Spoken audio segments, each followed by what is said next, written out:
Hello, fellow kids, and welcome to this first ever live What is Politics? And it's live not because it's like being streamed live, because that's too complicated for me, but it's live because I don't want to edit it. And so I'm going to explain to you in this episode. Anyways, if you don't know what is Politics is, this is a show about political theory. Now that sounds stupid and pointless, but the point is very practical. To teach you, and to teach myself as I'm learning about this stuff, to teach you how to be a more effective political actor. And the theory is just the ideas, the body of knowledge. You can look at anthropology, history, psychology, evolutionary psychology, which has a bad rap. But it's very important. Everyone knows that when we talk about sugar, like people craving salt and sugar and fat, that evolutionary psychology is not controversial there. But everyone thinks that otherwise it means women in the kitchen birthing babies, which it does not mean. And this is the reason I don't do live shows usually, because my brain is all over the place and I go on 15 tangents and I forget what I'm saying. But anyways, the point of this show is to learn how to be effective political actors. Politics means group decision making. So how can I participate in the group decision making, whether it's negotiating with my landlord or getting some regulation passed that I'm interested in, like if someone wants rent control. And rent control also has a terrible rap. Rent control is not enough, but it's a very important stopgap measure. Anyways, too many ideas all at once. But this is an episode that will primarily be about the Israeli-Palestinian conflict. I just did an episode a few weeks ago about it, where I introduced sort of just the ABCs of the conflict and gave Israelis think this and Palestinians think this, and then just gave some sort of facts that both sides would probably agree on. And then the real build-up is when I'm building up to the next episode. We're actually looking at what happened. Whose fault is it? Who's the bad guys, right?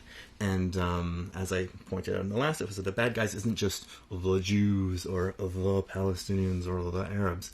It's which people doing what on either side that set up this conflict and caused this scenario, which currently is, has devolved into this giant massacre in Gaza that Israel is doing in Gaza.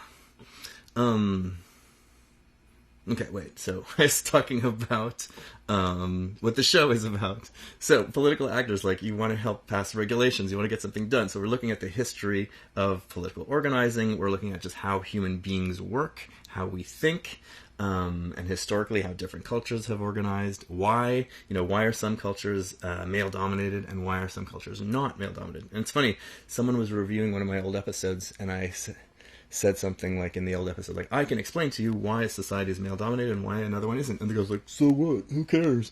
Because in his mind, because everyone's brains are so rotten today, that he thought I meant why some people value male dominance and why, just the internal logic of their valuing. He thought I was just going to get into, we believe male dominance is good because blah, blah, blah. Well, no, I'm talking about the conditions that generate male dominance, the bargaining power conditions that put women at a disadvantage, and then other bargaining power conditions that put women at an advantage, or at least at parity.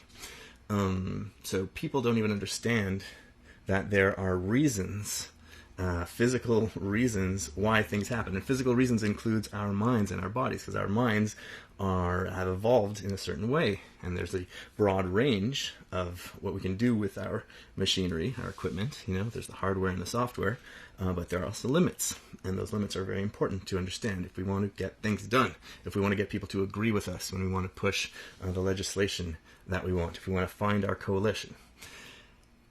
So, speaking of practical things, I mentioned in the last episode that there's no point to the massacre happening in Gaza.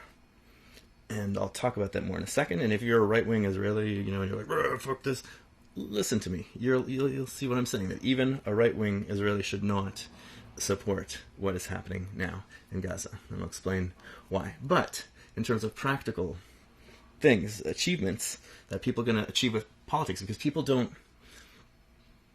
Everything is stupid today.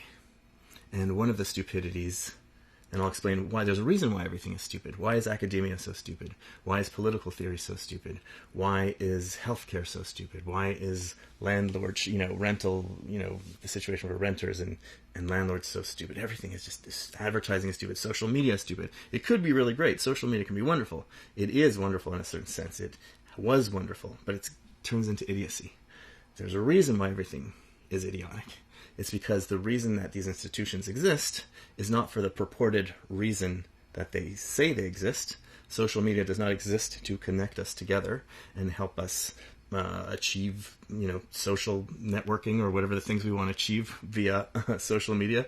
It's there to earn a profit. It's there for a different reason than it says. Like corporations have these idiotic mission statements. Oh, we aim to blah, blah, deliverables and, product, blah, blah, blah, price point.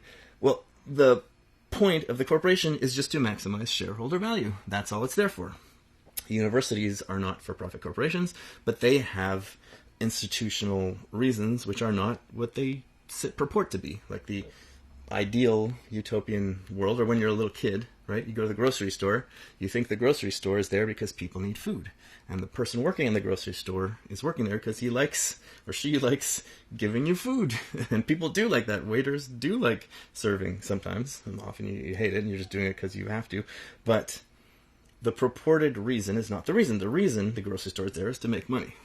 Unless, you might actually have, the more corporate it gets, the bigger scale it gets, the more it just becomes about profit. But on a small scale, someone might be doing it because they love groceries and they love giving out groceries. So the more something deviates from its ostensible purpose, the more idiotic it becomes, because the actual purpose is separated from it's called the alignment problem. Like when they talk about artificial intelligence,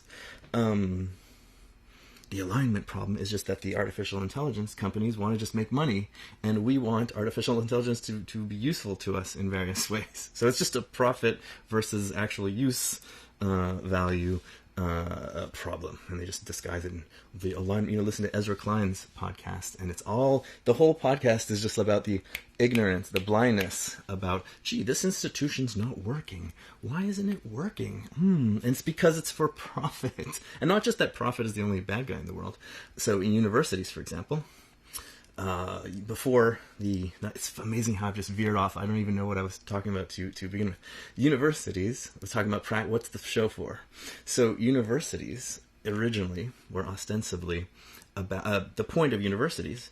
You would think that a university is there to educate the public, to help you learn skills that you need to work, but also to make you a better citizen, to participate in democracy, to help you learn things that you're interested in, to be who you want to be. But that's part of the university's function, but it's a minor part of the university's function. Before the 1960s, I'm talking more about in Canada, the United States, I guess Europe as well, the point of a university was to help the ruling class rule. It was for rich people, basically almost only, or upper middle class people. It was hard to squeeze in there if you weren't from there, and to get you the skills that you needed to rule. So for example, in anthropology, which I have a background and a master's degree in, I can talk later why I don't have a PhD in anthropology, because academia is a shithouse designed to destroy young minds. But we'll talk more about that later. Is anyone following this? I'm going to have to talk. I should give out the itinerary of what I'm going to do today. I'm just going to introduce what the show is, and I'm just going off on a crazy tangent. And then I was going to talk about some achievements of politics, especially concerning the Israel-Palestine conflict, so you can see that politics is not pointless. Oh yeah, what I was saying before is one of the stupidities of our time is people think that politics is pointless and there's no point of engaging in anything and nothing ever works. Oh, we protested and nothing happened. They did Occupy Wall Street and capitalism didn't disappear. Wah! I canvassed for Bernie Sanders and there's no communist revolution. Wah! So that's idiotic, right? There's things you can achieve at certain times, things you can't achieve at certain times. There's things that you could almost achieve but you fucked up. There's reality. And everything is stupid because the alignment problem. What was I talking about a second ago? See, this is what I don't want to do. I don't want to go edit this. The point I'm doing this is, I'll explain this later. In order to make a living, and I have to make a living now with this show, I have to, because it takes me 3-4 months to put out an episode, because it's just so research intensive, and the editing, like the video on the last episode, the Israel-Palestine conflict, that took me a month just to do the video editing, more like 5 weeks, full time, just to do the editing, the video editing. So I need, in order to make a living, which I have to because the housing market has collapsed. I'm a tenant lawyer, a lawyer for tenants, and I'll explain how I've been making a living, which is awesome, except it's kind of collapsed because the housing market changed and because some new laws that were introduced. We lost a battle. Have put me in a situation where I need to make a living from this show, which is good because it forces me to go full hog and to do experiments like this. But I can't take 4 months to make an episode if I put out double the amount of episodes, because I get paid per episode. Some people give me monthly donations, which is great, but I get paid per episode. And I like monthly donations, trust me, but I also I don't want to just get paid per month, because then I'll have less incentive. I believe in incentives, and I know they work for me. If I'm just getting money every month, I don't have like a fire under my ass to produce anything. So it's nice to have that, knowing that I'm going to get this big chunk every time I produce something. But I also need that it's like that safety net of that monthly thing. So subscribe monthly if you can, but if you're on the Patreon, it's per episode. And I don't monetize anything. And I don't give you any treats for being a Patreon supporter. You're just supporting me because you care about this project. And if you're new to the show, I don't know why you're watching or listening to this episode. I guess maybe it's entertaining. And probably I'm going to get into really good stuff. Like, as I get into the meat of this episode, I'm going to kind of be giving away the punchline of the next episode that I'm going to be doing. The next researched, for 3-4 month episode about the Israeli-Palestinian conflict. I'm going to be talking about some of the things I'm reading. And so I might have some theories that I might actually change by the time I get to the next episode, because I'm in progress. But, oh man, what was I just saying? Is this fun? Is this like Matt Christman? Is he okay? I don't know. I haven't heard from him for a while. But, see, now if I just sit here and think, do I want to edit this out or just leave you with it?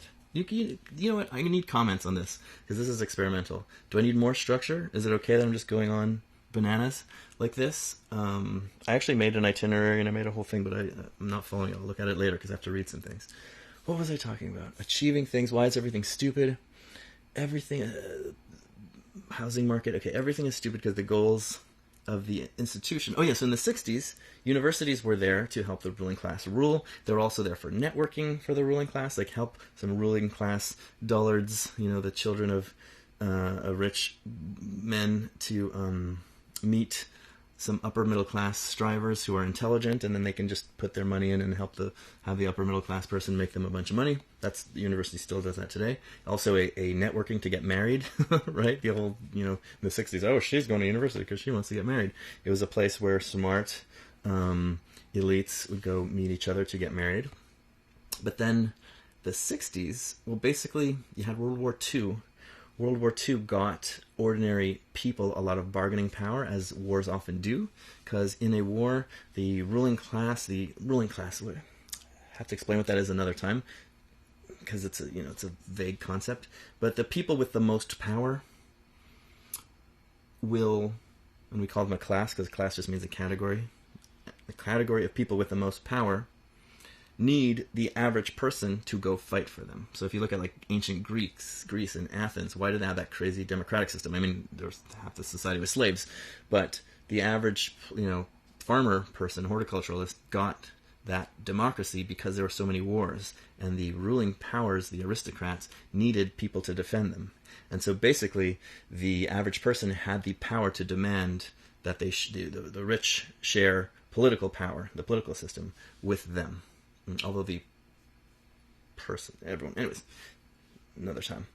So in the 60s, so there's something similar in World War II. You had all these people who went out to fight. Women took over the workplace. So everyone's got more bargaining power than they had before. There's also the spread of communications and the more interconnectivity of people, which helps people amass bargaining power and helps them organize. Although today you'd think it was the opposite, like the social media is making everyone insane and turning everything into a Tower Babel, but we'll talk about that another time. In general, communications helps bargaining power for the average person. We saw it in the printing press, and we saw it with telecommunications, and we'll see it more and more now, even though at first it looks crazy. Like when the printing press first came out, there was a lot of chaos as well, because idiot ideas go around and people are not used to communicating with each other. It takes people a while to find their bearings and how to use these technologies. And there's also the alignment problem. So the universities, in the States especially, it's an easier example that they had the GI Bill. So people who went to war got, I think, scholarships or money to go to university for free or cheap or something like that. So you had this influx of working class and middle class and people who just didn't go to university before. Suddenly, if you're intelligent or school-minded, books-minded, you could go to university, and then schools flooded with university. And also because of the nature of changing technology, you needed people with more and more specialized knowledge, so you needed more people in university. Interesting, in the U.S., there's still only 30% of people who go to university. But anyhow, so you got this influx of people. And if you look at anthropology, right, before the 60s, it was very much, there was some very good anthropology, but a lot of it, the institutional power, was there to teach, to help the governments do imperialism and colonialism, right? You wanted to study about the natives so you can learn how to manipulate them and control them, how their tribes work, who do you bribe, who do you pay off, which vulnerable minority can use as an excuse in colonialism, and we'll talk about that a little bit when we talk about Israel and some of the Arab countries. You pick a vulnerable minority, and you use them. Oh, we got to save the women in Afghanistan. We got to save the women, the Yazidis. We got to, and inside countries they do it too, right? The Democrats pick vulnerable minorities that they can be the champions of. Oh, we care about black people. Do they care that much about black people? They care more about using them. Trans people. Do we care? How much do they care about trans people? Not necessarily. If you look at the policies. Anyways. It reminds me a lot of colonialism, this stuff, picking a vulnerable, and what you do is you pick a vulnerable minority, you protect them from the real oppression that they've been suffering, and you promote them to become a new ruling power under you, so that the vulnerable minority is completely dependent on you. You look at Syria, the Alawites, the ruling ethnicity of Syria is a minority, which the French chose to make them the main ruling class because they would be dependent on the French. And once the French leave, well, they just kind of dictatorship because that's, democratically they'd lose out. God, does this make any sense to you? I don't forget what this had to do with what I was saying. You're going to see me do this over and over again. This is why I don't do live shows normally, but hopefully this is entertaining and you're going to like this. And I also don't look at the camera because I need to think. People don't like that as well, but sorry. I can't do this all the time. I can't think. The 60s, you had this influx of ordinary people into universities, and they brought... Oh yes, anthropology was to help the ruling class rule, and you would see it was in service of imperialism and colonialism. In the 60s, you get this influx of ordinary... And this is true of all the disciplines, okay?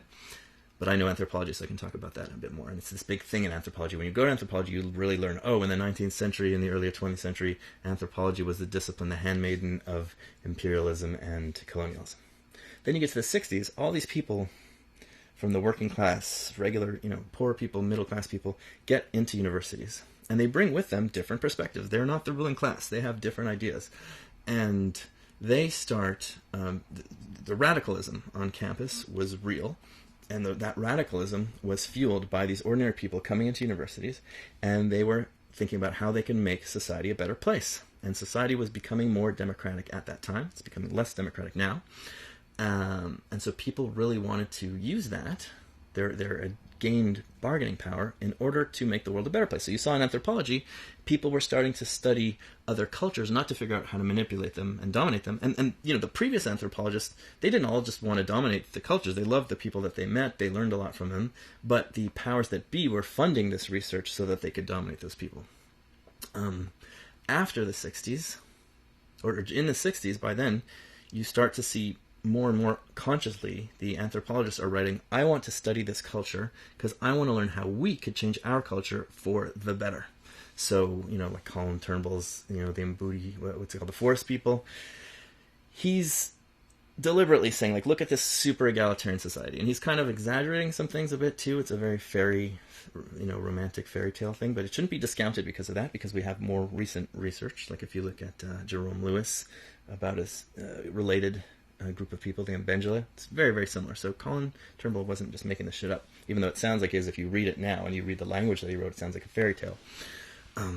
And it's been criticized for that. But he's talking about these egalitarian hunter-gatherers, and he's like, look, men and women have total equality here. Look, there's no authoritarianism here.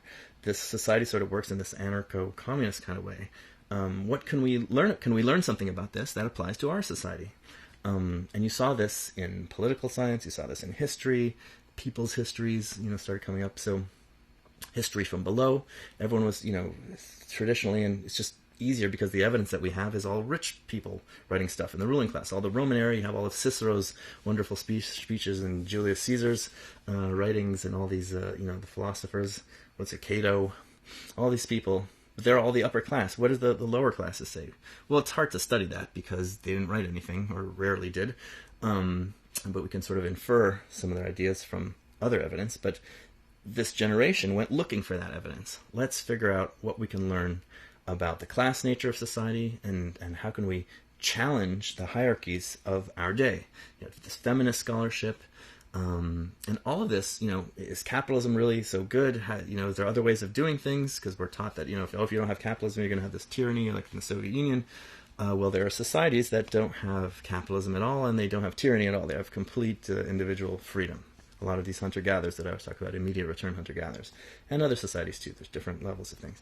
So they're looking at these different societies, they're looking at these different periods of history, and they're trying to figure out, what can we learn about this to challenge the bad things in our society?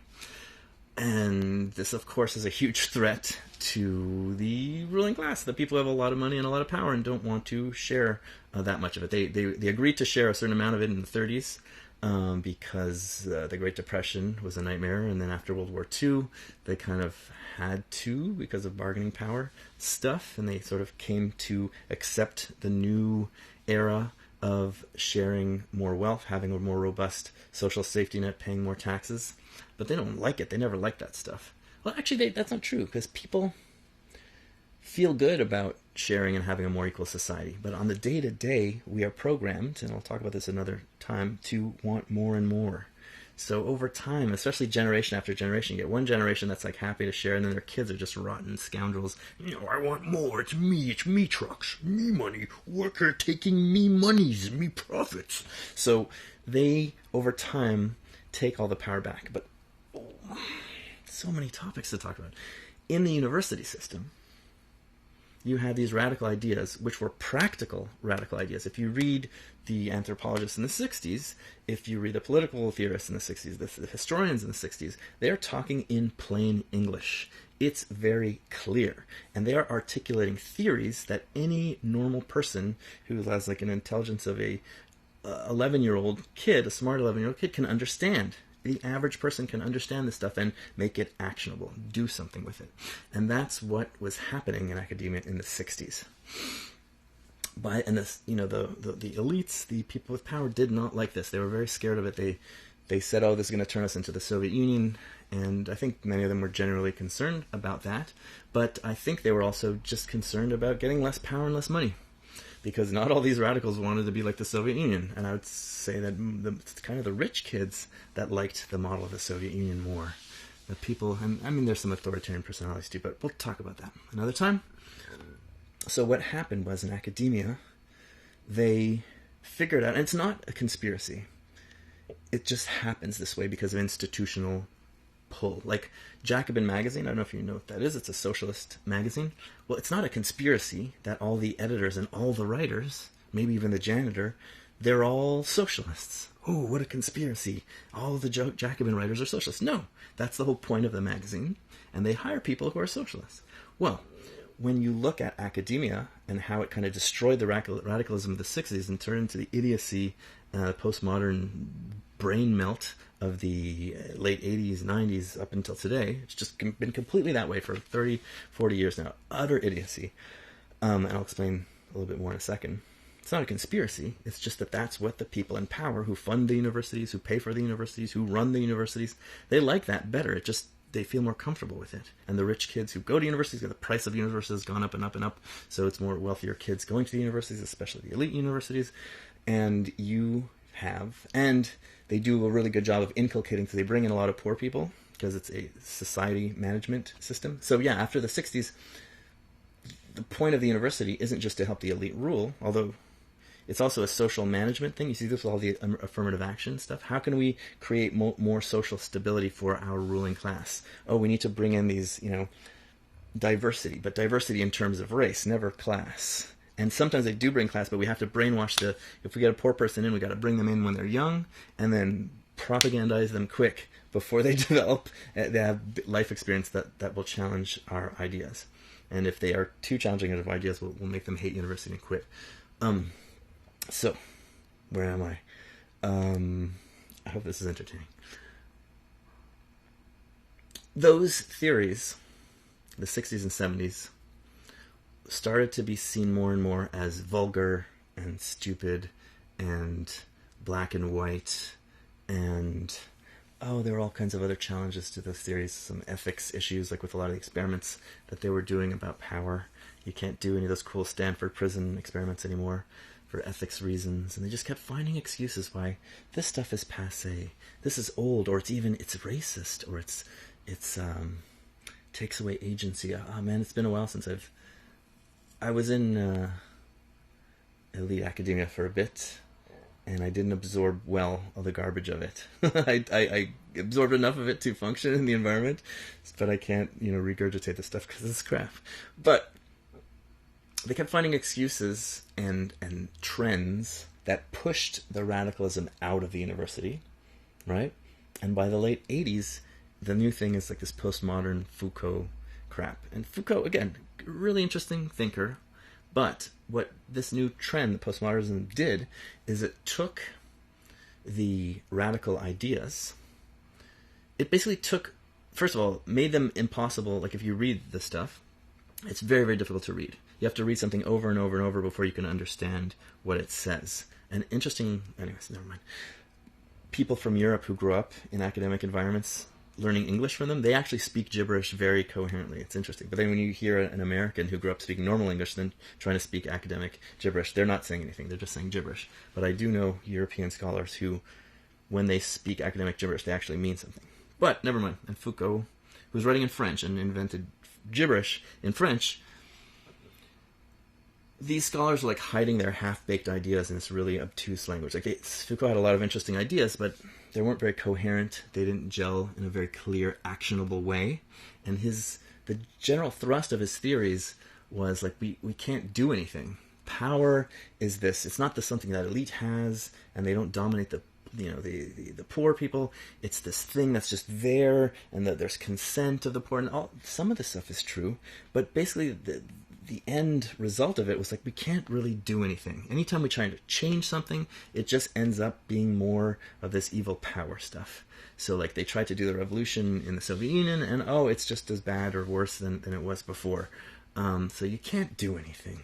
And you can see why these kind of ideas would be attractive to the ruling elites, people who rule universities, people who fund universities. Okay, you radical kids, you just sit in the corner, become completely obtuse, write a bunch of gibberish that the average person can no longer understand, and also be fatalistic about everything. You can't really change anything. There's no point. Anything we try to change is just going to go back to how bad it was before, just in a new form. So we're just going to sit here and we can change little things, like you can criticize sexism in Star Trek, and that's what you can do to change the world in these little tiny ways. It's very attractive to academics who kind of aren't doing anything. They're just sitting around jacking each other off. Not even jacking each other off, they're just jacking themselves off, because there's very little sharing and communication, more and more. So academia went from this quick burst in the 60s and 70s where you had clear, actionable ideas. And, there's stuff there to criticize, but it was going in the right direction, definitely. And then actionable ideas that an average person can process and do something with.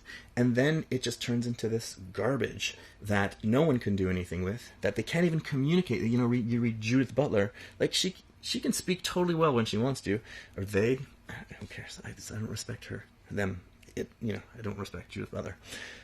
Had some good ideas. Can't communicate their ideas to the general public. And their ideas that they do have are garbage and fatalistic. So basically, university today is a place that takes bright young minds from the poor and middle classes and neutralizes them, makes them useless.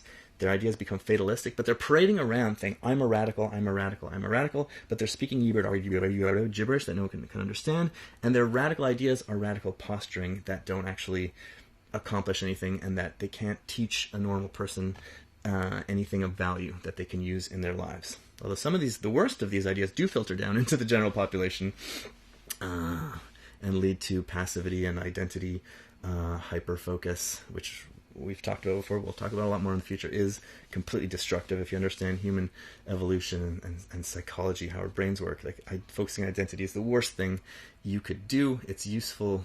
It evolved. Identity basically just evolved as a way of killing people and taking their territory, or of defending yourself from other people killing your territory. So it can be useful. It's a very dangerous weapon. It's useful for gathering your troops to defend yourselves. Like, in that way it can be useful and good. But it quickly just turns into the same. You end up just dominating other people. The oppressed become the oppressor pretty quickly. A lot to do with identity. And I think it's a very, very dangerous institution, or whatever you call it.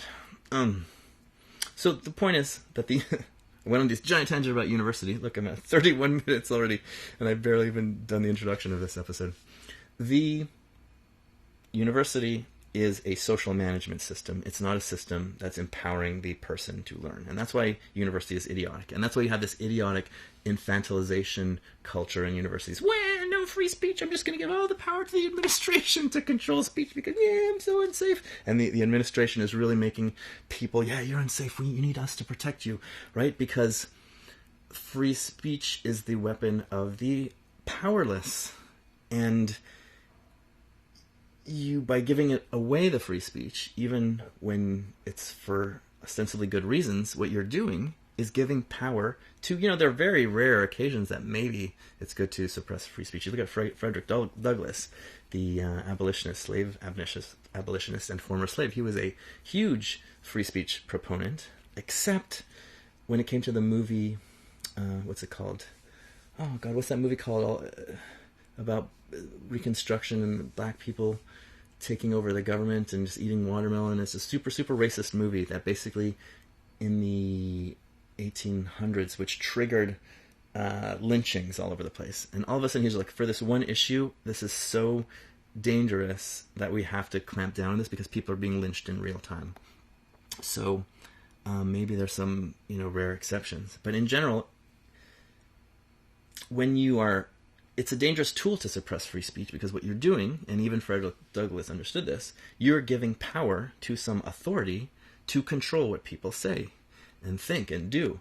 And even if you give it to them to defend yourself from something serious, well, then they have this power, and then they use that power to, today, it's not the left because we have the terms all mixed up, which I've talked about in many of my episodes. If you follow the show, you know what I mean by left and right. If you don't, it's like I have to explain every single word.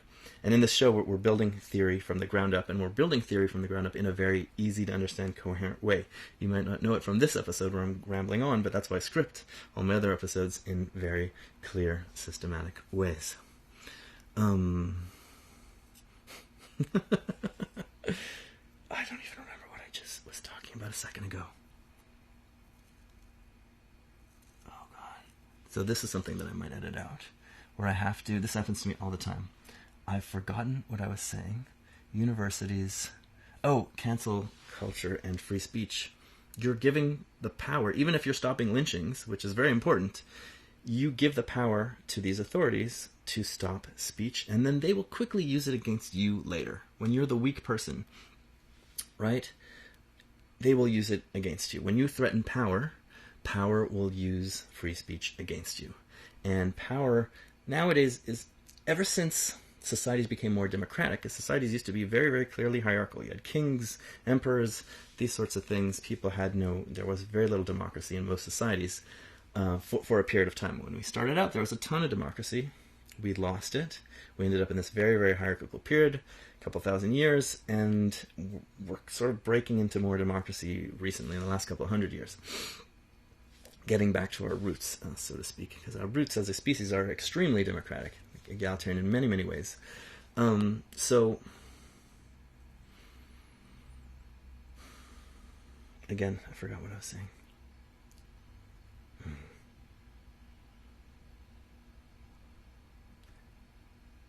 Since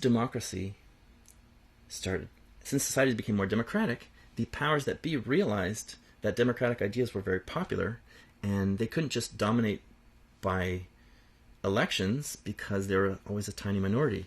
So they had to adopt the language of egalitarianism and of popular ideas in order to stay in power, to win elections. At first, they were just getting wiped off the map. All these, socialist parties were gaining power.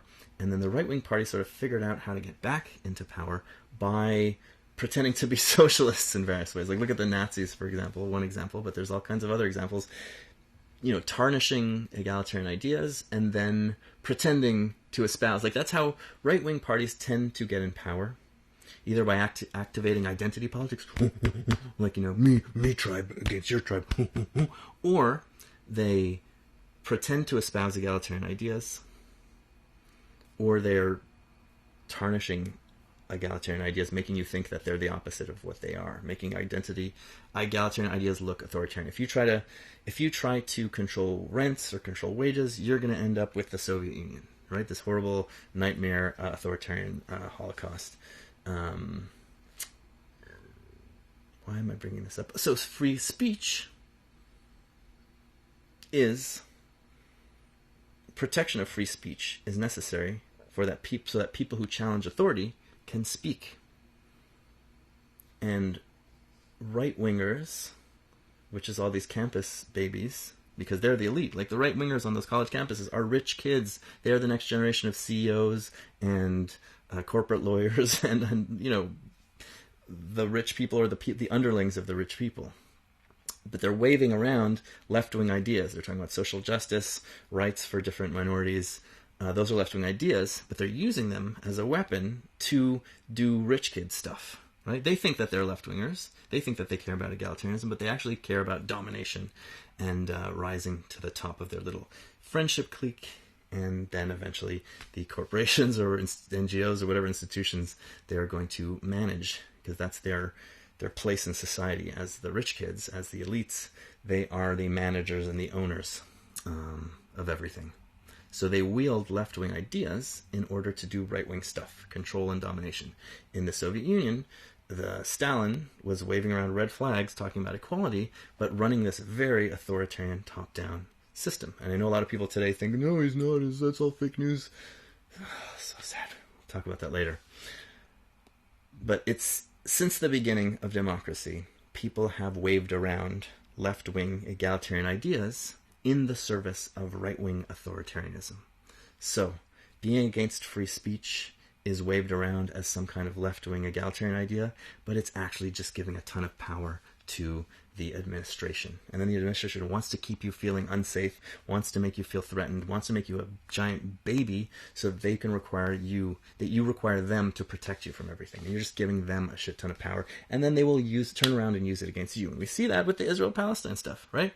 You start using your free speech to criticize Israel, and then all of a sudden, oh, wait, yeah, that's a left-wing issue.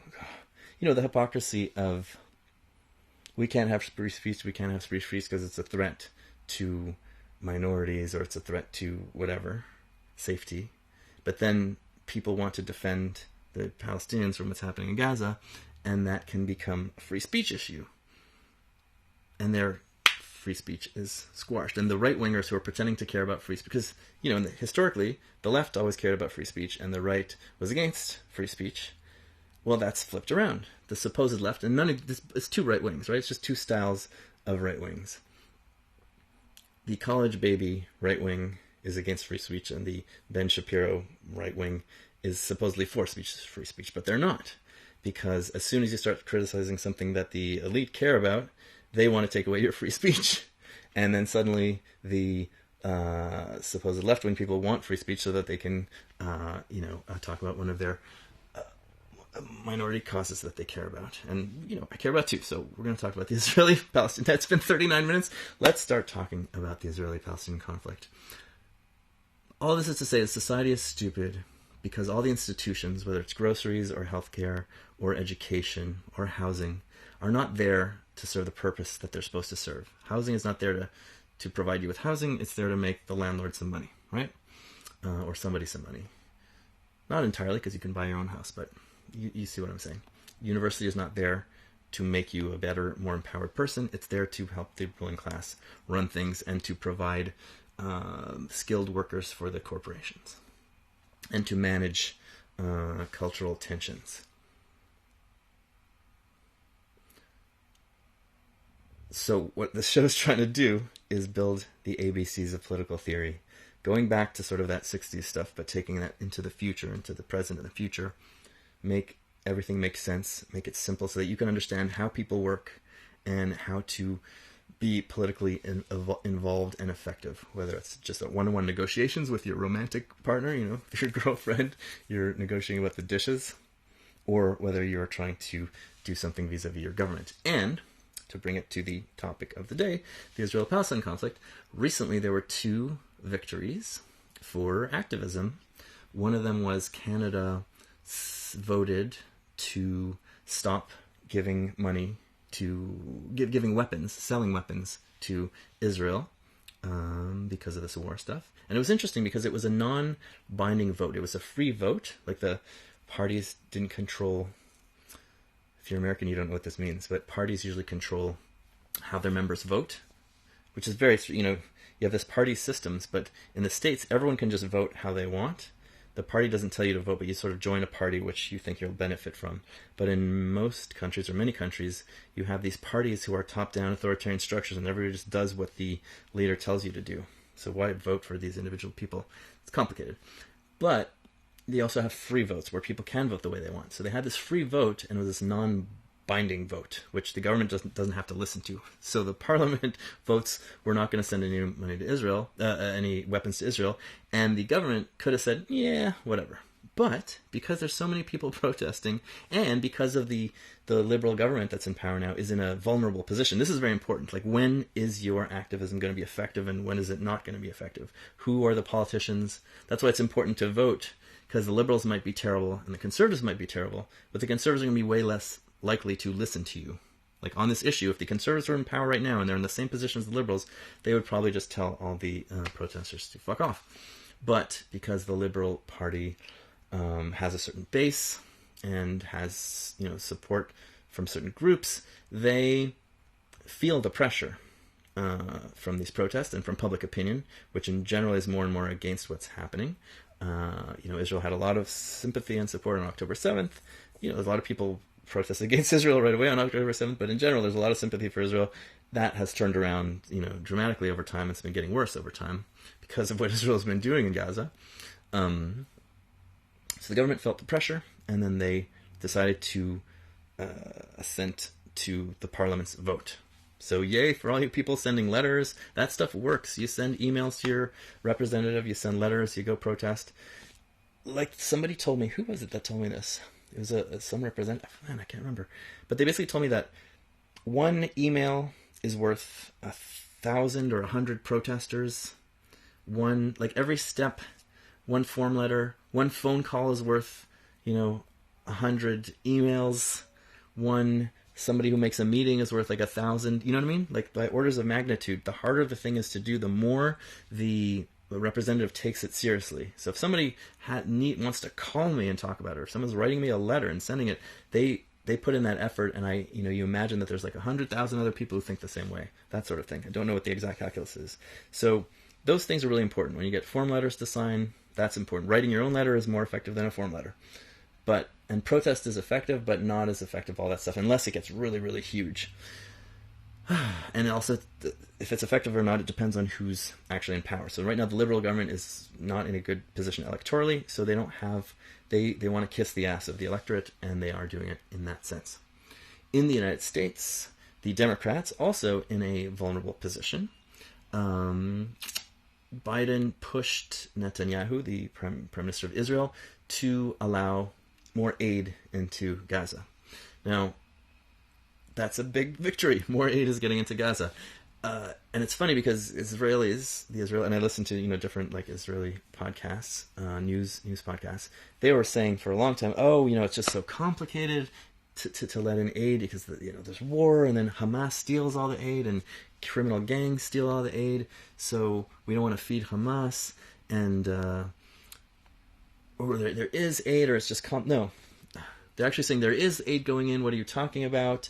Or it's just complicated. It's not that easy. They always had all these excuses why there's no aid going in. But you could see that was all bullshit, because the second that Joe Biden said, put in the aid or we're going to take away your funding, all of a sudden, because U.S. funds about 1/5 of Israel's military budget, and Israel's not doing so well right now. They're spending a lot of money on this shit.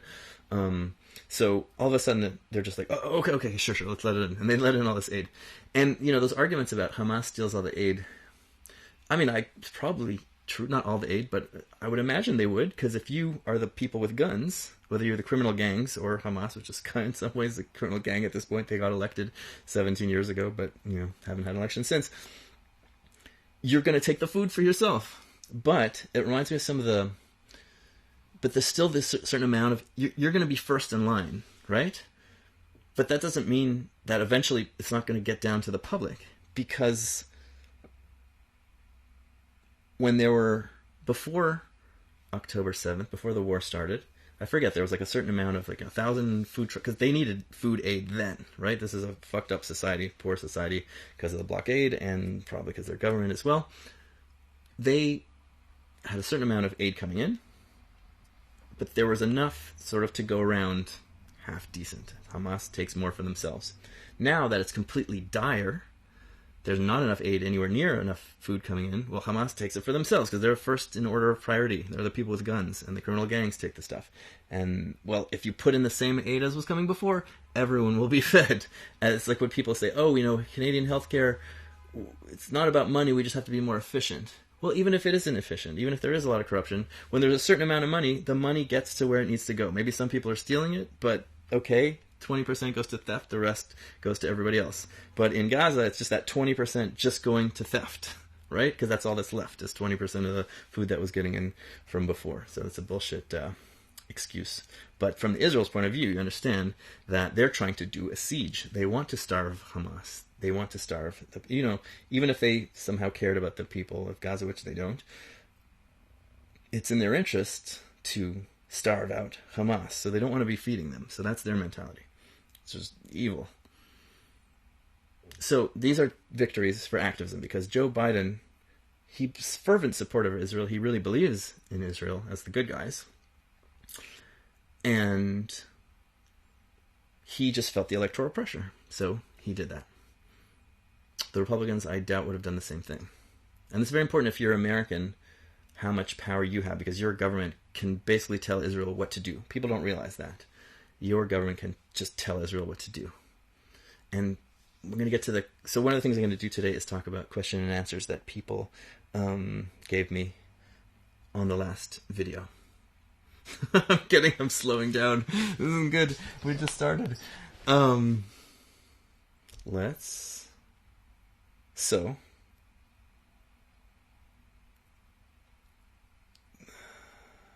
Probably going to be a little musical interlude here. I want to show you my new tracks that I've been working on.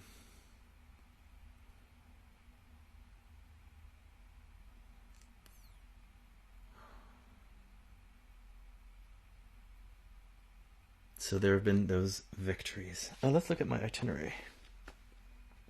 I made notes for a reason.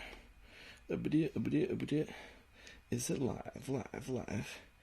Okay, successes, comments, this show. Okay, why am I doing this? Let's talk about, if you're a listener of this show, and I imagine the people who are watching this, type of episode are people who listen to the show. Why am I doing this live? Insanity. Because, like I said before, I have to now rely on this to make a living. I'm a tenant lawyer, and it's actually really interesting. I also want to use this as an opportunity. I'm going to be doing, so from now on, I'm going to be doing one intensive research episode, which takes like 3-4 months. Hopefully some that take less, because it's just brutal. Like, I'm working full-time on this shit. I am also being a lawyer part-time, but it makes an insane amount of hours. and I became a lawyer so that I could make enough money by working part-time to do my projects. Like every artist person, your life trauma, your life struggle, maybe people don't even understand this in other cities because Montreal rent used to be very low. And so everybody's struggle was, I'm an artist, I need time to do my art, but I also need to work to live because my art is not yet viable. So I need to work as like a bartender or something for 2 days a week so I can make enough money to do my music or whatever it is, film the rest of the week. And that's how filmmakers like, what do they call Duplass brothers, right? They started out, they lived in New Orleans, which was a low rent city. And a lot of art, John Zorn, like all kinds of artists historically have done this. Ramones, you figure out a way to work as little as possible so you can do your art, and then eventually that takes off, hopefully. If not, you just, go into old age, doing part-time bartending or whatever, and living this lifestyle, if you can have cheap enough rent. Once rent gets high enough, that's over. So several years ago now, I figured that instead of working, these minimum wage cashier jobs, I had a girlfriend who made literally 10 times as much money as me, and that's not all that much because I really wasn't making much money. She had been a lawyer previously. She was doing a very fancy job, which I guess I won't talk about because I don't want her identity to be revealed for reasons. But she got an email that was from some lawyers for some San Francisco activist group, maybe some queer something or other, and they're like, hey, we need a lawyer to help us with this activist cause. We'll pay you $60 US an hour. And she was just like, oh, $60 an hour, what's the point of that? Like, if I was in San Francisco right now, I'd just do this for free. And I was like, wow, if $60 an hour, and I was used to making like $10 an hour at that time, if $60 an hour is something you can sniff at, then I need to do this career, right? That'll solve my problems. I'm going to be a lawyer so I can work part-time and make enough money to survive full-time. And so late in life, I went to law school and I got my degree, passed the bar, and became a lawyer. And I had a very wonderful way of making a living. What I do is I would charge, this is what I do now, charge like now it's $175. Somebody calls me, they have an issue, either I'm going to take them on or not. And if I'm not going to take them on, I'll just give them a couple of tips that they can go find somebody else or just get them. Because sometimes people just need to know one or two little things. They're stuck, they have a horrible problem, they just need to know a couple of little things to send them off in the right direction, and it makes a huge difference. So I make a point of just giving them a couple of little tips, send them off. I don't charge them anything. But if I'm going to take you on, I just charge you $175 flat to be my friend.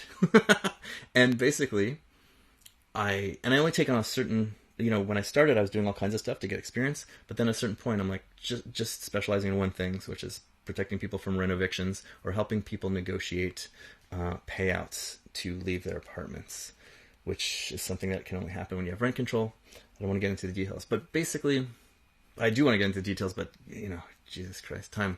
Maybe I'll do it. I'm going to do an episode about housing stuff. Oh, I'm going to do an episode about how to solve the housing crisis. Because worldwide, in all the rich countries, there is a severe housing crisis. Rent is just exploding. It's not, they can't build enough housing to solve the problem. Rent control is very important and helps a lot of people, but it has also adverse effects at the same time. So there's a very simple solution to all this. It's called no equity housing co-ops. It literally costs the government nothing over the long term to build, and you can just build as much housing as space will allow and solve this problem. And it takes all this housing out of the for-profit rental market. It's just a beautiful, wonderful solution that people don't want because it interferes with their profits and with the industry of housing. But it's something I think that is so no-brainer and so win-win for every human being, that I think it can get enough political pressure to make a big impact. And there are no equity housing co-ops in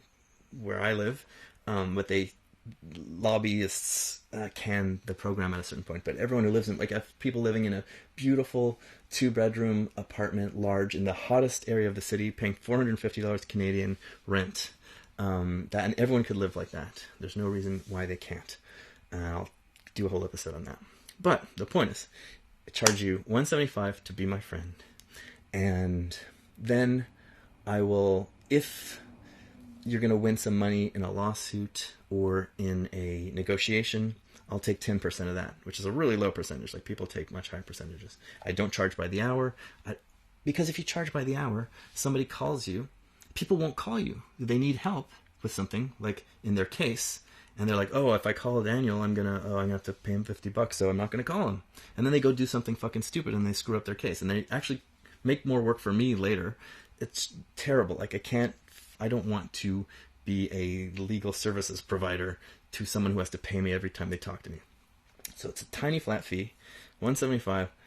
Then I get 10% of what we win at the end. Now, not everybody is going to win something at the end. And what I would do, I would kind of balance out. I'd take a bunch of cases where somebody is going to win something at the end. And then that way I could afford to do all these other cases where sometimes I'm just helping an old lady for like 3 months. Not 3 months full time of just the old lady, but still talking to the same person like 6-7 months later, helping them out with this thing. And I get nothing. I got $175, or usually I'll get $275 at the end, like as a wrap-up fee or a we win fee. You know, if I keep you in your apartment, there's no money, but I kept you in your apartment. So I only charge like a small $275 we win fee, and then the $175 at the beginning. And in the middle, maybe if something got really complicated, I might charge you here and there, depending on who you are, if you have any money.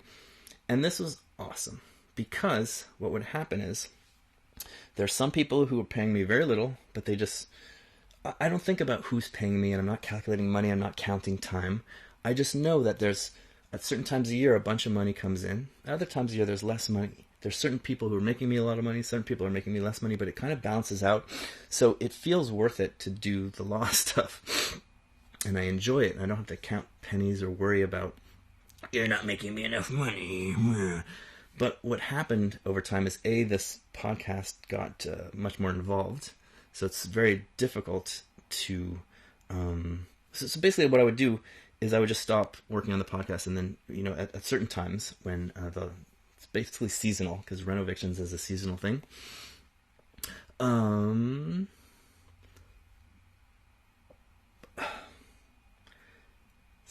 I would work more heavily on the podcast in the quiet part of the year, and then less on the podcast in the heavier part of the year, and just kind of balance out. It's a very cool rhythm and flow.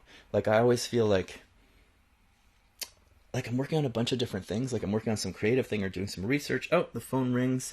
Well, I know that there's going to be a little bit of money in that. That's cool. I answer the phone. It's so amazing. Like, you answer the phone, you have a conversation with somebody, and they pay you $175. That's fucking awesome. And yeah, maybe you'll be talking to that person for 3 months and not get much more money. But then there's some other person who you're going to get $5,000 at the end of that.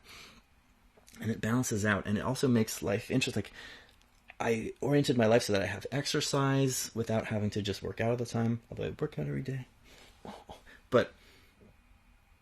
And they have social activity. I have people talk. I'm talking to people on the phone. I'm working on these projects. And it's just this nice balance. It's very simple. It's the push. I really believe the human beings are made to have this natural push-pull incentive, genuine generosity. You're pushed and pulled from all these incentives, carrots and sticks in your life, but in this nice, balanced way that makes life happy. There's a little bit of carrots, a little bit of sticks. It's all good. There's nothing too much, But eventually what happened is the market crashed. The housing market has changed. And one of the big sources of this money I was getting is people. The landlord wants to. These fucking idiots. Oh, maybe I need to cut out this whole section because it's just too long. Anyways, I'll do another episode on this. The point is, I can't make the same money anymore. Basically, because the nature of the economy changed, I'm only now helping people for $175, and then at the end of 3-4 months, getting $275 out of it. And all the things where $5,000-$6,000 would come in later, that's not happening anymore. So, and then I'm saying yes to more and more types of cases that I wouldn't take normally because I need the money, and that's taking away more time from the podcast. And this year, it just got really, I got sick like 4 times this year. Like, the reason... Since the last episode, the one on the equity, it took me almost 5 months to do the Israel-Palestine one. And part of that is because I was working on a different episode for 6 weeks. Then October 7th happened. Basically that day I was like, oh crap, I need to do something on this because I have a lot to say about it. I have an original important perspective on it. I did my master's thesis on it.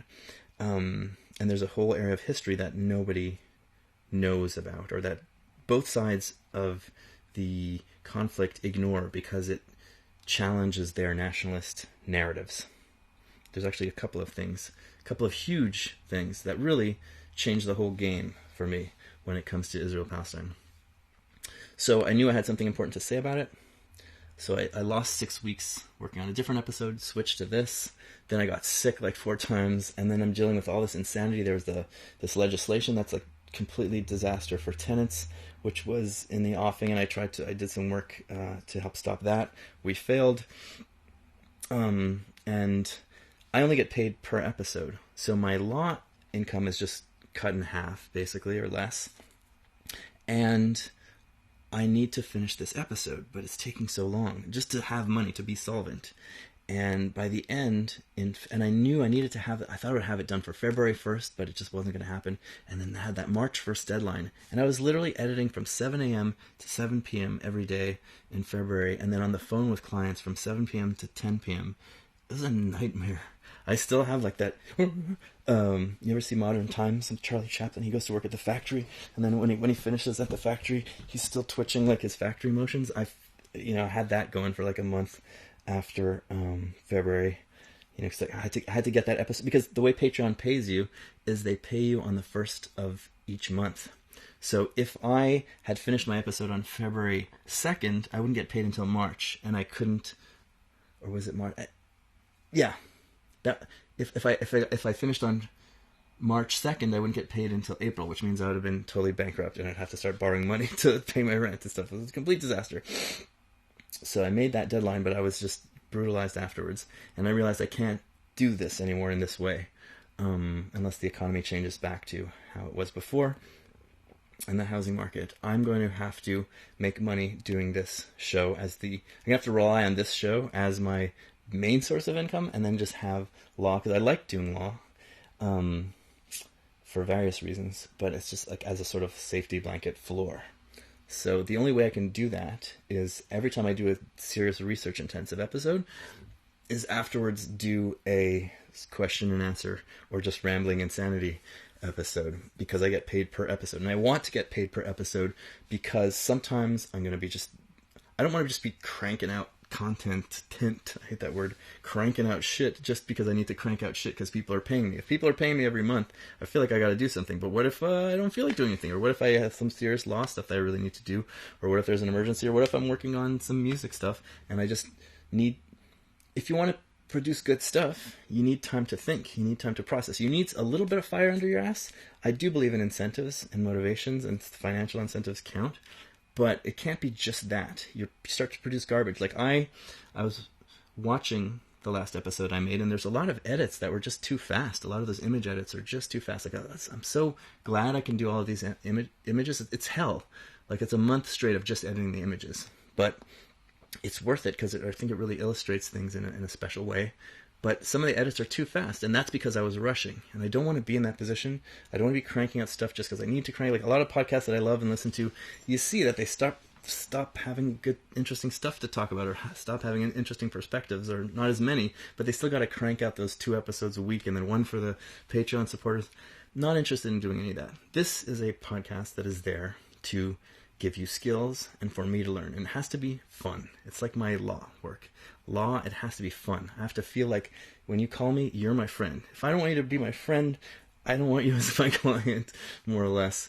I have to be the grocer who is there because he likes selling food.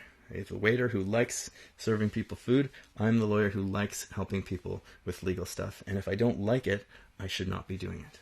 And I do like it, and I will be doing it, but I can't. The balance is way off, and I'm not a person who likes to be busy. I'm not a workaholic, but I have been stuck as a workaholic for the last 2 years because this project is super enormous. And I think this project is very valuable, and that it can have a big impact over time. So I don't want to... if you want to pay me monthly, that's awesome. I love it. But I also want to keep, for the Patreon, the main thing, I like getting that lump sum when I finish an episode, because it gives me the motivation to make an episode, right? And it's that balance. I shouldn't be just motivated by money, because then I'm going to make crap. But I shouldn't have just motivated by my muses. I don't think people function very well with no external motivation. Like, making myself attractive, so that's, the woman is going to be interested in me. That's a good motivation. Those are motivations to do things. Making yourself, to work out, to be healthy, the feeling good of being healthy. But also those instrumental things. This is a show about how to achieve things and how to be more effective politically, but I also like having that financial incentive to do stuff. So what I'm going to be doing is one research-intensive episode, and then one episode in between that one and the next one, which requires no editing. Like this. Like, there's all kinds of crap in this. I'm hopefully not going to edit at all, or just cut out some silences and put some music in between. Or if I have to move the camera so that it just doesn't look stupid to edit. And if I do that, I will make enough money to survive. And hopefully these rambling episodes will also help me consolidate some ideas and articulate some things I think about. I realized this in university when I was doing my master's degree. It's so sad, like, you talk to people like, hey, because I came from outside of academia and got into academia, and most of the people, and I was like 10 years older than than the person who goes straight, from high school to bachelor's to master's. And I went because I was really interested in learning and developing the project that I had in mind when I went there. Whereas other people are just there because they felt like they had to do it, or they needed to do it from financial reasons. And you ask people like, oh, what are you doing your thesis on? What's your, they're like, oh, whatever, some stupid thing. Because they plow you with so much reading and so much work that you can't actually do an interesting thesis. You can only do something, for your master's thesis anyways, you can only do something that will take the minimum amount of effort. So people would inevitably just take some subject, some micro topic that they've already sort of written a paper on, so they could just crank it out with the least possible suffering and squeeze it out in between all their insane other responsibilities as a student. Master's is really a brutal experience. There's a good book called Disciplined Minds that I always recommend, which sort of explains that institution. Why is graduate school so abusive? It's basically to break the spirit of the professional class so that they don't become a threat to power, which is something I was rambling about at first. Oy, oy, oy.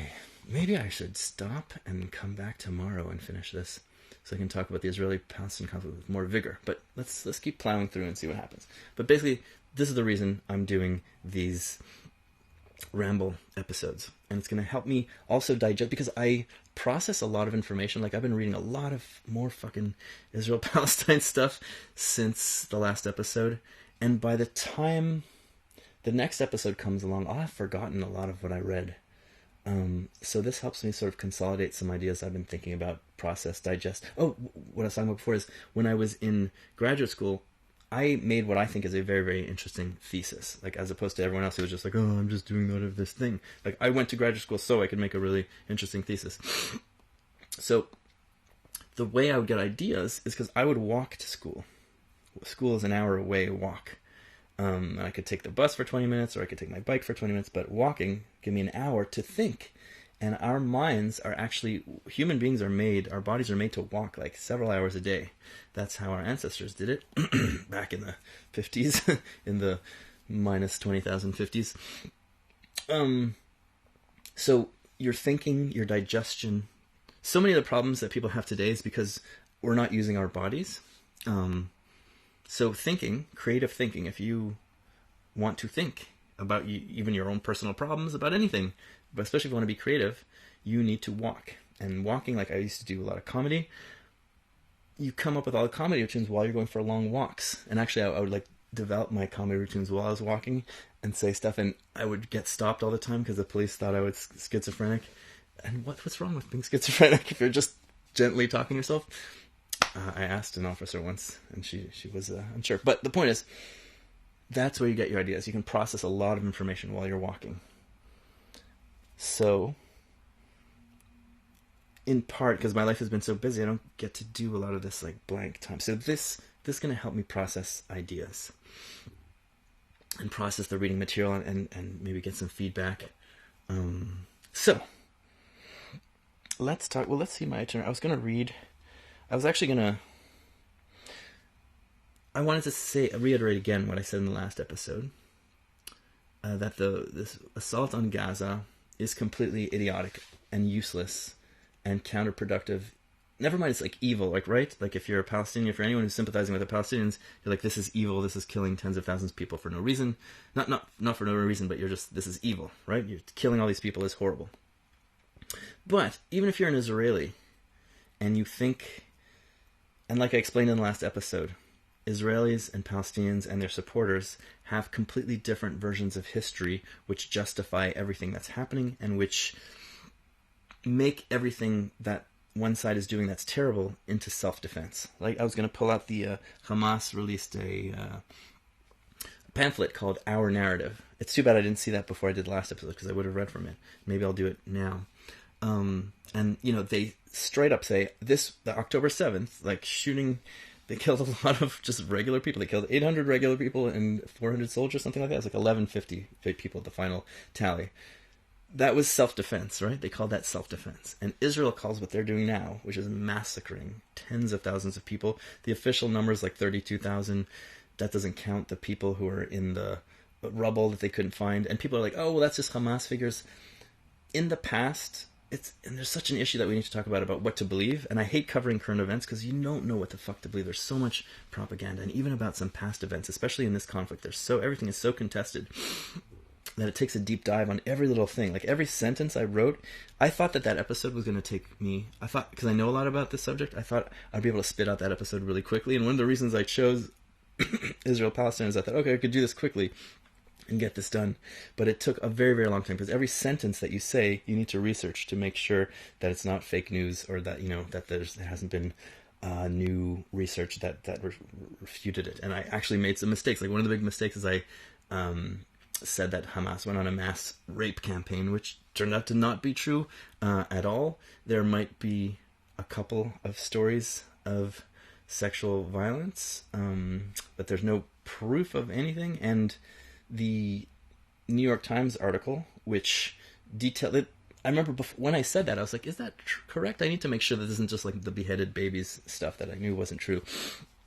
So I just did a quick Google search, and I'm like, I see this New York Times article, and it's like very in depth, and there's all these witness reports, and I'm like, okay, this must be true, and people are giving me shit for, the New York Times is propaganda. Dude, everything is fucking propaganda, okay? You can never tell for sure, but something tends to be more true when there's more witnesses corroborating something. When, there's like a famous fake story. You guys are probably, most of you are too young, but in 1990, when there was the first Iraq War, there was a story of a woman who was talking about how Saddam's soldiers threw all the babies out of the incubators in a hospital, and it was just this whole story depended on one person's testimony. And when you just have one person's testimony and nobody's corroborating it, that's a sign that it's like likely fake news. Actually, there was another story of Israel massacring, well, they did, in one of the hospitals in Gaza, and there was all this huge mass rape story. And then it turned out that they did execute a lot of people for no conceivable reason that I could see, doctors, patients, but the mass rape thing was fake. And it was one woman who came out and told this story to the cameras, and Al Jazeera published it. And it turned out that Al Jazeera just took it down the next day, and it turned out that one of the editors, Al Jazeera editors, tweeted that this story was confirmed by Hamas itself to be fake. He wrote this in Arabic. I went and saw the translation. And they said that Mrs. Whatever, who made up the story, just wanted to be patriotic and support the cause. And that stuff happens a lot, okay? So, but the rest of the massacre was true, but the mass rape was fake. So when I read the New York Times story, it had several witnesses. It had those rescue team witnesses.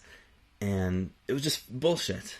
So much of that was just bullshit. They were doing their patriotic duty, exaggerating all this stuff to make you hate the enemy more and make the enemy into a caricature that you can more easily bomb.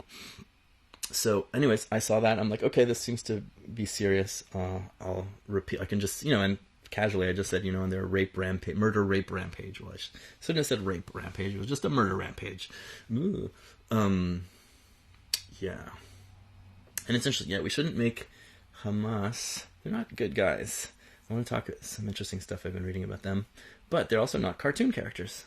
I mean, sometimes people act like cartoon characters, and in some ways they do act like cartoon characters, but in general, it's really interesting to hear the propaganda coming out of Hamas versus the propaganda coming out of Israel. It's very simple. Their whatever commanders put out these communiques saying, we are defending our women and children against the Zionist invader who's killing us and raping us. It's just like, we're the good guys. We're defending our people. We're fighting for freedom. It's very simple. It's like, it's interesting. It's kind of, sweet. It's for a simple audience. That is just, we are the good guys. We are fighting and defending ourselves. And then you listen to the Israeli stuff and it's very like, well, we know that this isn't good, but we have no choice, and it's complicated. It's whatever. Listen, the Hamas stuff, they're lying through their teeth, okay? Our narrative document, it's really funny because they're like, and Hamas, they're very religious, and Palestinian society is a very religious society. There's a series on YouTube called The Ask Project, and it's this Israeli-Canadian guy who goes around with that translator, a Palestinian woman, and they talk to people in West Bank, and they talk to people in Israel, and on settlements, and Israel itself, and they talk to different people of different nationalities, and people send in questions to ask, and then they go ask them the questions, and the guy whose channel it is like his politics are whack. It's just like this weird centrist, Israeli leftish centrist stuff, and you can see it in the way he asks the questions. But he's just asking the questions that people, but you can tell that they're basically just going around asking everybody and kind of publishing everything, because even when the answers are terrible or boring, they will put them out there. So you really get a window into how people are thinking. And obviously it's not like a broad sample, but it's a really interesting sample. And what was I going to say about this? Oh, at one point he asked Palestinians, what would you do if your brother turned out to be an atheist, right? And the people are like, what's that? It's like, oh, he doesn't believe in God. And they're like, what? Why would you not believe in God? Look, there's the moon, there's the clouds. Like, how could all this stuff exist if there was no God? Like, you could see, like, most of the... I mean, there was one guy who said, well, I'm an atheist, right? But, and there's this strain, definitely, of socialist, atheist Palestinian societies, but in general, it's a very religious society, to the point where people couldn't even imagine, well, if my brother didn't believe there was God, I would try to correct him. I would try to, explain to him, look at the sky, look at the moon, look at the Quran, what it says. So Hamas are very religious people, to the point, and religion is whatever you make of it. What am I going off on? Let's get to the good stuff. How long is this? Oh, I got all these notifications. Oh my god, it's an hour and 18 minutes and I didn't even start yet. Okay. I guess I won't read the question and answer. Or maybe, can I make another episode? Like, that's a cash grab. That's, like, not fair, right? Are you people who pay me per episode? Okay, if I release this gibberish and then make another one before I do the real one? Because I'm tempted to do that for money. But I probably shouldn't. It's probably taking advantage of you guys. So either I'm going to cut this, or I'm going to... Like, if Matt Christman can do those ramble episodes where he's, like, drunk and he's got, like, vomit in his beard, I could do this, right? Although I'm charging you for this, so it's not the same. But now I'm looking you in the eye.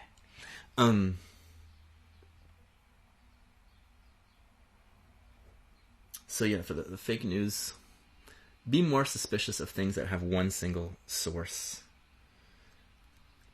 It's just always the one witness. It's less likely to be fake news when there's many witnesses. It's more rare, like, what are those, like, weapons of mass destruction? A lot of that stuff is just officials say. It's just, you're tracing back to, like, government officials. That's always suspect, of course. And the reason that the Hamas statistics for the Hamas ministry, Gaza Ministry of Health, everyone's like, well, that's just Hamas. You can't take that seriously. People on the Israeli side. Well, other people just take it seriously because they see the amount of bombings. The whole place has been destroyed, so it makes sense that many people have died. But I don't know. I'm not a bombing death scientist. But the reason I tend to take those statistics seriously is because in previous conflicts, third-party observers have went and studied the Gaza Ministry of Health claims and found them to be reputable. So, I don't know. And Israel has even been using their statistics as well. And there's probably, so on top of the 30,000 dead, that's the people that they found. There's probably, like, I can imagine 10, 20 more thousand people buried under the rubble. I don't know. Whatever it is, it's a massacre, and it's pointless. Oh yeah, this is what I want to say. I've been trying to, since the last episode, like in the last episode I explained that there's no reason for this mass murder, right? Like, yeah, okay, October 7th, very bad, okay? Shooting people. Oh, and we also want to talk about, some people are saying, oh, the Israeli government killed all the the people on October 7th. I actually do want to address that, the Hannibal directive thing. But what's happening in Gaza is absolutely pointless. From the point of view of an Israeli who loves Israel and thinks everything is the Arabs' fault, it's still idiotic, right? Because from the time that the blockade in Gaza happened, I think it's 2008, it's been 17 years. There's been this blockade. Hamas has been trying, they shoot rockets into Israel, they do all kinds of stuff, but nothing, there's no major damage. They might have killed a few people over 17 years, but Israeli society as a whole was just willing to live with that. We're going to keep them in a cage.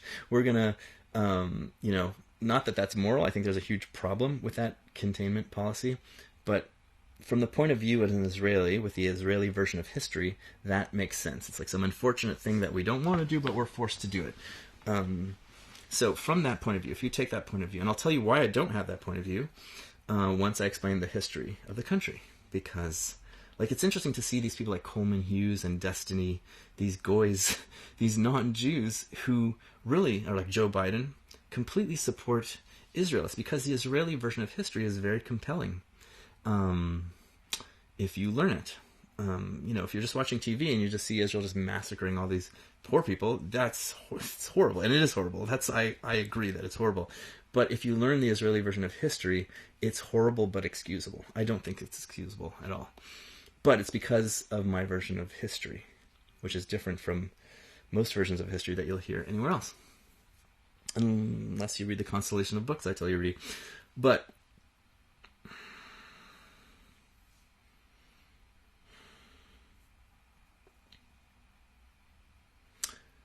the reason that it's completely pointless, actually this massacre is pointless no matter what you believe, because Hamas, people always say, well, if Hamas could do whatever they wanted, they would murder all the Israelis. Actually, there's a whole conference by Hamas, in I think 2021, where they were talking about what they're going to do when Palestine is free, meaning they get rid of Israel and they turn it into Palestine. It's really interesting. Some Jews, they have these, they're not a cartoon. They have debates about morality of killing people. But it's just funny because in our narrative document, they're like, oh, as Islam, as Muslims, we are against the killing of civilians. But like in the Intifada, like the reason Hamas is famous is because in the Second Intifada, they were doing suicide bombs on buses. They were killing civilians left and right. Like that's the whole reason that everyone turns them into this boogeyman organization, because they've done, also PLFP was doing suicide bombs. So, but Hamas is like the spirit. They're taking responsibility for those suicide attacks with gusto, with pride, and in their there's a lot of inconsistencies in the narratives on both sides. And in the Hamas, our narrative document, they're like, we're against killing of civilians. It's completely wrong. But they're like, but the Israelis, none of them are civilians because they all go into the army anyways. But old people and women, actually, they were in the army too. So anyone young, I guess in Israel, the only person who's not worth killing is somebody below 18. I don't know. But it's just funny because people believe this. You saw a woman on the news in Canada who's saying, oh, Hamas are followers of Islam, and in Islam we don't kill innocent civilians. Sorry. Like, that's what they took pride in killing civilians in the Second Intifada. That's why they have their reputation they have in Israel, plus propaganda. But it's interesting you read Tarek Bakoni's book on Hamas, and they debated these tactics. But anyways, they're lying in our narrative document. But the reason that this war on Gaza, it's more just like an assault on Gaza, is so immoral and wrong and stupid, no matter what your point of view is that Hamas was completely contained from 2007 or whenever it was until October 6th, 2023. And the only reason Hamas was able to carry out October 7th at all was because the IDF, the Israeli Defense Force, normally has troops stationed all around the border. But they were all in the West Bank, on the other side of Israel, helping settlers, and I explained what the settlers are.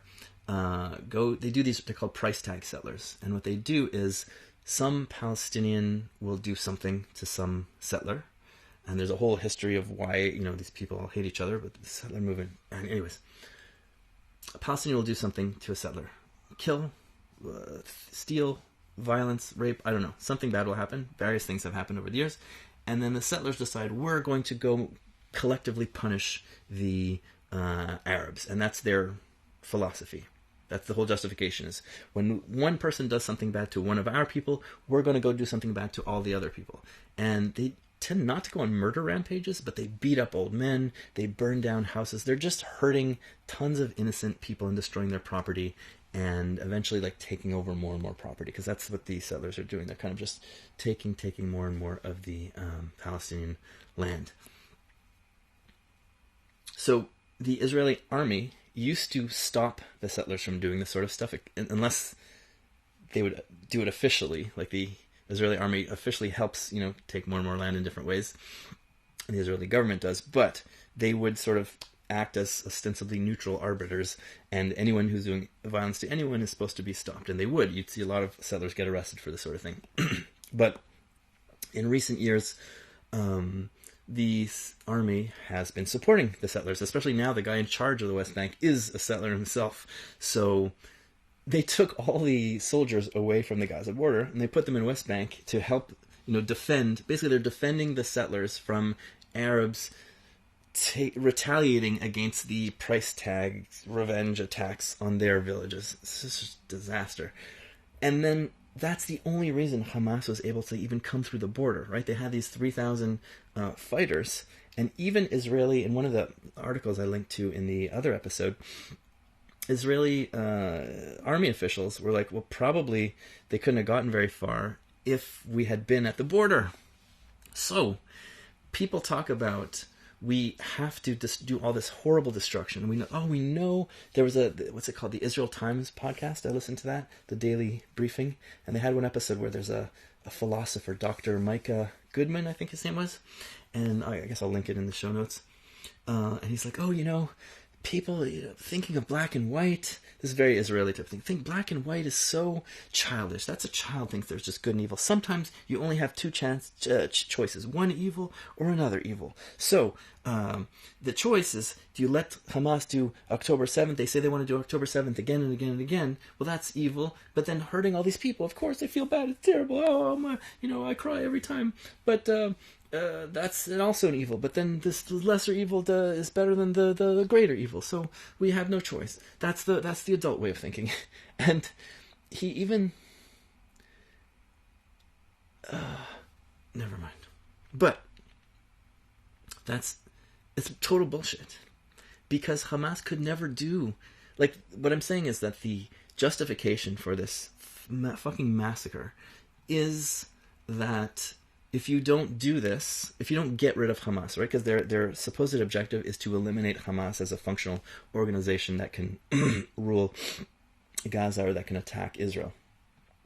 They were already neutralized as for 18 years, 17 years, as a organization that could hurt Israel. They could not hurt Israel for 17 years. They were neutralized. The only reason they came into Israel was because Israel wasn't AWOL. The army was AWOL. It's like if a zookeeper has a lion in a cage, and then he just gets drunk and opens the cage and falls asleep, and then the lion goes out and goes and eats a bunch of people, You don't blow up the whole, everybody in the zoo and all the animals in the zoo. I'm not comparing Palestinians to animals. You just blow up everybody in the zoo. The lion came out. It's the lion tamer's fault. It's the guy at the cage who opened the cage. The fucking idiots were at the other side. And so Hamas burst through the border.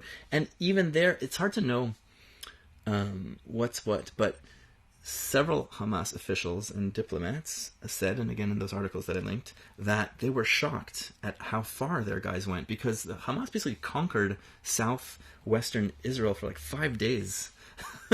That's madness. Israel has this huge, well-funded army, and Hamas is just a bunch of guys with machine guns, and they managed to conquer southwest Israel and kill all of these people. Apparently, they were just expecting to rush in. Most of them would get gunned down, mowed down, and some of them would be able to capture a few hostages, probably soldiers, and then rush back across the border. That's what they expected to happen. But because the army was AWOL, they just went all over the place. And you can see that, like, when they're shooting up that rave festival, right? It's a mass murder, okay? They're just going to this, and people at bus stop, they're just killing people for no fucking reason. It's fucking disgusting. It's amazing because people are like, oh, well, what are the Arabs supposed to do? How do they defend themselves? There's political violence. Sometimes violence is necessary. Property destruction is necessary. But killing innocent people for nothing, it's not fucking necessary. I don't know, this is a take I've never heard before, but if Hamas had crossed the border, not killed a single civilian, just kidnapped people and rushed back, the Israelis wouldn't like them, but the global community would be like, wow, those are some really honorable people who wouldn't kill a single, who didn't commit one murder. All they did was kidnap people and then eventually, use them as negotiating tools. They would have got a lot of respect for that. But no, they fucking crossed the border. They're just fucking shooting people. At the rave, you can see some of the videos. The Hamas guys are like shooting, random people. They're shooting in the porta potties. Just say, I have a gun. Because if you have a gun, that's one of the saddest things about war and death and violence, is it's often just fucking stupid. In ancient times, in prehistoric times, and in subsistence level societies, you have to do violence. I mean, you can do violence by projectiles, but you can't kill that many people. And a war is something that's very... There's a movie called The Axe Fight, I think that's the one, where Napoleon Chagnon filmed some Yanomama tribes people in the Amazon doing a war. And all it is, because he's like hiding in the bushes, right? He doesn't want to be anywhere near this. He's filming this basic mini war. And you see the two tribes approaching each other, members of the two tribes. And it's one of the scariest things I've ever seen. Like, when you see war movies and horror movies, it's just like action shots and close cuts and all this, stuff. And it's so rote. We're so used to seeing this shit that it kind of loses all of its effect. When I was a kid, it's amazing how you get desensitized to violence also. Like when I was a kid, I lived at my parents' house. I'd watch a lot of TV. Then when I moved out of my parents' house, I stopped watching TV. I didn't have a TV, and there wasn't really internet. And then I would go back and visit my parents every week, and I would watch TV. And then I would see like how violent stuff is. You'd see someone get shot in the face, and I'd be like, oh my god, that's so horrible. But while I was a kid watching that, you just see people getting mowed down, shot in the face all the time, and it doesn't affect you. And there's also that sort of like action sequence of editing that's this action-packed type of editing where even the editing itself is the action that you kind of desensitizes you to everything. But so you watch this video, Axe Fight. It's a film from 1975 or something. Tribesmen approach each other, and they kind of... Cause just imagine, if you ever see a street gang fight, it's the same team. If you've ever been in one, people sort of approaching each other, chase each other a little bit with a machete. The guy runs back, but it's so. And then you see some actual violence, like people hitting each other, clubs, knives. It's so scary because it's not action packed. It's this wide shot, and it's real, and it's much less violent than any movie you'll see. There's not this constant massacring or those Vikings, all coming in and chopping each other's heads off. It's very... There's only a little... Like, basically 1 or 2 or 3 people die, and then one side will be like, okay, we've had enough. I don't want to do this anymore, right? Because war in those societies is very democratic. There's no leader saying you have to go and get... nowadays you have your commanders as go get massacred. If not, you're going to spend the rest of your life in jail, or we're going to execute you as a traitor.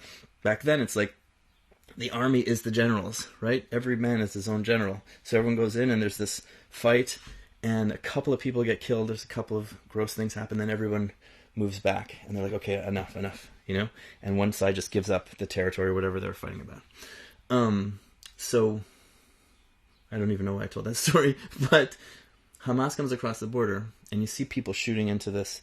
They didn't even know that, it seems like, I mean, this is by deduction. They didn't know that this rave was happening. And they see, oh, hey, there's people, let's just start shooting them. So some people are shooting them. And then you have the other guys going, what are you doing? Save the bullets for the soldiers, right? Because they're like, we have a mission. We're supposed to go neutralize some bases, take some soldiers back. And they're just like, hey, Israelis, haha, bad guys, let's go shoot them. Why am I telling this story? Oh, the stupidity of fighting and the banality of murder and and so back then you had a machete. You had to come near somebody who was swinging a machete at you in order to do violence and death. Or if you killed somebody, their relatives would come and kill you. But nowadays you have a machine gun. You're in the middle of a rave. You shoot people. They didn't have those kind of machine guns. They were shooting. Anyways. The stupidity of it, right? And their buddies are like, what are you doing? Stop wasting, you know. And I bet some of them probably had qualms about, I don't want to shoot these party people. And other people are like, fuck it, hey, let's kill people. You also saw when they got killed, they would say the prayers at the end. So these are very religious people. Like, they're dying. They know they're dying. They say that the last thing they say is a prayer. The point of all this is to say that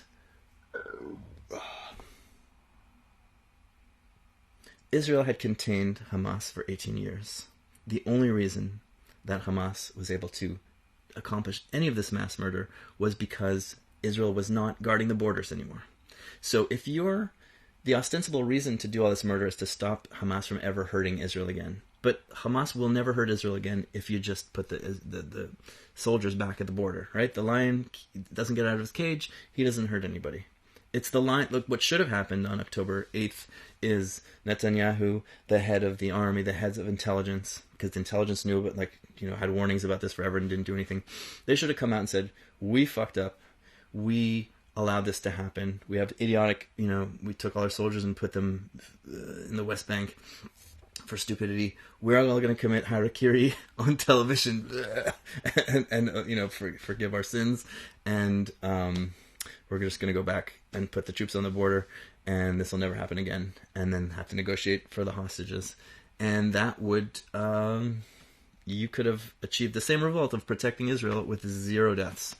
But of course, it's funny because I've said this to a lot of people since then, and nobody gets it. They're like, yeah, but we have to stop Hamas. I'm like, all you have to do is put the troops at the border. You don't have to kill one person and you can stop Hamas. Yeah, but they killed our people. They want to kill us. Yeah, they want to kill you, but they can't. The lion wants to eat you. He can't eat you if he's in a cage. It's your fucking fault for opening the fucking cage because you're drunk and you're a fucking idiot. And people can't, because there's that revenge. They wanted that revenge. It feels so impotent to have these people come in and then kill your people, and then you're just gonna close the border and not do anything. No one wants that. So they're just like, no, we gotta show them. Everyone above 4 years old is a voter of Hamas. Like, you can vote for even the people today who are 40 years old didn't vote for. They were elected 17 years ago. So if you're 18 in 2007, how old are you now? 35, 40? You didn't even, nobody voted. The amount of Hamas had, I think their support was at 30-something. Nobody even voted for them, of the people alive. Anyways, and their support was so low a long time ago before Oslo failed. Anyways, that's a whole other story.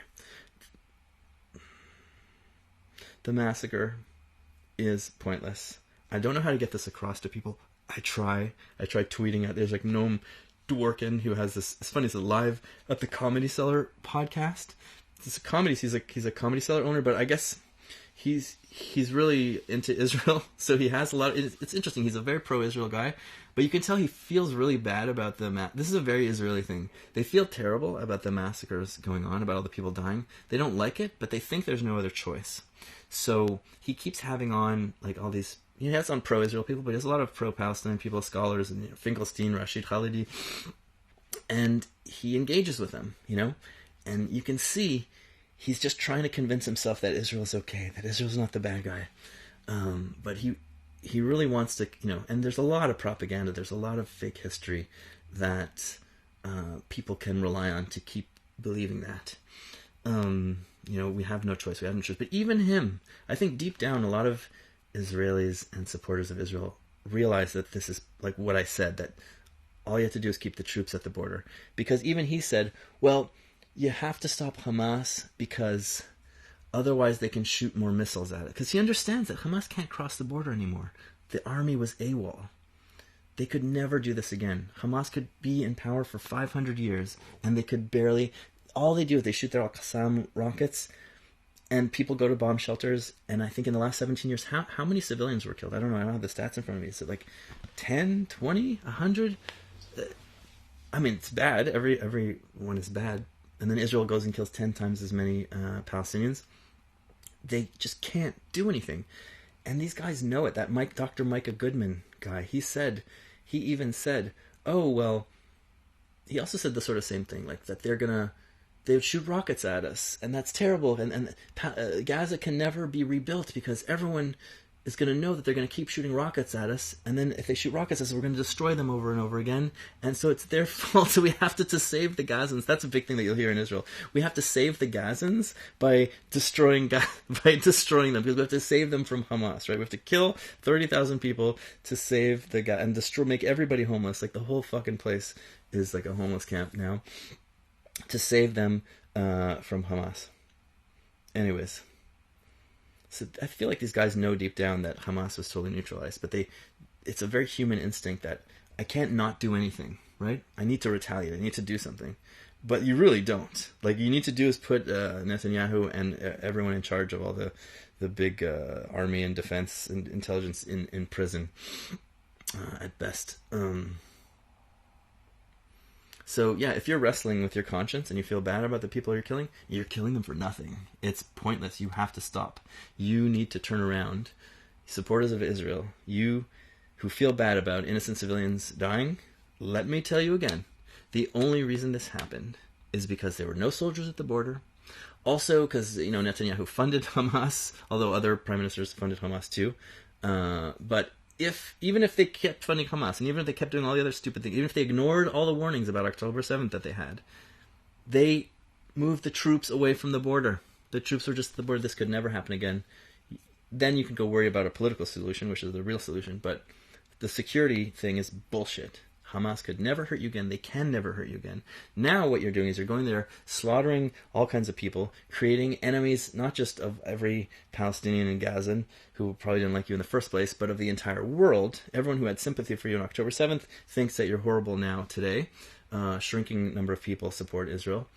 You're putting yourself in danger, like you're starting a war with Iran. There's 100,000 people in Israel, I think, 200,000 displaced because they started a war with Hezbollah started attacking, so they had to evacuate the north of Israel for nothing. Like all this, I don't know, 600 Israeli soldiers died. All this shit is for nothing. For 40,000 dead Gazans, 600 dead Israeli soldiers, 100,000 people in Israel displaced, 1 million fucking plus people displaced in Gaza. The whole place destroyed for nothing. Nothing. If you wanted to protect yourself from Hamas, just put the fucking troops at the border where they were before. The end. So if you're wrestling with your conscience, listen to what I'm saying. Let it sink in. You have to stop this fucking garbage. Go and start, and say, I'm a super, you support Israel through and through, but there's no need to fucking murder all these people, okay? And even if you believe all this stuff that they're all full of hate and full of propaganda, well, there but for the grace of God go I. We could all be filled with propaganda and believe all kinds of terrible things. And guess what? You're going to find out, I guess hopefully at the end of this episode, if it ever ends, it's 1 minute and 43 seconds. Israel is also full of propaganda, okay? Israelis have grown up believing all kinds of fake news bullshit about Israel that justifies the whole situation and that, has turned Israel into a bunch of right-wing, frothing maniacs. Like, it's interesting listening to that Times of Israel daily briefing thing, because they're all obviously liberal Zionist type people, and they're just like, they're not comfortable, but we have to do something. But that's all fucking propaganda. Anyways, and I think if people learn the true history, it's going to take them a while to sink in. Just like I think I tell people, hey, you know that if you just put the troops back at the border, the Hamas can never do anything again. You're killing all these people for nothing. It doesn't sink in. They can't process it, even though like Noam Dworkin knows deep down inside that that's right. Because even when he said, oh well, they have to stop them because if they can't shoot more rockets, he didn't say they can't do more October 7th, because he knows that they can't do any more October 7th, because he knows that the troops were moved from the border. So let's talk about the history of Israel. And this is... Should I just do question and answer? Or should I do the history of Israel? I probably should do it on 2 different days, huh? To give some energy back. So I'm getting deflated. What time is it? Oh, God. No, I got time.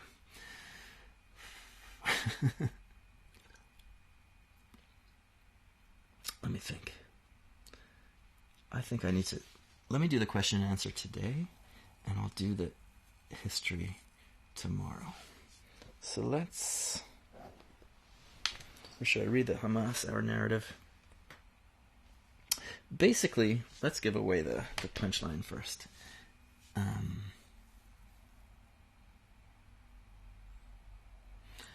The whole question, who started the conflict, right? The Israelis will claim that the conflict exists because the Israelis, the Zionists, started moving to immigrate to Palestine with the intent of having a state. And that's legitimate, right? There's nothing... It's understandable that people might not want their territory to be turned into a state for somebody else, identified with somebody else. But at the end of the day, that's just racism, right? Like if I live in Montreal, if people, I don't know, Chinese people, maybe Mohawk, Haudenosaunee people decide, well, let's say there's a big, what's the best ethnic group that I can use for an analogy? Let's just say Chinese people, why not? Because there's a lot of Chinese people. Let's say that there's some subset of Chinese people who decide that they want a independent state for their people. The Uyghurs, let's say the Uyghurs want, for some reason they choose Montreal is going to be their independent state. And they start immigrating here. Oh well, I don't really want to learn Uyghur. I might not like it. I don't know their ways. I don't know their culture. Is it going to be annoying? Are they going to be, are they sexist or something? Or are they going to, discriminate against me? I might not like it. But if they're just immigrating here, what am I, you're going to go shoot them? Am I going to go kill them?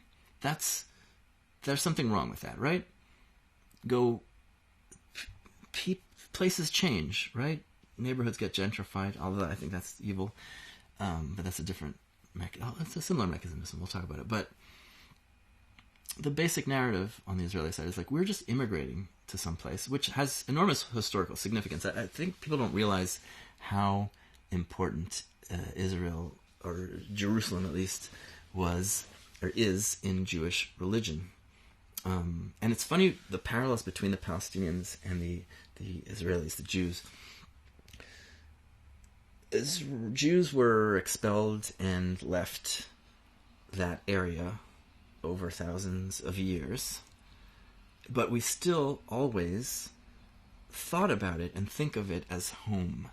When I was a kid, I went to Jewish school, and the way you're educated, you learn about ancient Israel, and you feel like you live there. Like you're reading all the Torah stories, you're reading, you feel like you're a part of those people living there. And you feel this intense connection to this place that you've never been to, that your ancestors haven't been for, 1,000 years or more. And it's very real. So just imagine being Palestinian, and you used to live in that place 75 years ago, and your grandfather or great-grandfather is still alive, and he actually, he can see his farm from his old village where it used to be from where he is now. And people are like, oh my God, why don't the Palestinians just forget about it? You lost the war. Why should you go back? And guess what? Us Jews, we lost the war 3,000 years ago, and we're still dreaming about Jerusalem and Israel, and we went back there. So I think the Palestinians can be excused for still dreaming about their homeland 75 years later. Now, there's a whole bunch of other things about how the Palestinian identity was invented and all that stuff. A lot of that, which is basically true. But anyways... what am I talking about? So the Israeli point of view, right? The historical point of view is we moved there as immigrants, and we just immigrated there, and they just attacked us and did violence on us because they're racist. So if the Chinese people, or Haudenosaunee diaspora, decide to come back and reclaim Montreal or the Montagnier, Nescapi or whatever, they want to reclaim Montreal as their homeland. Well, if they immigrate here, over time they become the majority. And this took, for this to become the majority, whatever, there's the war, okay? But for them to become a sizable, even minority, it took 100 years of immigration. It was a slow process. There was fits and starts, and there was times where there was more or less. And at some points it was disruptive, and we're going to talk about that because it's important. But doing violence against immigration is not acceptable today. So why was it acceptable then? What's the problem? We were just immigrating, and sure, yes, if the Haudenosaunee come here and then they want to make a Mohawk Confederation, the Haudenosaunee Confederation state, that's, it's a democracy once they become a majority. Okay, I might not like it. I might vote against it. Maybe I'll emigrate. Maybe I'll leave. But unless they're really oppressing me, unless they're taking away my rights and making me a slave or a second-class citizen, why should I take up arms and fight? That is racism, okay? And that's the Israeli view, that the native population was so racist that they could not stand, and there's a history of, in Islamic countries, when they took over a country, they would forcibly convert everyone who wasn't Muslim, Jewish, or Christian, and there's some other places where they made exceptions for Hindu, I think, and what are they called in Rosicrucians? Anyways, I don't remember, sorry. But the point is, they turned Christians and Jews into second-class citizens who had to pay a special tax, dhimmi tax, and also you couldn't ride a horse, you had to ride side saddle like a woman on a horse, and a woman has to ride side saddle so that her parts don't get stimulated by the horse, which is sexist stuff. And you have to wear a special color hat. You're a second-class citizen. And the traditional view of the Jews in the Arab world and in the Christian world is this poorest of all people, the weakest of peoples, pathetic beggars, in every place a stranger, in every place sort of begging for rights and not to be trampled on. And the idea that these pathetic, pitiful people of the world, beggars of the world, are coming to our homeland and taking it and winning, that is too much for our macho big egos to take. We can't have that. We need to kill them. There's actually a good quote that's something like that. I'll read it in the actual episode with Rashid Rida, who is a important enlightened Nahda, Arab Enlightenment thinker, who also was Salafist, like the strict Islam that you have today in the Islamist movements like Hamas and like Saudi Arabia, basically. I'm not a scholar of this stuff, so I'm sure I'm saying stuff that's stupid and people know more than me, or like, what is this guy talking about? He said stuff like that at the time, and there's a few quotes of people in the Arab elite saying those sorts of things. How can we let these pathetic Jews win and dominate us? So in the Jewish narrative, in the pro-Israel narrative, the reaction of the Arab population was racism. And there were riots in 1920, there was massacres in 1929, in 1936, 1939. They just kept attacking and attacking and attacking. Oh, they're so racist. They started it, right? Yeah, it's not great when someone else wants to take over your homeland, but So what? That's immigration. That's life. Things change. Neighborhoods. This neighborhood is used to be a super Jewish neighborhood. Then it became a hipster neighborhood. Now it's becoming a Hasidic Jewish neighborhood. That's how life is. It used to be an Italian neighborhood. It becomes a black neighborhood. That's life. Get over it. You have 22 other countries. The Arab world is a huge place. You have 22 countries. We can't have this little tiny territory. And we're giving you full equal rights anyways. The people who lived in our territory, what the hell are you complaining about? You kept attacking us and attacking us. And then in 1948, in order to defend ourselves, we attacked you. We defended ourselves and chased a bunch of you guys out. And half of you fled anyways. And we didn't let you come back. Right? Benny Morris is saying, well, the real expulsion is that they didn't let people come back. But why should we let you come back? Because you were trying to kill us, and we're just defending ourselves, and we can't have a country with you guys because you're such racist maniacs. So, 20% Arabs is enough. And it's really interesting, though, because if you look at... it's like a controlled experiment. You have the Arab citizens of Israel. You have the Jerusalem... and the Arab citizens who have citizenship. You have the people in Jerusalem who have a lot of rights and freedoms, but they don't have full rights and no citizenship. And then you have the people in the territories, the occupied territories, Gaza and West Bank. And there's very, very little people. Israel historically has treated the Arab Israelis, people are like, no, it's Palestinian citizens of Israel. Well, actually, it's funny, I can't tell what's true or not because there's all these polls, but like I saw one poll that says only 7% of Arabs in Israel consider themselves Palestinian citizens of Israel. It's probably all the wealthiest and most educated ones, but maybe that's 40%, maybe it's 20%. I don't know because it's hard to know what's true or not. It's such a pain in the ass reading this stuff. But Palestinian citizens of Israel is a political identity which only applies to some segment of the population. Could be a small segment, 7%, maybe it's bigger, I don't know. But I always say Arabs in Israel because there's all kinds of Arabs in Israel who have different backgrounds and different identities, and we're going to talk more about that in the next episode because it's very interesting to see like which towns made deals with Israel, who preferred some people. It's like we're talking about peasants. So the big deal is that employees in a factory, right? You have American employees in a Ford factory. Maybe a Japanese company, Honda, is going to buy the Ford factory. Now, do the Ford employees take up arms and go fight off the colonialist invaders of Japan? No, because they don't give a shit. They might be racist. They might not like Japanese. They might be suspicious of the Japanese owners. But what they care about is, how much are you going to exploit me, right? Are these Japanese owners going to keep paying my salary? Are they going to lay us off? If they lay us off, maybe they'll start taking up arms against them, right, and make me homeless.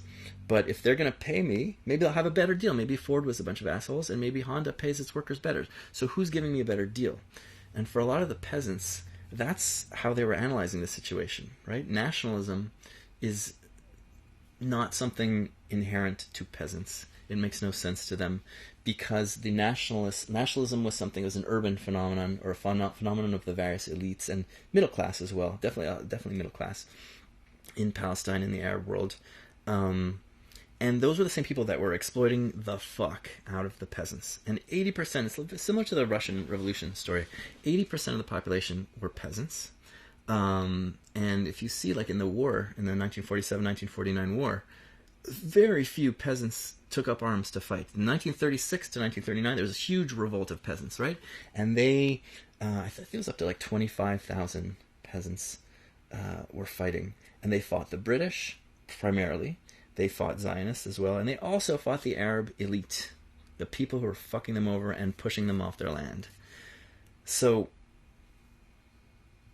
but then in the 1947 to 1949 war, there was like 5,000 soldiers total on the Palestinian side of Palestinian Arabs. There were eventually in 1948 more armies came in from the other Arab countries, but on the actual Palestinian Arabs from the state of Palestine that the British invented, there was 5,000 troops, and most of them were not peasants. Those were actually snobs they didn't want the peasants in there. They thought they were stupid and they thought they were brutes. Peasants did join in as well and fought for their villages, But a lot of peasants were just like, let's. It's hard to tell because they didn't write things that much. But there's definitely a lot of villages made deals with Israel. There are some Bedouin tribes that joined Israel.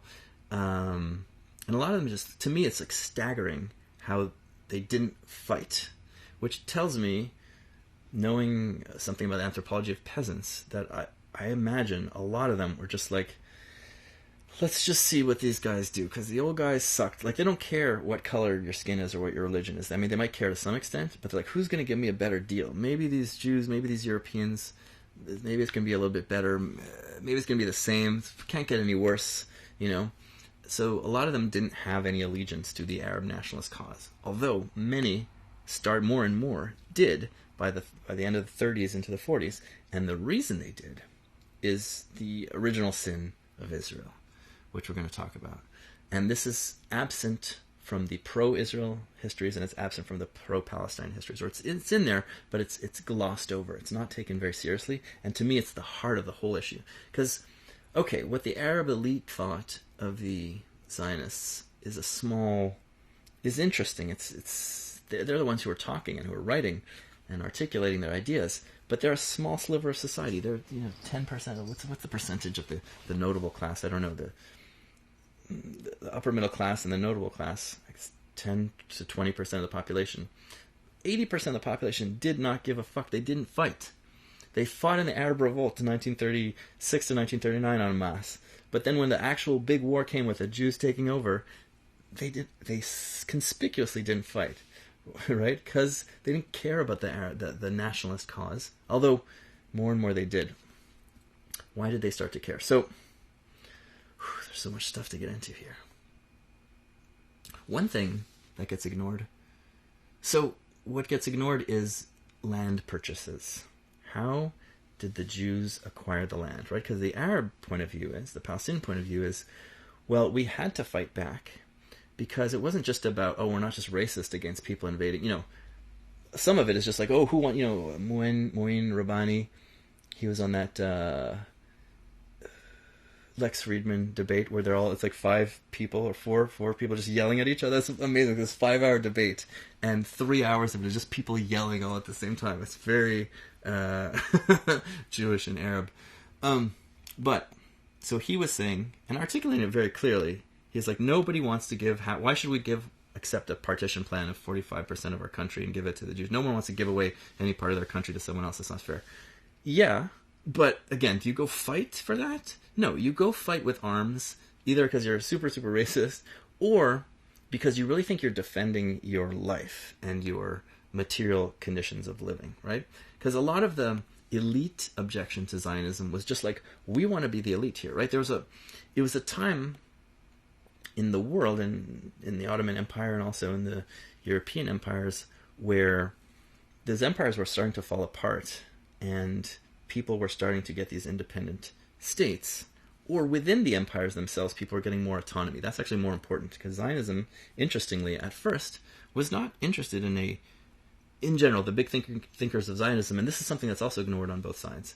The big thinkers of Zionism were not imagining the ethno-state, the nation-state of Israel, that is a sovereign state where the Jews are the majority. They were imagining a state within a multinational empire, like a state like California or Utah, where they have this national recognition and they have a majority in that entity inside of a larger multinational empire. And the Arab countries, like there might be an Arab nation that's a state within, because they were imagining it was a time when you had these autocratic empires, the Ottoman Empire, the Austro-Hungarian Empire, and these British imperialism, French imperialism, and there was a nationalist autonomy movements which saw themselves as being part of these empires, but making these empires democratic. And they imagined that nationalities would have self-governance.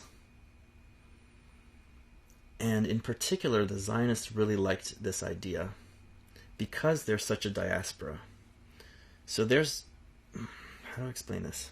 This is a book by Chomsky, he's called, not Noam Chomsky, this other guy, Chomsky, I forget. It's called Beyond the Nation State. He's pointing out that Theodor Herzl, Leon Pinsker, Ahad Ha'am, Jabotinsky, interesting enough, and at first Ben Gurion, although he changed, Ben Gurion just did whatever was practical for him. They came from a world that was made up of multinational empires. There was very few ethnic nation states in the world at that time in the 19th century. There were starting to be ideas about that. And the nation states like France or England, they were actually the heads of giant empires around the world. So even those weren't really solo nation states.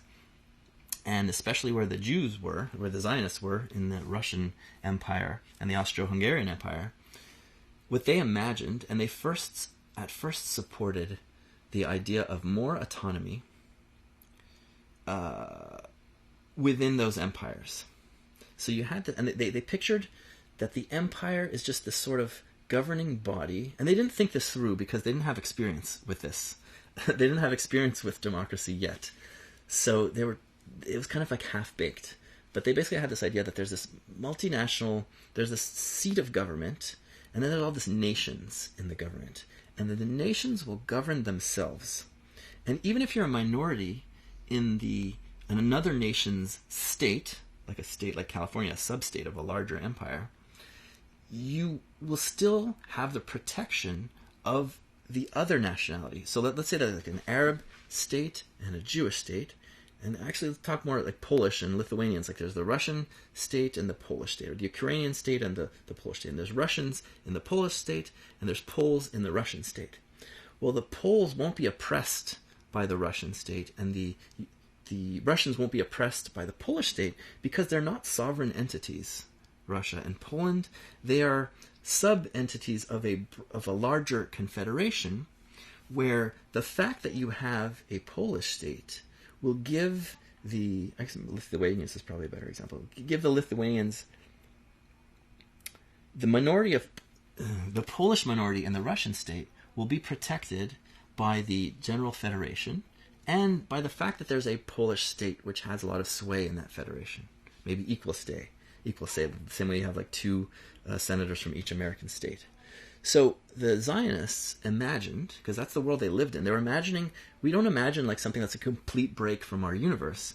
They were imagining a world that was like the one that they lived in. And me too, when I imagine my future socialist world, it's very similar to what you have now. It's just less stupid, because the institutions do what they say they're going to do, not the ulterior motive of hierarchy, of class power.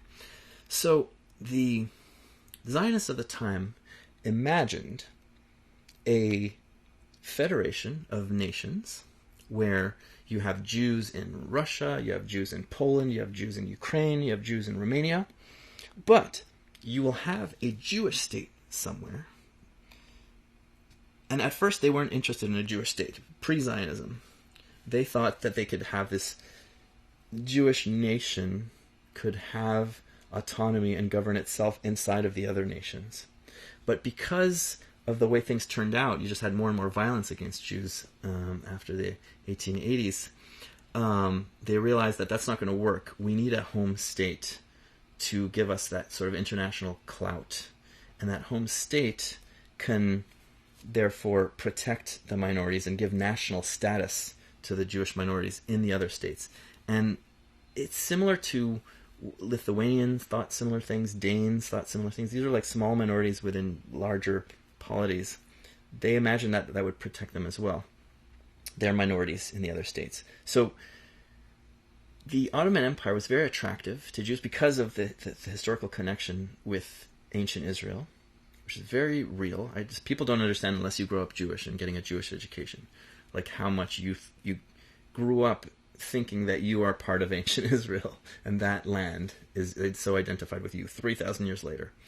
And of course, we should be able, if we let ourselves relate to the Palestinians who see that land as identified with them only 75 years later.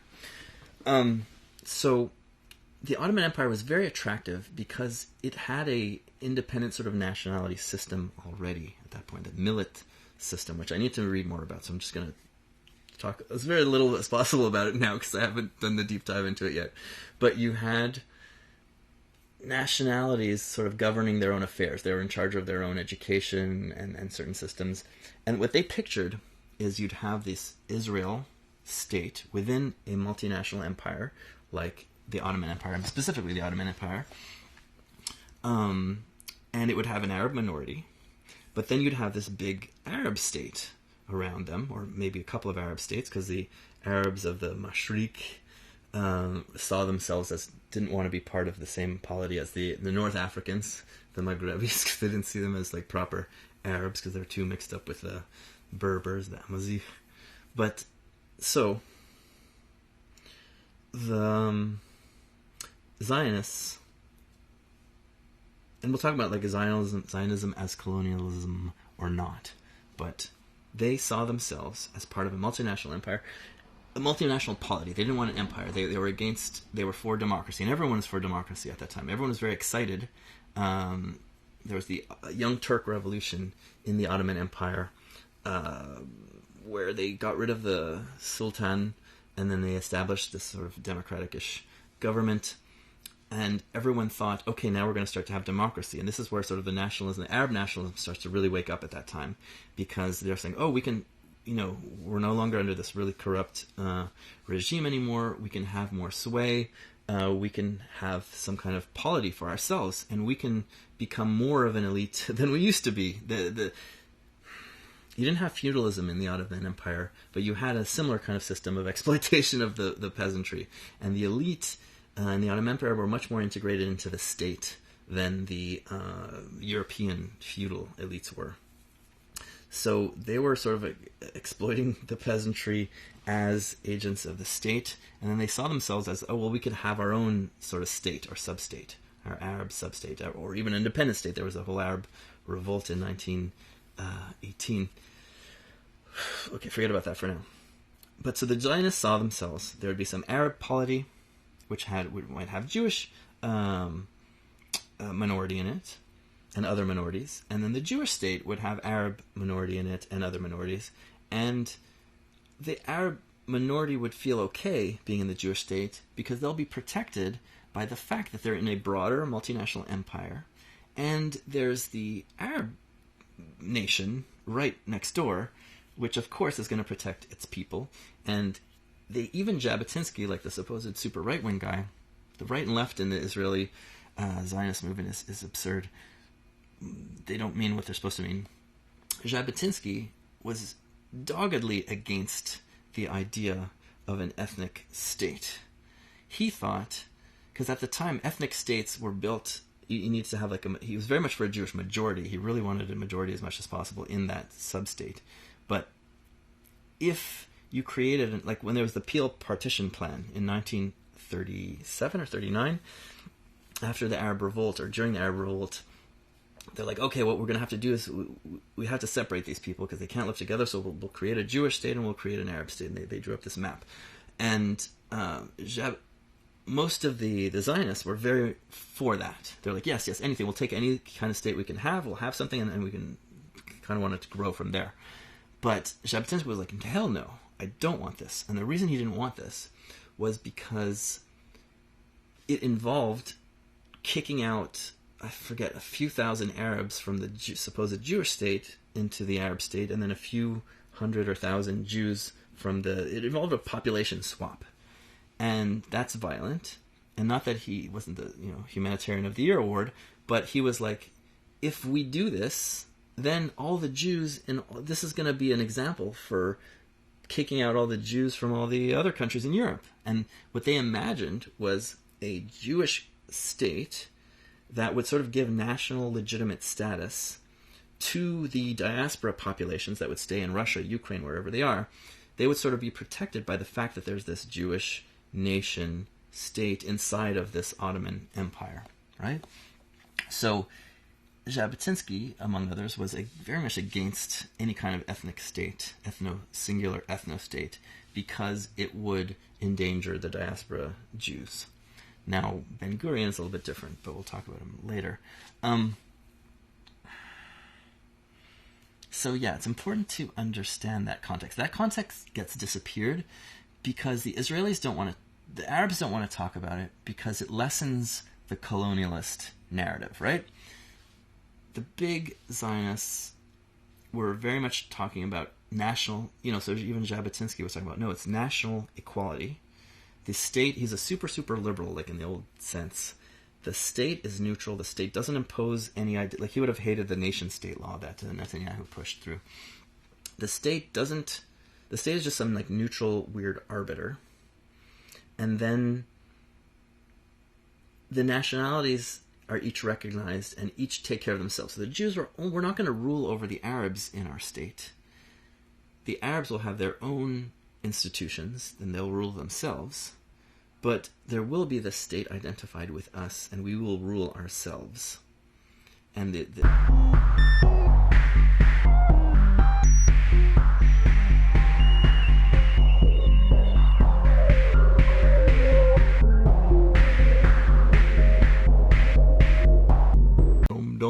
Dome, yes, stupidity-dup. So I ran out of storage, on my iPad there, which is why I had to stop. That's why I'm begging for money. I need a new iPad. I need a new mattress. I need new glasses because I went blind editing the last video. Some money, please. Money, please. Reparations.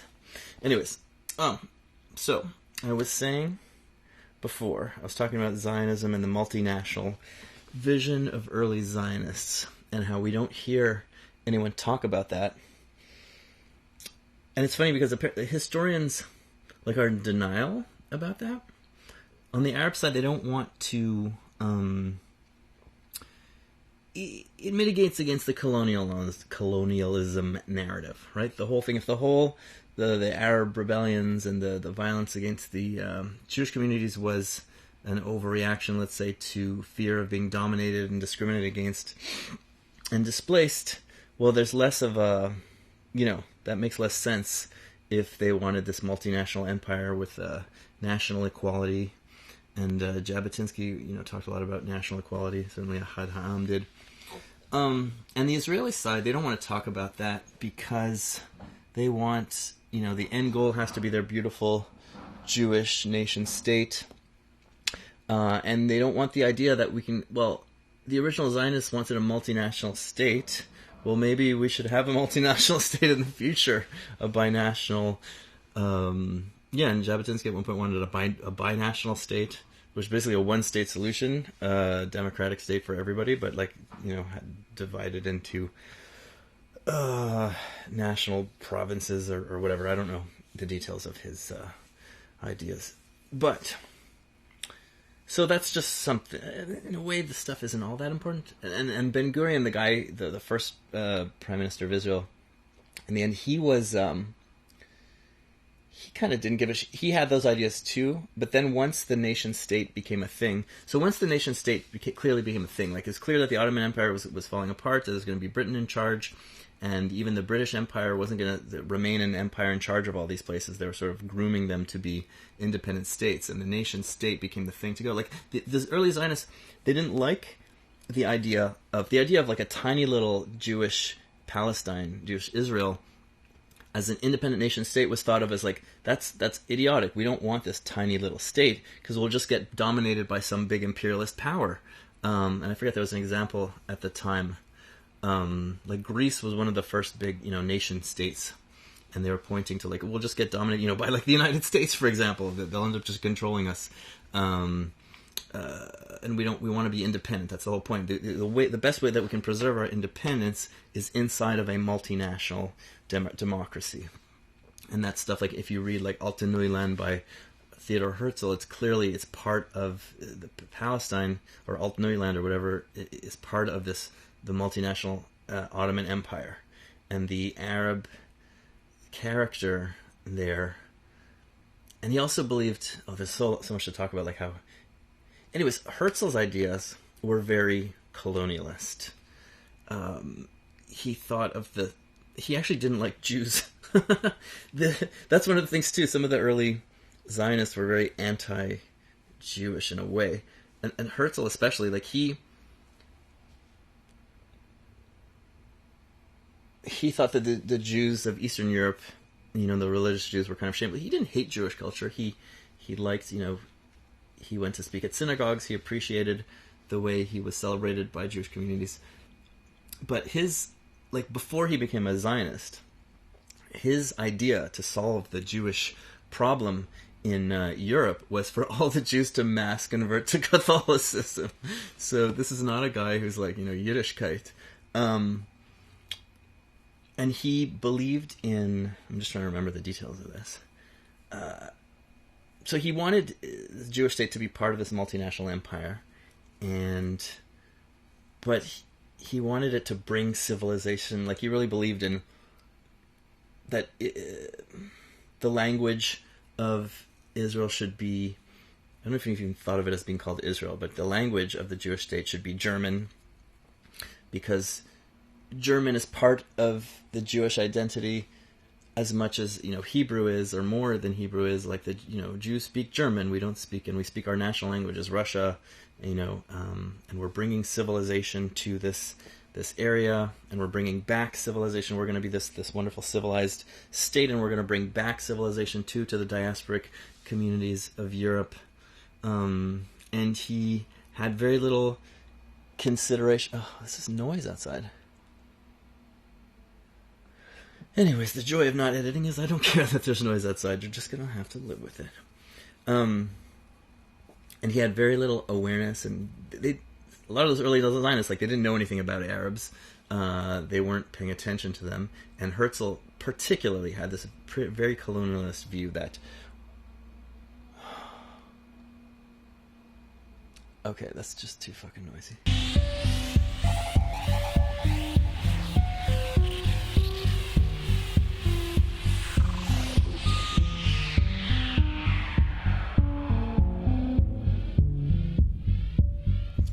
Holy crap, why are garbage trucks so noisy? It's funny, because during the What is Politics episodes that I normally record, this is just happening all the time. There's some loud shit, there's fist fights outside, there's trucks, there's kids screaming, and I'm always stopping it and restarting it. But now you get to see the full process, because the whole point is not to edit this. You can probably still hear the garbage truck in the background. But I was like, what's so noisy? Is it because they're crushing the garbage inside? Anyways, Herzl's vision of Zionism was very colonialist. All the, they're all Europeans. Not all the Zionists were Europeans. There's a lot of Arab Jewish Zionists. We're going to talk about them. Zionists from the Arab world, because they're very important. They sort of offer a different vision of what Zionism could have been that couldn't have been this kind of mess that we have today. Things might have turned out differently. It depends. The elite would never have been happy with it. But in a way, who cares about the elite? They're just 20% of the population, and they're rich people, and a lot of them were just like parasites on the peasants. Not entirely, but yeah. So they picture that having this, entity, this national presence as part of a multinational federation will give more status and power and protection to the Jewish communities of the diaspora. Herzl's idea is very civilizational, and all of the Zionists, the European Zionists, thought, we're going to bring what little they thought about the Arabs. And at first they barely even understood that there was Arabs there or that they would care. And they also thought, like, there's a famous quote by Herzl that we'll have to spirit them away, the population of Palestine, into the neighboring countries. Basically, peasants or these nomads, we can just give them some money and compensate them, and then they'll just go take another farm somewhere else, like in Transjordan or whatever, that didn't exist at the time, whatever entities, a different place, because, hey, what's the difference? One farm is the same as the next. And what they didn't realize is that one farm is not the same as the next, and more importantly, the world is getting very overpopulated for peasants at that time. And we saw in the Russian situation, at this period in history, because of improvements in healthcare and hygiene and stuff, birth rates were up, but childhood death rates were decreasing. So populations were really, really ballooning, and there was this overpopulation crisis in the Palestine peasantry, just like there was in Russia at the time, and kind of like almost everywhere in the late 19th century. So there's nowhere for those people to go. And anyways, all the major Zionists, they thought, well, they're going to love us, those natives. and it's similar to colonialism. Like, you can decide for yourself. There's Zionism, colonialism. There's some differences and there's some similarities. So the similarities are, this population from one country going to go populate another country and take it over politically, or one area, because it wasn't a country. Palestine wasn't. It was just a region. And Palestine, actually, the idea of Palestine was something that was more concrete to Christians in the area, because they had, whatever, there's the Arab Christian culture, and it's an Arab culture, but the Christians had more of a connection to Europe, an historical connection to Europe, and Europe called that area Palestine because of the Roman, what it was called in Roman times, and the Crusades, it was called Palestine, so they identified with that sort of Christian Palestine biblical idea, much more than the Muslims in general, who, they're sort of the Philistine area, which never included, like, the Negev Desert, for example. It was like the south of Lebanon and the north of what's now Israel, and parts of what's now Jordan. Anyhow, we're going all over the place. The Zionists thought that we're going to go into this country and they're going to love us because the Ottoman Empire needs technology, needs finance, and needs new agricultural techniques. And this was true. The agriculture of the Palestinian peasantry may have served them well for, hundreds of years, but at this overpopulation time, they needed more. They needed more agricultural efficiency to survive, and survive well. So what they told themselves, the Zionists, and what they tried to tell the Ottomans and the Arab public, is we're going to come down here, we're going to give you all of this technology, we're going to share these agricultural techniques, you're going to love it, it's going to be awesome, and then we're going to have this state, and you're going to have your equal, national rights in the state, and there's nothing to worry about, we're good. And contrary to what we hear today, the Arab public wasn't, even the elites, weren't uniformly hostile to Zionism. Many of them were immediately. They're like, whoa, because this is the time when there's the national awakening. The Nahda, it's also birth of nationalism, national awakening everywhere, of people everywhere. And I think nationalism is the opposite of awakening. I talked before, I think nationalism is a completely idiotic thing. I'm not going to go into detail now, but people were thinking we're going to have more autonomy, and the elite, and specifically, middle classes were thinking we're going to participate in democracy, and the elites were going to think we're going to be the elites of these new states. So the idea of, like, who do you think you are? We're just about to get our own autonomy, and then you're going to take it away from us. Fuck you. So there was this immediate hostility, but there were many, or some, nationalist, specifically nationalist, including Rashid Rida, who I just mentioned, who was this Salafist, this Islamist, Arab nationalist, well-known figure, who liked Zionism, or were welcoming the Zionists in certain conditions. And they thought, part of the Nahda, part of the Arab awakening, was a discussion about why is our part of the world behind the Western powers. In the heyday, the Muslim world was dominant. We were the wealthiest countries. We were the most intellectual countries. We had we kept the philosophies of ancient Greece and Rome alive, and we, developed our Islamic scholars and philosophers. And then now we've sort of fallen behind in this backwards. Barbarian Europe now is the dominant power, and they came in and they conquered us in different ways. Napoleon conquers Egypt for a couple of years. And this is very upsetting to them. And like, how can we, get back on top? And some of them were like, these Jews who have lived among us, Jews have lived among us since we came here. They have European capital, and the Zionists lied a bit and were pretending that they had all this. Oh, we got the Jewish money bags. Hey, you want us here because we're the Jewish money bags, but they didn't actually have any money. They had some backing for stuff, like the Rothschild financed a lot of their projects, but Rothschild wasn't even a Zionist. He was just like, I can make money from these agricultural colonies, maybe. Anyhow, they kind of exaggerated that they had all this access to, we have the pockets of Europe, European wealth, and we can bring it here. And the Arabs believed them, and they believed it in a way that was like a conspiracy theory, like, oh, the Jews are going to be the imperialist agents and take us over. But they also thought, well, if we can, encourage the Zionists and encourage their national project, but they will have to learn Arabic, become part of our culture, not dominate us politically. And some of it was just like they have to basically abandon Zionism, but they can come here and give us their money. But others, like there's the decentralization party, one of the nationalist parties, they were thinking, well, if they can come here, they can share agricultural resources. As long as they share their knowledge and wealth with us, we can let them have their national home here. Okay, and if you look at the early Zionist stuff, they're never talk. Well, sometimes they talk about a state or they talk about a commonwealth, but they're often talking about the national home, and that's often portrayed on both the pro-Israel and pro-Palestinian side as a ruse. Oh no, they didn't want the national home; they wanted a state, and this national home was just a ruse to sort of make the Arab population less afraid of them, that they're going to dominate. And there's some truth to that, but they really especially there's different strains of Zionism.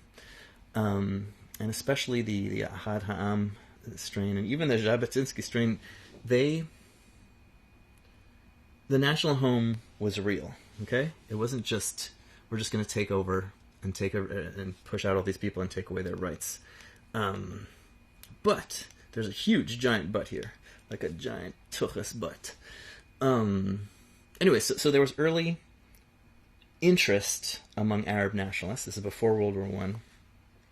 In Zionism, that they might actually help the Arab Middle East, and this is what we need to bring the Arab world into the 20th century, to be an advanced. The Arab nation or the Arab people is going to advance maybe within this new, more democratic Ottoman Empire. We're going to advance as a people with these Jews, with their capital, right? They're going to help uplift us. This is, of course, a minority view, but it was a view among serious Arab nationalists. And the paper, there's a paper, Palestine, which was owned by two Christian brothers, Yusuf and Isa. Their last name was Isa. Which is Isaac in Arabic. The Palestine paper, which became one of the arch-nationalist papers and anti-Zionist papers, at first they were interested in Zionism, and they printed several articles by Zionists and their own articles about some of the benefits that the Zionist colonies, because the Zionists had been establishing settlements since 1881 or even 1878, but and so like Rishon LeZion, the first of Zion, they saw that it brought actually some of these settlements brought benefits to the local Arab communities, and some of the populations of the Arab communities increased because there were improved agricultural techniques, there were products available that hadn't been available before. They were bringing in some European technology and techniques and sharing it to some extent with the locals. It was improving things to some extent, so they were cautiously interested in this. And there was a series called Letters from a Peasant that was co-authored by one of the Isa brothers with this Zionist, what's his name, Menachem? Oh, I forgot his name. Levisky. Anyway, some Russian Jew guy, an agronomist. And this is something that's kind of common in the 19th century or even before, where you pretend to be someone else, pretend to be a rustic, just like the sort of like the Candy Aronk stuff that we talked about in the David Graeber book. So they pretend to be an Arab peasant, and they write these pieces about, oh, it's great, the Zionists have been coming here, and they've been establishing settlements, and they're bringing good agriculture to us. So he'd write these. The article will be linked in the show notes. But forget the anecdotes. It's just funny stories that these two rich. I mean, the Isa guy is from a wealthy family, and the Russian guy, I don't know if he's super wealthy, but he's not poor. He's definitely not a peasant. And he's not Muslim. So they're both Christian and a Jew are working together, pretending to be a Muslim. And remember, in the actual episode that I'm going to do on this is just the Brainstorm episode. I'm going to be, telling all the details and all the quotes, and you'll get all the details of this. But so they work together to pretend to be a Muslim peasant and write these sort of like pro-Zionist propaganda articles. But eventually, this is the big problem: is the European Zionists in particular were fucking arrogant and not interested in, like, they were just interested in establishing their polity, making their national home or their state or whatever they're trying to build, and they didn't care about the natives that much. They were telling themselves how much they care and how much benefit they're going to bring, but they kept not prioritizing that at all and prioritizing themselves in various ways that antagonized the local population. So, they kept promising that they're going to educate Arabs in their schools, and we're going to teach Arabs, different agricultural techniques. But then it turned out that they established some Zionist schools, and it's hard to tell sort of what's real and what's not real.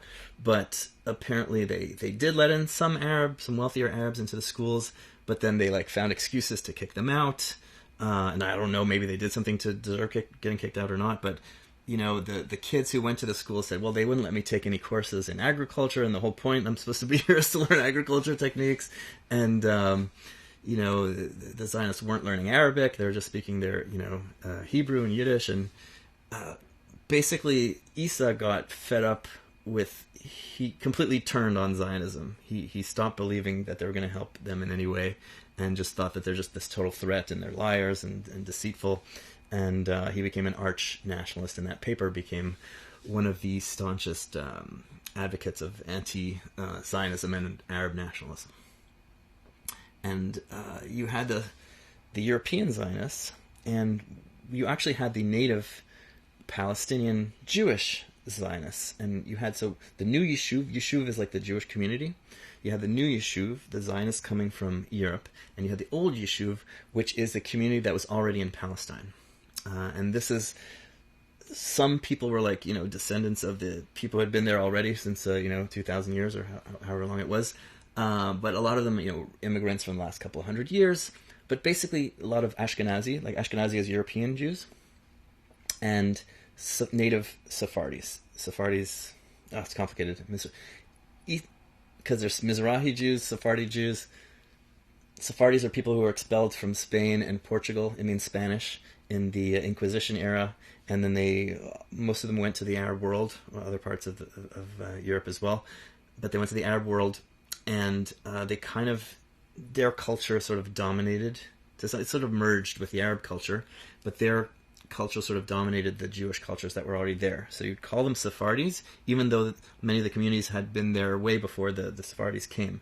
And today you call them Mizrahis, which means Eastern Jews. Anyhow, these Jews, which called themselves Sephardis, and Ashkenazis, so European Jews, they were well integrated into Ottoman and Arab society. They spoke even, so you'd have, I have an uncle, Wiesman, European Jewish name, but his family came a couple hundred years before, went to Palestine. Often they would go for religious reasons, and spoke Arabic, well integrated into the Arab, they had Arab neighbors, Arab friends. Communities tended to be very segregated in that time. You were socializing, you were ritualizing, you're doing a lot of your stuff within your community, but when you're going to the market, when you're buying stuff, that's when you're interacting with the other nationalities. Here today in an urban city, everyone's all mixed up everywhere, but in those times and in those countries, nationalities or ethnic groups were rather segregated, particularly by religion in the Ottoman Empire. So these Ashkenazi Jews and the Sephardi Jews, who were people from Palestine, but also from Tunisia, from Morocco, different parts of the... was Morocco even part of the Ottoman Empire? I don't think so, but different parts of the Arab world, from Syria, Jews from those countries became interested in Zionism, and many of them had been moving to Palestine anyways for religious reasons, but they were also becoming interested in Zionism as well. And they joined the Zionist movement, but they had very different ideas about what Zionism should look like. And they kept telling the European Zionists, hey, we're trying to make friends with this Arab nation. They're becoming nationalists. They're not going to be very happy about this whole Zionist project unless we really do a lot of outreach to them and communicate with them and quell their fears. And one of the ways we should do that is we need to assimilate into Arab culture. Like, they were already assimilated to Arab culture, the old Yishuv Jews. And they're like, you Europeans, like, learn some fucking Arabic, learn the customs, learn the traditions, learn the ways, learn the culture, so that you can communicate with them and they can feel comfortable with you and they don't feel like some total foreigners are going to come dominate. They're going to feel like, okay, we might be in a polity that has a different religious, identity, but it's still the Arab world. It's still part of the Arab nation, right? Because those Jews called themselves at that time Arab Jews, and they even called themselves Arab Zionists. Okay, the same way that a Christian Arab will call himself an Arab, many of the Jews of the Arab world were calling themselves Arab Jews. And they were listed that way in censuses, but you don't want to trust the censuses because those are nationalist projects. Like in North Africa, 40% of the population is Berbers, or Amazigh, and but they'll be listed in the census as 99% Arab because they just basically erase that this whole population exists. You have villages where people don't even speak Arabic, right? Anyhow, that's a whole other story. So the Jews often call themselves Arab Jews, saw themselves as part of the Arab people, and they were very, very much emotionally invested in the Ottoman Empire. They saw themselves as loyal Ottoman subjects. Just like American Jews are very, very attached to America, most of them, or Canada, or wherever they come from, whichever countries they're part of, France, England. So these Jews were very, very attached to being Ottoman subjects. And they thought, okay, let's build our national home here. They were nationalists. But integrate into the Ottoman Empire, integrate into the Arab culture, and we can go far. And there are some indications that this might have been true with some of the Arab elites, but they basically antagonize them. Although I think the Arab elites, who knows? And I don't care that much, honestly. What's interesting to me is the relationship between the Zionists and the peasants, who are 80% of the population. And again, they're the descendants, the Palestinian people too, especially the refugees, because when there was the 1948 war, the rich people and upper middle class people, they left quickly, because like in any war zone, if you have a place to go, if you have cousins somewhere, if you can afford a country house, if you can afford a hotel, even now in the Gaza war, a lot of the wealthiest people in Gaza are going and living in Egypt because they could afford, it costs like $10,000 to get out there, and they can afford to live in hotels, whereas the poorest people are getting bombs dropped on their heads. So in the 1947-48 war, the wealthiest people left first, and the people who became the big refugees, I mean, technically the wealthy person was a refugee if they couldn't go back to their place, but they, settled in other places. But the people who had nowhere to settle end up in all these refugee camps and refugee towns. I don't know why they're still called camps, because they're no longer camps, right? They're cities or neighborhoods with, brick and mortar buildings. They're just poor.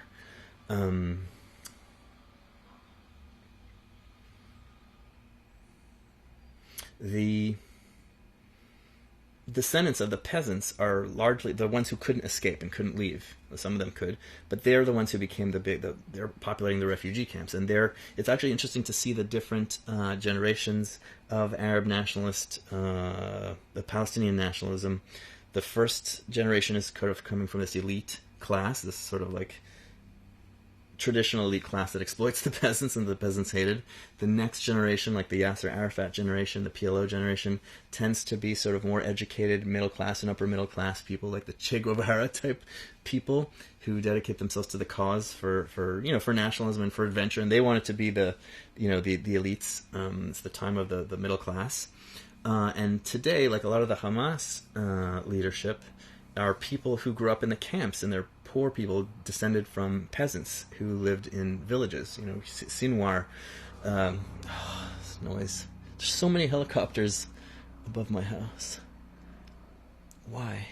Anyways, Yahya Sinwar, the head of Hamas in Gaza, who orchestrated the whole October 7th, he came from a Palestinian village, and he was in Israeli prisons for 22 years, and everyone reports that he kept talking about how he's going to go back to his village. He's going to go back to his village. I don't know if his village even exists anymore, but he has that dream, and that's the leadership of the nationalist leadership goes down this class ladder. and actually, Hamas isn't necessarily even a nationalist organization in many ways. They're a Islamic nationalist organization. They believe in the caliphate. They'll admit in some of their documents, like, yeah, Palestine's not a real country. The Brits made it up. That's not a thing. Like the Arab nation, the Islamic people are one ummah. You know, the great the people, the community. But we're going to stick to Palestine. It's very important. Because why not? That's like an organizing principle. Like and the Jews too. Like, oh, the borders of this country that England created. That's what everybody's fighting about.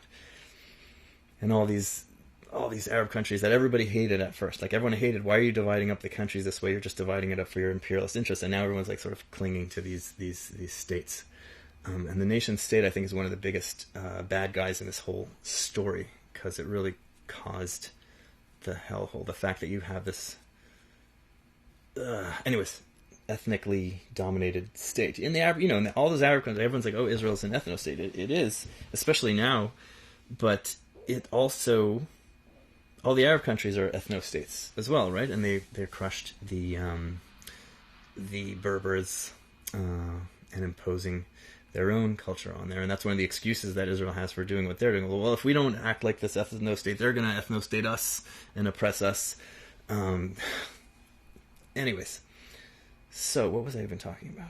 So the Ashkenazi and Sephardic Jews who had been living in Palestine for hundreds or thousands of years, depending on who they are, wanted a Zionism which integrates itself culturally into the Arab world.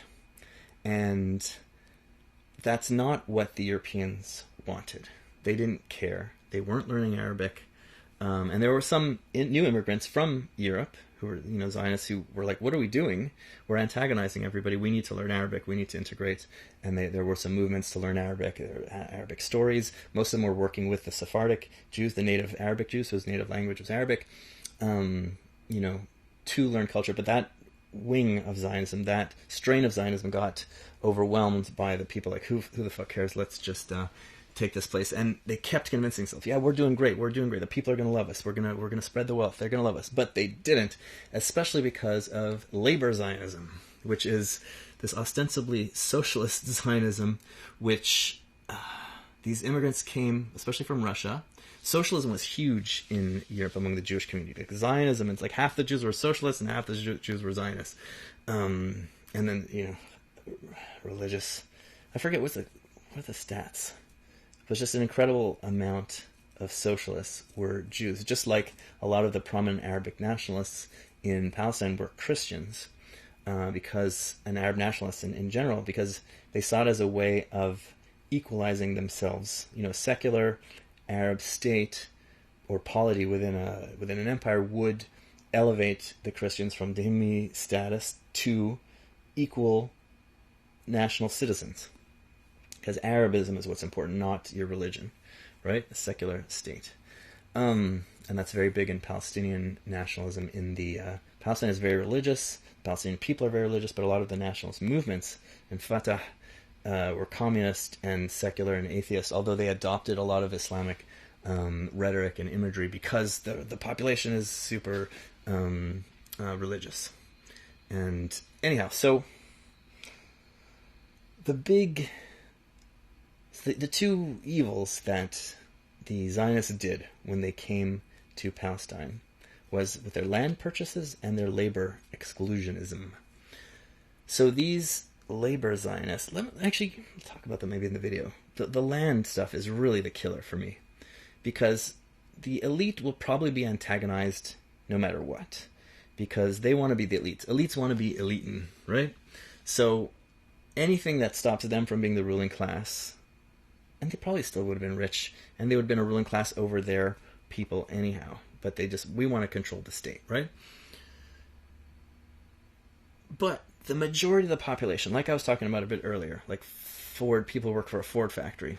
Peasants don't care who runs the empire, right? Not that much. They want they're very traditional, they're very religious in their way, although it's a different kind of religion than the urban religion. I talked about that in the Russian Revolution as well. Religions, including Islam, the urban religion is supposed to be the true religion, and the rural, people think the opposite. Oh, those rustic, those rural people, they know the true religion. They're traditional people, and us urbanites are so corrupt. But it's actually traditionally the urbanites are the ones, because religion in empires is a way of controlling the people.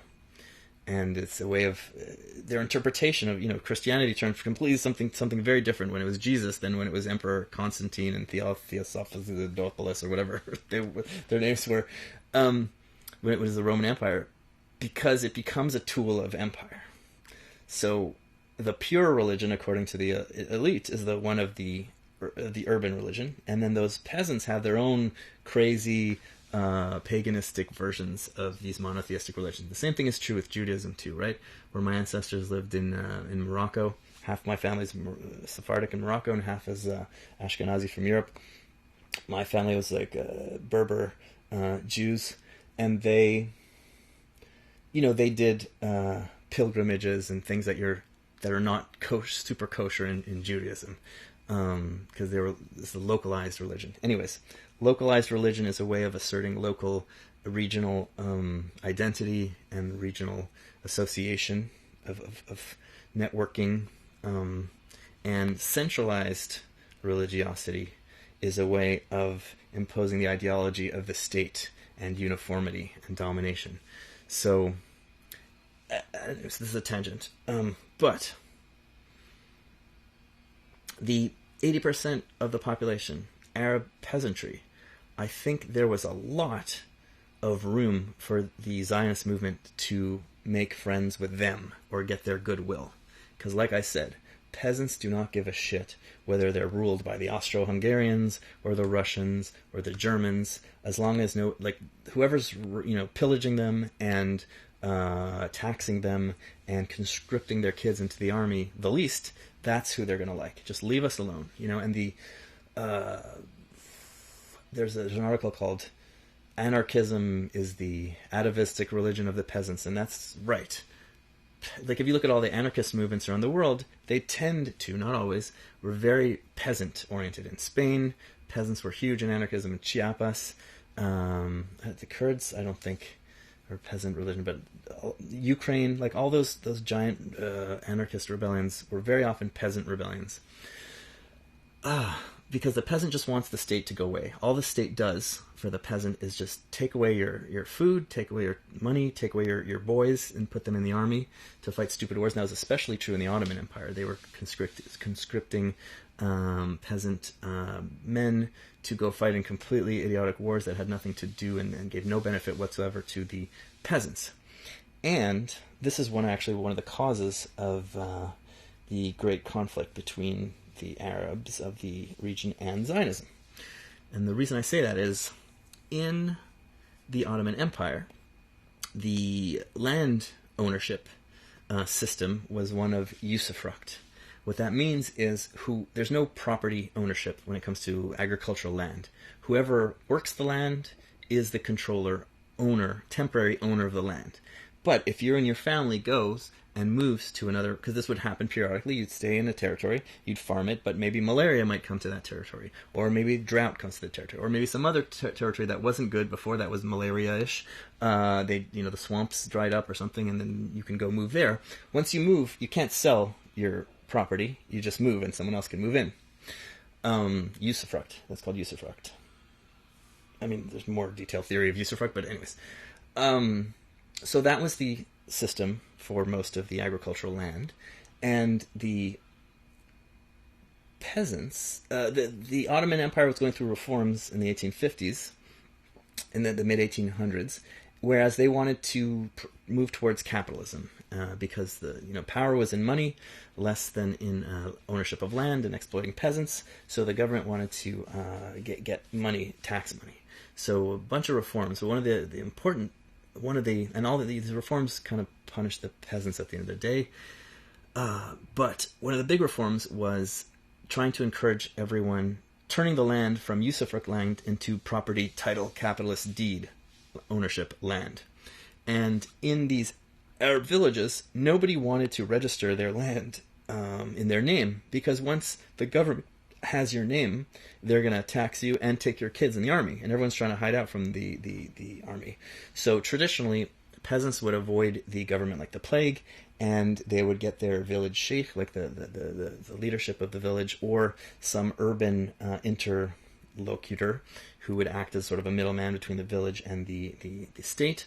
And they would get these sheikhs or the urban elites to register. They would register the land in their name. They're sort of like, and that was sort of a normal thing. I'm the patron of this village. I deal with the bureaucracy. I protect you from the Ottoman Empire, and I also tax you and tax farm you and exploit you at the same time. So they're like playing both sides. So they tax the peasantry for their own benefit and for the empire, but they also sort of hide them from the army sometimes. Anyhow, so all of this elite class, the agricultural elite, and the state sort of shifted away from favoring agricultural elites, because the agricultural elites still lived in the village, and they were elites in the village because they had a more powerful family, just because there's more people, so there's more of a fighting force often, and they're more wealthy because they had more people. But the gap between like the sheikh and the average villager wasn't huge, right? And they still lived in the village, so they had a close connection to the villagers. But then the Ottoman Empire sort of shifted away from the sheikhs towards the what we call urban notables, the urban elite class, who were commercial class and bureaucratic class. And then they sort of became the empire's bureaucratic administrative elite and tax farming elite. And so more and more they were letting the urban notables, the urban elite, register the lands in their name. And for like 100 years, 50, 70 years, it didn't change anything for the life of the peasants. Technically, they're like, well, I'm not the owner of the land, but that doesn't mean anything, right? To a peasant, their whole life is, I work the land, I take the fruit of the land, I sell the stuff that I can. It didn't mean anything that I sign a paper that this, Husseini or whatever owns the land now. Nashashibi. So, in this sort of swindle over 20 years, the elite of Palestine, and not just Palestine, like all over the empire, basically steals the land from the peasants. And for 50, 70 years, it didn't matter. The peasants still worked the land as before, kept their produce, paid their taxes, etc. But then these Zionist Jews come in from Europe, and they want to buy land, and they thought that they could just they thought there was all this empty agricultural land that they could just move into and improve with their agricultural techniques. But it turned out, like everywhere else in the world at the time, there was an overpopulation crisis. There was not much arable land that was free. The land that was free was like full of rocks, full of malaria, and the land that they could take, they did take some crap land and turn it into something, because the local people didn't have the techniques to like get the rocks out of land. I don't know, I'm just not making stuff up, but I'm half remembering it. Get rocks out of land or get malaria out. And so they could take some garbage territories, but there wasn't much of it. And also, Jews had not been farmers. For the large part, Jews were forbidden from being farmers in the Ottoman Empire as well, but in Europe for like 1,000 years. So they didn't know how to, they lived in hard times. Jews were poor, but they did not know how to farm. So you had these people who were used to either doing hustling, shmata business, living on charity, being, small professions, artisans, teachers, maybe lawyers if you're lucky, stuff like that. Most of them didn't have, they had high school degrees, and very few had like university degrees. Anyways, these people coming out trying to be farmers, they weren't really good at it. But anyways, the point is, there's Zionist land acquisition agencies who are going out trying to find as much land as possible and buy as much land as possible. And, well, guess what? Some urban notable is like, hey, I have this village over here that I own, and I'm not using it, because what the fuck do I care about these peasants? All I do is exploit them for tax farming and for other exploitation purposes, and hey, I'm better off just getting a big chunk of money from these Jews. So they would sell these villages to the Zionists. So the peasants would get kicked off of the land, because now all of a sudden they're tenants. They didn't realize what a tenant is, but they become tenants instead of basically owners, masters of the land. And all of a sudden the Ottoman army comes in, later the British army, and like clears out this entire village, which is sold by an Arab elite to these Zionist land acquisition agencies, right? So these entire villages, 700 people here, 1,000 people there, There are some famous giant purchases, which we'll talk about a bit later. But little village here, little village there. And you see a very clear pattern in violence between Arab peasants and Jews. In areas where Jews came in and established colonies without displacing any peasants, they get along quite well with their neighbors. Not always quite well. There's like you're in an overpopulated area and you're just coming in and they see you as like, oh god, more people, So there's some antagonism there, but it was like minor antagonism. And also the Jews didn't know the customs of the land, so they're like, oh, this is my private property. What are you Bedouin doing trying to graze on my land? And they would sort of kick them off the land, so that there'd be some fights about that stuff. But that was more just like not knowing what the fuck you're doing, figuring out how to settle into this population, being annoyed that there's new people in your, in your area. But there wasn't serious violence, long-term violence. You'd have some clashes, and eventually, usually, they would figure out how to live with the neighboring communities, and you'd had general good relations. The local Arabs would trade with the Jewish settlements. They would often work on the Jewish settlements. A lot of the first settlements were like these colonies. So sometimes they would buy an Arab village, and then they would turn the Arab village into some kind of plantation. And the Arab peasants would end up just working on the plantation. So the people who are, the farmers now are like the plantation workers. And that's not good, but it's less bad than it sounds in the sense that there was an overpopulation crisis. A lot of people were sort of being proletarianized and pushed off their land anyways. And a lot of them were doing this kind of work as seasonal work. Well, now they had this secure income, and they were doing the same work that they were doing before anyways, with some modifications. So there was decent relations in those where Jews didn't displace anyone, or whether they turned the farmers into workers on their same land. There wasn't violence in general. But where tenants were expelled and evicted from their lands, that is where you saw violence. You saw the Arabs were like, what the fuck? And you have to understand something. Like, I'm a tenant lawyer, and I deal with people getting rent-evicted all the time. That's what my specialty is, dealing with rent-evictions. In an urban environment, that's a disaster, right? You're getting pushed out of your neighborhood, especially where there's rent control. You're living in an apartment that you can afford. The landlord finds some way of pushing you out. And then all of a sudden you can't afford to live anywhere else in the city because the rents have blown up so much. So you're like, I know people, they get rent evicted and their life never is the same again. They're 50, they're living with roommates, they're living with their parents, you're moving out into the boonies, you don't have friends anymore. It's horrible, okay? But it's worse, and it's something that we live in fear of all the time. And there's solutions to this, but I'll talk about another episode. But it's worse for a peasant, because a peasant, when you get evicted from your farm, you're not only losing your land that you grew up on and that you love every tree in your land and every fig tree and every olive tree, and your grandfather lived there, and you've been there for 1,000,000 years and you love this place. But it's not just that.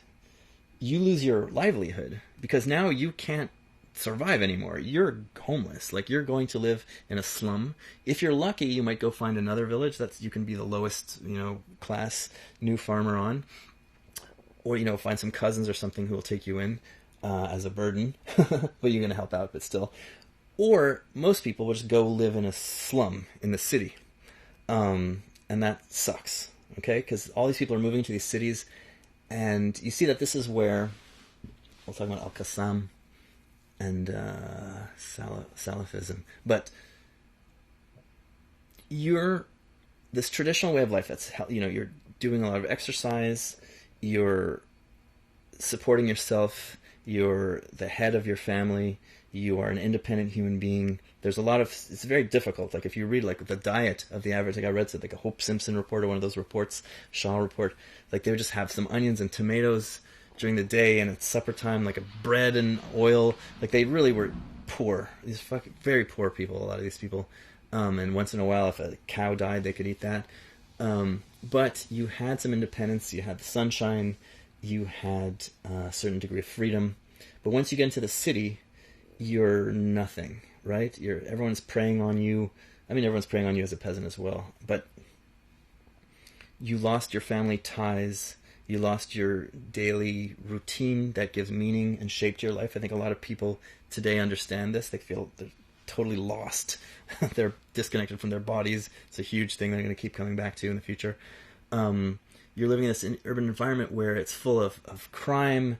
It's full of vices. There's alcohol, sex, prostitution. You've lost your moorings. You've lost your way of life. You've lost your purpose. You are lost in many ways, and you're impoverished. And now you have a boss telling you what to do, clean the floor, treating you like a piece of shit. You can't talk back to him because you'll get fired, and then you'll be even worse off. So this is horrible. Okay. More horrible than gentrification is in our society, and I think it's quite horrible, and it's ignored how horrible it is. And people think it's not serious. It is a fucking serious problem when you get pushed out of your neighborhood and into the middle of nowhere with nobody, or you're living with roommates as an adult. Anyhow, so the peasant class, their introduction to Zionism is homelessness, proletarianization, eviction, right? And this eviction story, and not all. Okay, let's get the other side of the story. A lot of the tenants are being evicted between Arabs themselves, right? Like, oh, I want to build a development here. I want to have an agricultural colony for my orange colony. I'm going to buy this village, like an Arab person, a Muslim. We're going to buy the village from another Arab and kick off these people. And the peasantry was just in this massive crisis of eviction and overpopulation and proletarianization. And both the Jewish histories, the pro-Israel histories, and the pro-Palestine histories ignore this whole story, because the people who are selling the land to the Jews don't want to tell the story because they're trying to tell the story how we just immigrated here and they just hated us for no reason. Sorry, some of the elites hated you for no reason, or just elite competition reasons, who cares? But a lot of these peasants, they hated you because you fucked up their life. You ruined their life. And even if you didn't ruin all the peasants, they're like, oh, well, we only bought 6% of the land. And I saw an estimate in one of the books. It's like people aren't keeping even records of how many people are getting kicked off from these land purchases. And I did an estimate once by trying to guess, like, if you have a family of 3 versus a family of 8, it's like between 1 and 10% of the population was evicted in these land purchases. So even on that low end, even if it's 1, I'm sure it's high, it's probably in between, like 5, 6. Even if it was 1%, what you know of these European Jews is they're danger. They're kicking you out of the neighborhood, right? They might ruin your life. So that's the introduction of a lot of Palestinian society to the Zionists. Luckily for the Zionists, they weren't. I mean, that's not true. The Arabs were, the peasants were getting news. They were reading newspapers out loud. You'd have a reader read the newspaper to the village. But they had real reason to hate Zionism. But again, even then, until the Arab Revolt of the 36, the violence that happened between Arabs and Jews, the rural violence, was people who had been evicted from their lands. Those settlements where Jews did not evict people, or whether they kept them on as laborers, there was no violence, or there was small violence, like chicanery, not organized violence. Like when they would evict a village, the villagers would come and attack them and shoot at them if they happened to have guns for several years afterwards, and they were under attack. And one of the things that I think is underexplored and that needs to be studied by scholars. So the Zionists ignore this because it makes them look bad, right? It shows that, oh yeah, well, they were afraid of their getting evicted off their land. You were fucking evicting them from your land, so of course they're going to oppose Zionism. But the Arabs, the Palestinians, don't talk about this because the people who are the class of people selling the land were the same people who were the leading Arab Palestinian nationalists, like Hosseini, the leader of Palestinian nationalism until 1948. His father, he didn't sell any land to the Jews, but his father sold land to the Jews. I forget, I read a statistic, like a quarter or a third of all in the Arab Executive or Arab Higher Committee, one of those bodies of the Arab nationalist elites, they had all sold land to the Jews. And some of the same people would sell land one day and then turn around and excoriate the Zionists the next day. Okay, these are total hypocrites. And whether or not they sold land to the Jews, they tended to be the people exploiting the crap out of the peasantry in the first place. So if you focus on this whole episode, The Arab nationalist narrative looks bad because the leadership of Palestinian nationalism is just people fucking over their own population, whether it's just through regular exploitation or through selling their land to the Jews and getting them evicted. And then on the Jewish side, you're pretending that we're being these nice, honest immigrants just moving in the neighborhood, and the people hated us, but you're actually evicting all these people. But this is why I'm focusing on people and elites, not just on the Zionists versus the Arabs, the same way that the Arabs were being thrown, that the peasantry, the majority of the population, were being thrown under the bus by the elites. Well, the same thing was happening on the Jewish side, but this is very underexplored, so I want to read. There's nothing on this, okay? I want to know what's in the diaries of people. How many? Because you had the Zionist leadership and the committed ideological Zionists, but then you had the refugees. And some of the Zionist immigrants were committed ideological Zionists, and they tended to be the ones leading all of these organizations. They weren't rich people, but they were elites in the sense that they ended up leading these organizations. But most of the population of Jewish Palestine, of immigrant Jewish Palestine, was people fleeing pogroms. And every time you had pogroms, the population would increase of Palestine. The Jewish population would increase. And the biggest pogrom in the world is the Holocaust. Population all of a sudden doubles. So between, I forget, like 80 years of Jewish immigration, it just went from 5% to 15% of the population. All of a sudden, in 10 years, 5, 6, 7 years, you end up doubling the population to 30, 40% of the population in the Holocaust. These immigrants, I'm sure that the Zionist leaders weren't telling them, hey, we built this city, we cleared off all these tenants on this land, and they're throwing rocks at us and shooting at us because we're the bad guys and we evicted them, and we just deserve this place because why not? Who gives a fuck about these people? No, anyways, I don't know for certain because there's no literature on this. There's something that I'm going to tell you about in a second, and I'm going to read it extensively in the next episode. These immigrants, I'm sure, fled a bunch of peasants throwing rocks and burning them for, the nationalist Russian elites and Ukrainian elites had, whipped up the peasantry to go attack the Jews to deflect from the exploitation that the Russians and Ukrainians were doing on the peasantry, and they blame everything on the Jews. That's a very convenient institution for them. These people are fleeing bunch of crazy, angry mobs of peasants trying to kill them in Europe for no good reason. And, they weren't killing. There were rich Jewish tax farmers and elites who were exploiting the peasants, but they're not the ones who get killed. It was just the average, the poor, these poor people in Europe. Like you often had, there's some famous stories like Shalom Aleichem, fast days. Like people would fast every Tuesday and Thursday. They wouldn't eat, and they would make up some religious justification for it, but it's just because there's not enough food, right? That was Europe, okay? Jewish Eastern Europe. So these people are leaving that life. So most of them went to the United States, but those who went to Palestine, the dream of ancient Israel, they are coming to a new village, and they want to be they want to be farmers. We were, I'm just selling rags in the street. I'm doing nothing. I'm studying. I'm just living on charity. I can't make an honest living. I want to be just like the real mensch, the one who farms the land, the one who's at one with the land. So they had that sort of thing, and they come to Palestine, Eretz Israel, and they are being attacked by angry peasants. And what do they see? They're like, oh, this is just like Europe. It's a bunch of racist maniacs. They hate us there. They hate us here. Well, fuck you. We're not going anywhere. We're standing up for ourselves. We're now in our ancient homeland, and we will fight you off. And I am sure, I don't know, who knows, maybe they were told the truth and they didn't care, but I suspect most people had no fucking idea that these peasants attacking them were actually attacking them for a good reason. Now, there's a speech, this guy Yitzhak Epstein, who is a Zionist immigrant from, I forget which country, I think probably Russia. No relation to Jeffrey Epstein, I hope. So he moved to, I think in 1881, one of the first Zionist immigrants. And in 1905, he gives this speech to one of the Zionist conferences. And he says, we're doing everything wrong. We bought this village, I think it was Petah Tikva is where he lived.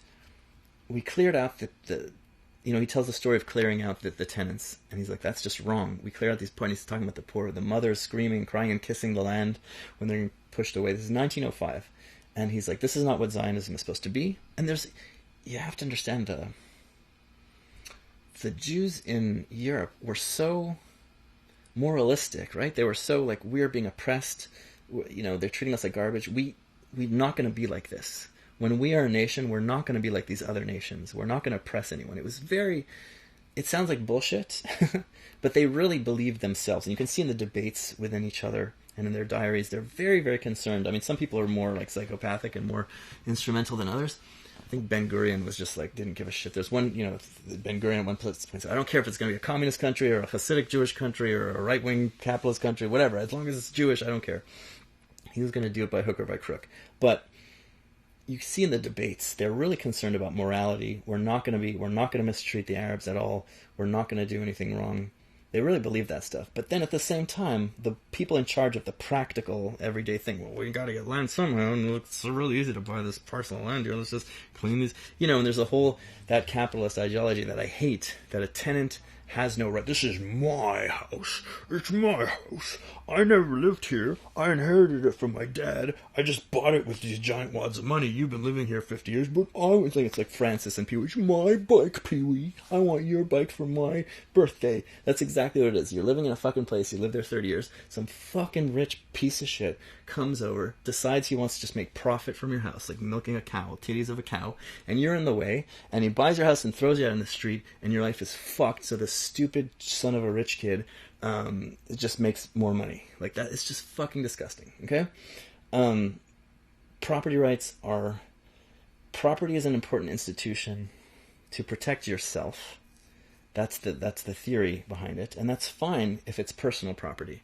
I own my house, but once I own your house, I am exploiting. I'm a parasite. I have too much power over other people.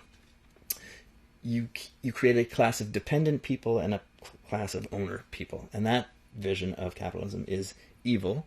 And first of all, the tenants in Palestine, because there's all these moral justifications. Well, you didn't raise the money, you didn't work hard and buy your right. Sometimes there are some people. I know some people who save. They grow up poor and they scrimp and save, and then have a down payment and buy something, and then own a triplex and become shitty landlords or good landlords. It does happen. But most of the fucking people just inherit their wealth, buy a fucking place, don't, that whole story of like, oh, well, I put the risk down, whatever, you had all this fucking money, I didn't have any money, I'm a tenant because I didn't have money, you're a fucking landlord because your parents gave you money, you're not smarter than me, you're not more hardworking than me, this garbage, okay? So, but there's at least some logic to it, right? But in Palestine, there's no logic to it. The Arab elite stole the land through legal machinations from the tenants and evicted them. I think it would have been wrong even if it had been, title and deed since time immemorial, but it was this theft that happened in the 1850s. So Yitzhak Epstein gives this speech to the Zionist Congress that we're doing everything wrong. We can't buy land this way. If we buy land this way, we are going to be at war for 100 years. He said that. It's very prophetic. He also said, our people don't know the ways and customs, and that's causing friction with the neighborly people, with the neighboring Arabs. He said we have to learn Arabic. We have to understand the traditions of these people. These are serious people. These are smart people. We have a lot to learn from them, and they have a lot to learn from us. So if we want to be a moral people, and we want to have this project succeed and be worth succeeding, because if it succeeds like this, it's not worth it. It's garbage. We're evil. We're just like the goys, right? So we need to integrate into the society. We need to give benefits to the people. We need to not evict these people. We need to make friends with them. We need to respect them, and we have to change our vision. Like, this is not what I signed up for. This is not what Zionism is supposed to be. So that's why when people say Zionism is racism, well, it depends who's Zionism, okay? And his vision, he was an Ashkenazi Jew, an immigrant, a Zionist immigrant from Europe, but he had a similar idea. He came to the same conclusions as the old Yeshiv Palestinian Jews and Arab Jews who wanted Zionism to integrate with the people. And then he published an article about it in 1909, And there was a big debate. It was taken seriously, and also it's not just like a tiny minority of people thought that way. There was a big debate, but in the end, that faction lost, and people argued vociferously against it. No, no, no, we're doing great. The people love us. Oh well, these tenants, whatever, they'll go live somewhere else. There's all this crap, all these fucking excuses, all this garbage. So they're just self-justification, self-justification, self-justification. That faction won out. And because it's a lot harder to do Zionism or do anything morally than to do it just the quick and dirty way. And I see this when people buy property. Oh, I want to buy this, the triplex, and I can live here, and then my mother could live here, and I could have a tenant here. Oh, but there's a, I know somebody who, I don't know, garbage. People are fucking garbage, selfish. Buy a building, they want the bottom apartment. Well, there's a woman on welfare living in that apartment who's blind and has 5 kids. And, well, I bought the place, it's mine. I don't want to be a bad guy, but I gotta live in this place. So they evict this fucking welfare lady and her blind lady, fucking piece of shit, what kind of piece of shit are you? And they move in and it's all justified in their minds. But it's like, no. Like, if you're gonna buy a fucking place and you want to take somebody's apartment, go talk to the people in the building first. Hey, I need to take one of these places. Are you gonna move anytime soon? You are? Okay, when are you going to move? So I'll move in then. Let's make a contract. Or, I can pay you money to move, and something that makes it, and it's not even worth it. Like, again, I negotiate a lot of these payouts. That's one of my big things. And I used to say, well, find something first, and if you find something, okay, then it's worth it for you to, be bought out of this place and get sometimes people $20,000, $30,000. But it's not worth it if there's no place for you to go. Right? Because if you're paying $700 rent, you get $30,000, but the same kind of apartment is now $2,000. That $30,000 is gone after 2-3 years, and then you're going to be homeless. So don't take the money. And there used to be something called lease transfers, where you could still get cheap rent from somebody else, but now they fucking just abolished that, and they just destroying tenants' lives because the housing minister is a fucking real estate agent piece of shit. Anyways. It's a whole other thing. That's get back politics. And we lost that battle because I think we did a very bad job messaging. And I let other people do the messaging instead of taking charge because I was very busy with this and I was I'm a very tired, busy person. So I didn't implicate myself in that as much as I should have. And when I did, it was too late. I tried writing these editorials. They didn't get published. Anyways, so what I'm saying is the faction that won the debate was, again, it's very easy. Like when you go buy a triplex, it's hard. This might be my dream place, but there's tenants here and they're poor and they don't want to leave, and I don't want to throw any of them out. Sorry, you got to give up your dream place. You got to go buy a different one. So it's much harder to be an ethical property owner. So the Zionist movement chose to keep doing this shit, and that's what they get for it. Is they're the bad guys. They were the bad guys. The Arab elite were the bad guys. The Zionist land acquisition agencies were the bad guys. But who wasn't the bad guys was the Palestinian peasantry, by and large, and I think, the Jewish immigrants. Like Epstein was shocked that this is what Zionism was turning into, or that it was being achieved this way. He thought it was against the whole spirit of Zionism. And I'm sure, let's imagine that maybe all the original settlers understood this and they were fine with it and they were just like total colonialists, right? Once you get to the Holocaust, so, by the 30s, immigration just goes bananas, and it's a lot of illegal immigration because they banned Jews coming in by that point. And Jews weren't allowed to go anywhere. That was terrible. Every country shuts their doors just when the Holocaust is ramping up. So, but the Jewish population of Palestine doubles and more in that short period of time. Those immigrants, there's no way that they knew anything about how the land was acquired. They just came from being assaulted in Europe, and they're seeing that the population hates them there too, and they just think it's the same old racist shit. And later on, so that's like half the population, at least. I'm sure it was way more than that, but knows nothing about like the colonial aspect of Zionism and the acquisition of land. And then after Israel's formed, from the early 50s until the 70s, when the entire Arab world basically gets emptied out of Jews because they're all fleeing. They weren't exactly expelled. They just got the situation was just shit. Like in Morocco, for example, where my family comes from, the king actually didn't want the Jews to leave. He wouldn't let them leave. But they were sort of like sneaking out anyways. My family sort of snuck out before it was allowed to leave. And then by 1961, I think he was just like, okay, fine, you guys can go. And everybody just got the fuck out of there. You know, my uncle was telling me that it had a lot to do with the Arab nationalism and imperialism, because the Jews were seen, as I said earlier in this 3-hour episode, colonialists will like pick a vulnerable population and sort of elevate them. And you can, I think in Algeria they were doing that with the Jews, and in Morocco it looked like they were sort of grooming the Jews to be maybe part of the ruling French allied ruling class. You know, and all these minority populations love this because they're always oppressed, and they're like, finally, fuck, now I get to be in charge of something. So they do the devil's bargain. And the Jews weren't a imperialist elite in Morocco, but they had that reputation. And in the Arab, you know, in Iraq, that wasn't happening, but they had this reputation and this belief, right? So they all just left, and my uncle would tell me, like, if you happen to be near a mosque when they were getting let out of prayers on Friday, you had to go hide, because you'll just get lynched if somebody recognizes who you are. So those immigrants become half of the population. So that's like 3/4 and they don't know anything about how Israel is formed. All they know is, the dominant Arab culture is nationalistic and violent and hates us, and we were, you know, there's the idea that like Jews lived better in the Arab countries than in Europe. Much of Europe, not all of Europe, especially Eastern Europe, yes, for sure. But there's still second-class citizenship, right?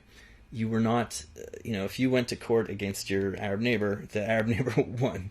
There was just a lot of discrimination, legal discrimination and just de facto discrimination. So the Jews of the Arab countries understand Arab dominance as this terrible thing. That's one of the reasons why they're so right-wing today, is they're just like, we can't let the Arabs take over. Like, we give the Arabs equal rights, but when we're in their countries, we're second-class citizens. They dominate everything. It's a terror. You know, we're living in fear all the time. And that's the memories they have growing up there. So 3/4 of Israel, like by 1970, is people who had nothing to do with the initial colonial phase of Israel. And they're being told these false stories of how long, you know, the story that you'll hear on the Israeli side is, we bought the land sometimes at triple the price, we were totally getting ripped off, and we did everything morally, and we bought this land, and we were living on land that we bought. There's nothing wrong. There's no reason. We didn't do anything. We didn't push anyone out of the way. Well, it's not true. They pushed lots of people out of the way. Now, did they push the majority of peasants out of the way? No. A lot of the peasants were losing their land just from the processes of overpopulation and industrialization and exploitation. But they were this giant force that came in and started evicting people, as you know, a lot. So, of course, no one is going to be happy about these people coming in, where more as likely as not you're going to be excluded. And then once they get proletarianized and move into the cities, well, then you had this labor Zionist movement who wanted to create a Jewish economy, work for create labor. Because, well, what's the point of having all these Jewish organizations come here and they're just hiring Arabs? Because Arabs can work for cheaper, because they often have farms, so they're seasonal workers. They have a farm, and then they only work for a few months, so they can work for a much lower wage because they're subsidized by their farm. But the Jew has nothing, so he or she is, needs more money to live. So they have this whole exclusion, Jewish labor movement to pressure Jewish employers, to hire only Jewish people. So the Arabs get pushed out of their farms, and they come to the city, and they're trying to get a job, and then the Jews won't hire them either. So what they see is, okay, what Zionism is me getting kicked out of my farm, and then me not being able to get a job when I'm living in an urban slum. And then at the same time, you had, I guess I'll talk about Al-Qassam next time. It's interesting. Al-Qassam is this figure hero of Palestinian nationalism. He wasn't even Palestinian; he was Syrian. But of course, Palestine was thought of mostly as, a lot of the Arab elite at the time were like, when Britain and France took over the area, the Arab elite were most of the Arab elite, not all of them, but were petitioning, because from 1917 till I think 1922, they were deciding like how the territory is exactly going to be divided up. It was just kind of like France and England, but they didn't divide it up into countries yet. And the Arab elite were and they called that area Palestine, and they're like, no, there's no Palestine. Palestine is part of Syria. We want to be part of Syria. Stop inventing this these territories. We want territories that more reflect the cultural reality. And they thought that if they would be part of a bigger Syria project, that they would be stronger. Just like the Jews thought, the Zionists thought that if they had this independent nation state, that they would just be fodder to be manipulated by big empires. So they wanted to be part of a multinational state. The Arab elite of Palestine wanted to be part of a greater Syria because they thought that would make them stronger. Although some wanted there to be an independent Palestine because they wanted to be the ruling class of that Palestine.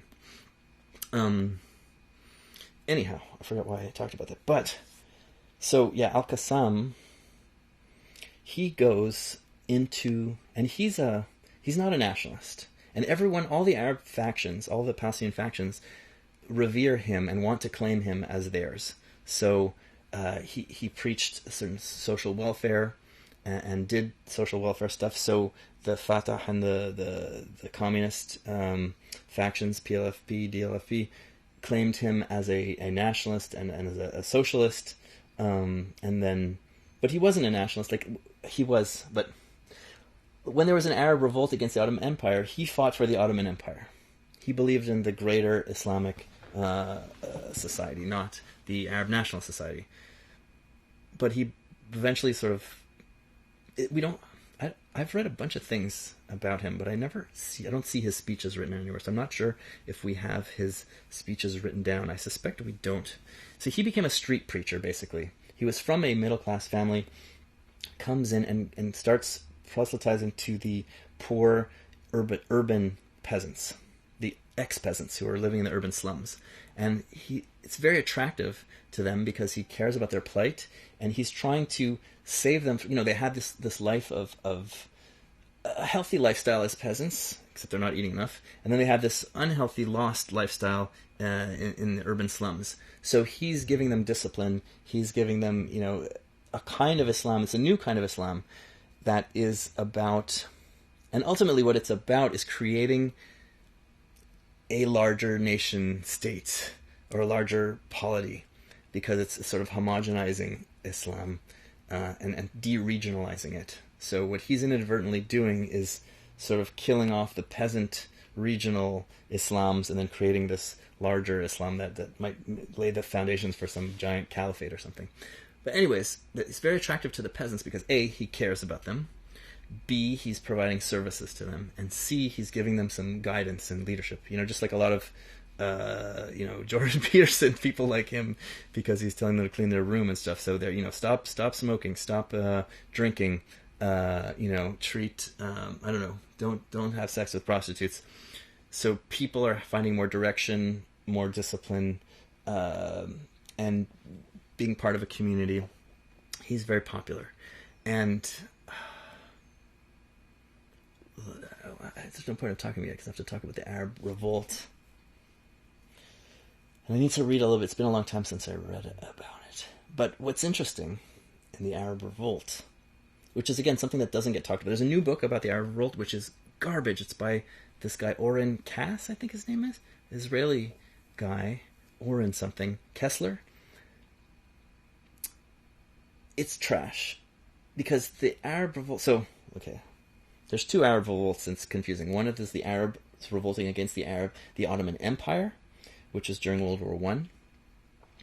And the Europeans sort of encouraged them to revolt, and then they kind of threw them under the bus. So it was, they were very betrayed by that. But there was the peasant revolt in 1936 to 1939. That's the one I'm talking about, the Palestinian peasants.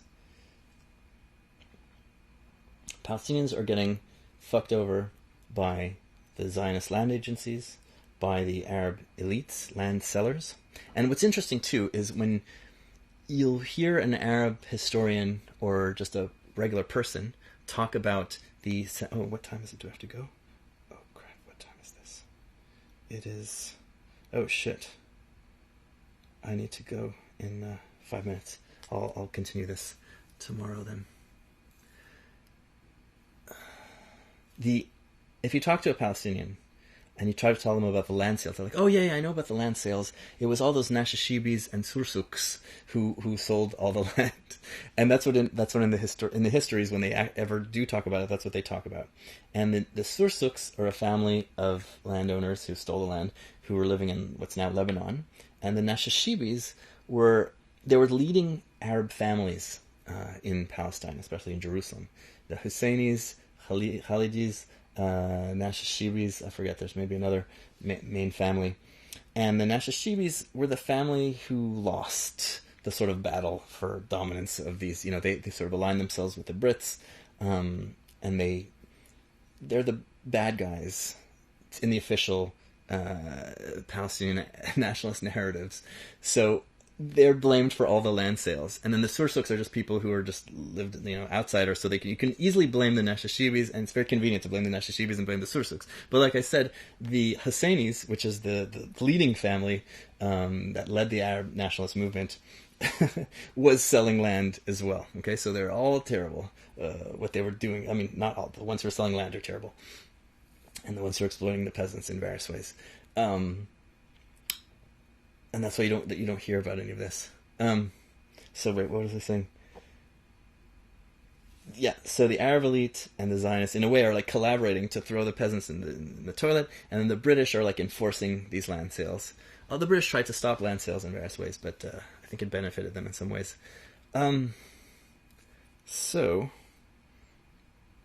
in 1936, you had this giant peasant uprising, and the way it's told now and in that stupid fucking book. So the peasants basically rise up, and they're rising up against everyone who's fucking them over.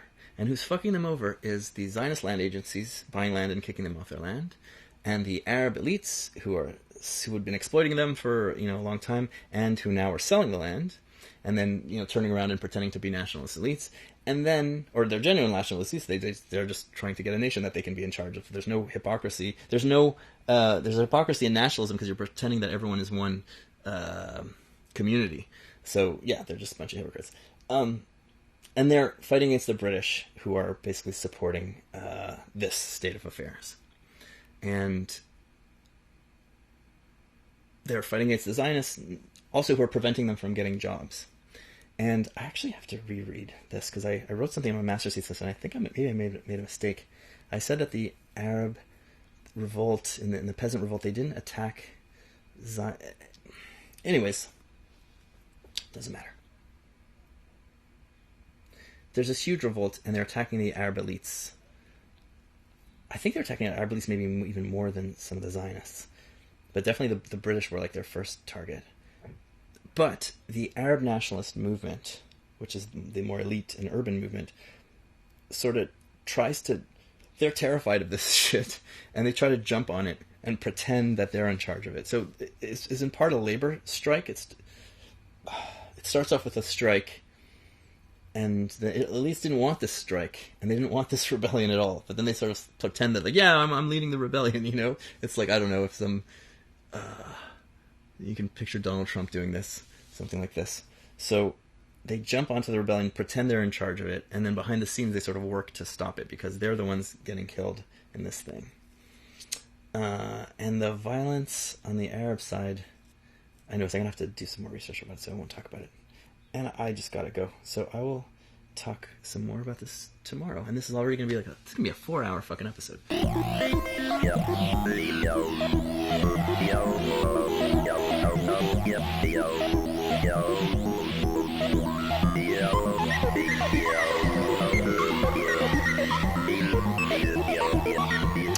Okay, so I'm back, and what was I even talking about? I was talking about the Arab revolt, and I was going to get into talking about peasant nationalism, or the absence thereof. Yeah, it's very interesting because, oh god, people are calling me. Scholars who were looking into the Arab revolt were looking into it, looking for peasant nationalism. So like in the 70s and early 80s, when people were doing scholarship on Israel-Palestine conflict on the British Mandate period, they were really into, they were doing some of that history from below that I was talking about, so they're interested in learning about what the peasants were thinking or doing, and they were expecting to find nationalism. And what they were, the assumptions they were making, and this is Israeli historians and Palestinian historians, they were looking for, they expected that, like the idea that they had in mind is that you had this absence of nationalism that peasants often have, but then they become educated, or they become awakened, and they gain nationalist consciousness. And that's like a next phase of evolution in of enlightenment, of awakening. And there's what's her name, Rosemary Saïd, her book, oh god, I can't remember what, From Peasants to Revolutionaries or something like that. She's writing in 1979, and it's full. Her book is just full. She didn't do a deep dive into the peasant revolts, but her book is just full of peasant nationalism, awakening. Oh, they were gaining peasant nationalism. And it's interesting too, because there's also Ted Swedenborg's Memories of Revolt. Some of these historians at that time and sociologists were like interviewing veterans of the Arab revolt and of pre 1948 Palestine, and they were you can see that the peasants were sort of like rewriting their history to re-inject nationalism back into it, because that was the thing. Now in the 70s and 80s, well, you had to be a nationalist because that was the cool and correct way to be, and to not have been a nationalist was seen as like, you're a backwards grandpa with his absence of nationalism. Actually, it's funny, in one of the Memories of Revolt books, you see one of the people who fought in the revolt. He's saying, the Zionists did this bad and this bad, but without them we wouldn't even know how to farm. We couldn't grow one tomato until those Zionists came, and we didn't know. Now I get not a welfare check, a social security, a retirement check. It's not so bad. And the other, the kids are like, "Shut up, Grandpa! Shut up, Baba." Anyhow, that's not a common point of view, but you could see that people were doctoring their interviews in order to seem like they had put nationalism back into it. So all these scholars, looking into the peasant revolt and looking into various struggles over evictions, the evictions I've been talking about.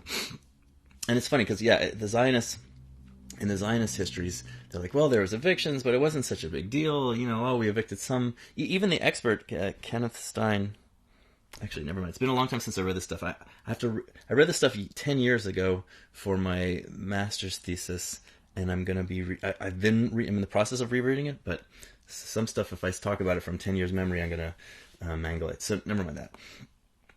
So these scholars, and I'm thinking in particular a couple of articles that I put in the bibliography of the last episode, and I'll be talking about them more in depth in the future. One by Mahmoud Yazbak and one by Raya Adler. Anyways, she's looking into the land sale of Wadi Hawarith, which was I think it's 1929 or 1930, a land sale that involved a lot of evictions and resulted in violence afterwards. The peasants were attacking the settlement afterwards for several years, and it caused a big sensation in Palestine at the time. And if you read, when the Zionists are like, oh, it wasn't such a big deal. Well, it was a big deal. Like in the Shaw Commission report, I think it was, when they're reporting on the state of the peasants, they're like, this event in particular, but the evictions in general, but this eviction in particular, which got a lot of attention, the peasants were quaking. They're terrified that they were next, right? So they were afraid of being dispossessed. You'll hear from the pro-Zionist scholars and speakers that they'll minimize, it basically was racism was the big impetus, racism and nationalism. Like, you have a spectrum of Zionist scholars who are like, well, there's Arab nationalism, and that's very valid, and there was Jewish nationalism, and that's very valid, and unfortunately, we wanted the same piece of land, so there's going to be conflict, and it sucks. And then there's a range from, well, their nationalism is dumb, our nationalism is totally valid, and they were just being racist. But both of them just ignore, and the Palestinians also ignore, how massive these evictions were, and this eviction crisis were, and that the crisis of the peasantry in general, 80% of the population.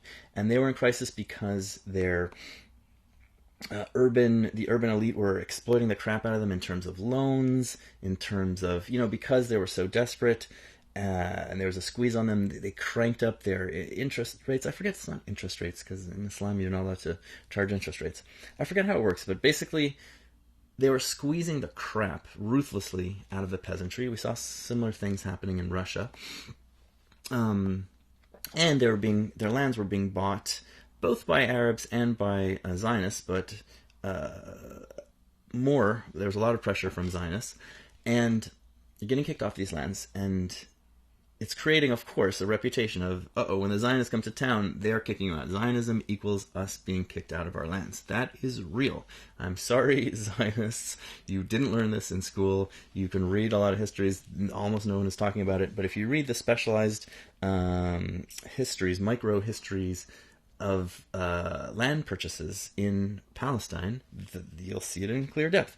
So these scholars were expecting to find the awakening of peasant nationalism through these stories of land sales, and especially in the Arab Revolt. The Arab Revolt is thought of, and in that stupid Oren Kessler book, it's crazy because this period that's been neglected, right, forever, and finally somebody's writing about it, and they're writing about it pure garbage, pure propaganda, and I'll tell you why. Because he just ignores, the book doesn't contain, I didn't read the book front to back, but I skimmed through it, and I basically did word searches. The word evictions, the word land purchase, like all the stuff relating to evictions, barely either don't appear in the book.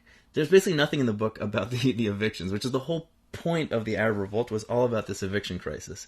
It was a class war. It was the peasant class revolting against their dispossession. And the dispossession aspect does not appear in the damn book. And what does appear is nationalism. And the traditional view on the Zionist side and on the Palestinian side is the Arab Revolt is when the peasants were finally awakened with their nationalist consciousness. But if you look at the scholars who actually dug into the Arab Revolt and also various revolts against land purchases and evictions, they found no Arab nationalism. They were shocked to find no Arab nationalism. Mahmoud Yazbak and Raya or Chaya Adler, both of them. So Chaya Adler's looking into Wadi Hawarith, and if I remember correctly, Wadi Hawarith both caused a big stir in Palestine and among the peasants, and also among the urban people. I'd say they at least didn't give a crap about the peasants because they were ruthlessly screwing them. But if you weren't one of the people ruthlessly screwing them, you could afford to have a heart, and you weren't screwing them. You see that with politicians. They care about people. They care about foreign people. They care about people as long as they don't have a need to crush them and exploit them and screw them. Like, people are like, I was at a town hall meeting for some tenant stuff, protection regulations, and some landowners, not landlords, but people who are property owners, like, we feel really tolerable for the peasants, basically the peasants, the tenants, but I need to be able to expand my apartment and kick out tenants. So as soon as you're involved, you don't give a fucking shit, but you can afford to have a heart when your material interests are involved. And we see this a lot in politics, and I see it in my practice with these evil land lizards. Anyhow, it's funny. People expect, when you go to law school, you're going to become de-radicalized, or when you get older, you're going to become de-radicalized.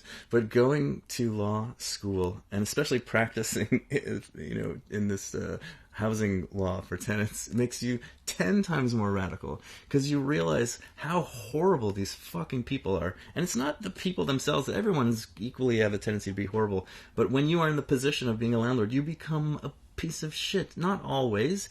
Many landlords don't. Like, for example, if you have a wealthier clientele because you're in a wealthier neighborhood, you're renting to wealthier people, well, they're giving you a lot of money, so it's worth it for you to spend money on the apartment. Win-win for everybody except for the tenants who can't afford the apartment. But you're never being a shit, really, to anybody, except for some really greedy psychopaths, which there are a lot of in land ownership, in landlordness. But you could, and I know some people who just, like, follow the letter of the law and never evict anybody, nice people, and they just, like, have it as this, like, investment. Whatever. It's an institution that incentivizes people to be evil shits, and you see it in real time. You see people who like their tenants when they're paying market rate, and then 7 years later the market rate has like doubled and tripled, but the tenant, we have rent control, so the tenant's still paying like $700 a month, and then the landlord goes from like, oh, I love you, you're great, I'm giving you cakes for Christmas, to like, you're a slut, you have too many boyfriends, you make a mess, when they're, none of this shit is true, or whatever, none of her fucking business. Nothing's different than it was 7 years ago, except that she's paying less rent and finding excuses to hate people and to... anyways, why am I even talking about this? So, it's really interesting too, because one of the land purchasers for the Zionists, I forget what his name is, but I'll talk about him a lot in the next episode. He gets to know... it's fucked up how fucked up people are. And actually, there's a pattern you see with politicians. He wasn't a politician, but he was helping the JNF or the J Land, I don't know, one of these land agencies, buy land and kick off tenants. And as he was doing this, he got to have contact with the tenants, and he started to realize that, wow, these Arabs are really, really smart people, and they're really brave, and he really liked Arab culture after all, but he spent 25 years throwing these people in the street and realized, it's really terrible what we're doing, but he was doing it. And then eventually he stopped at the end of his career, maybe he retired or he just got sick of doing this. Then he became a campaigner for Brit Shalom, which is they wanted to do a binational state, basically one state solution.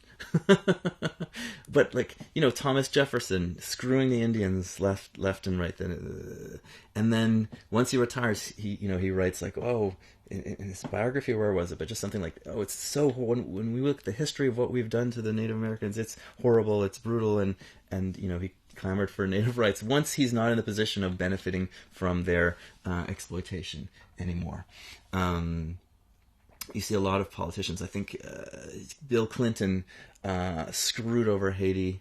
They liberalized their markets so that farmers went out of business, and then when there was a food shortage, they couldn't feed themselves, and they couldn't afford the imported foods. And like, instead of being a rice farmer that you could eat your own rice, you had to pay for imported rice, which was too expensive because there was a price explosion, and all these people are starving, all these people are dying. He actually apologized. I heard him I was in the grocery store, and I heard Bill Clinton apologizing for what was going on in Haiti, and he actually acknowledged his responsibility for creating that situation, which I found very shocking. But of course, when he was creating that situation, no morality there. Your morality only shows up when it doesn't affect you anymore. That's why, as a human being, you want to avoid situations that like being a landlord, that will put you in this bloodthirsty bloodsucker situation. And I've seen, my first client was somebody who, she had cancer, and her supposed best friend was her landlord, and all of a sudden was kicking her out while she was on chemotherapy treatments, basically because she just wanted to sell the building and make more money off of it than it would be with the tenant inside. And anyways, it's fucking sickness. And it is the property relations, the power relations that make people sick. Some people are born with more of tendencies towards being selfish, psychopaths, all this stuff like that. But there are institutions that make us more selfish and more disgusting, and we need to stop these institutions. And that's what... stop calling me, people calling me. This is... I wanted to ask you guys if... maybe I'll just write it on Patreon, because I need to figure out how I'm going to move forward, because this year really fucked me up. This episode, the episode on the Israel-Palestine conflict, completely fucked me up because I was, like I mentioned, I was sick like 4 times. I was basically sick for like 5 weeks, and one of them was like 3 weeks. I lost 6 weeks doing the intersectionality Kimberly Crenshaw episode that I didn't end up finishing because I switched to the Arab-Israeli conflict.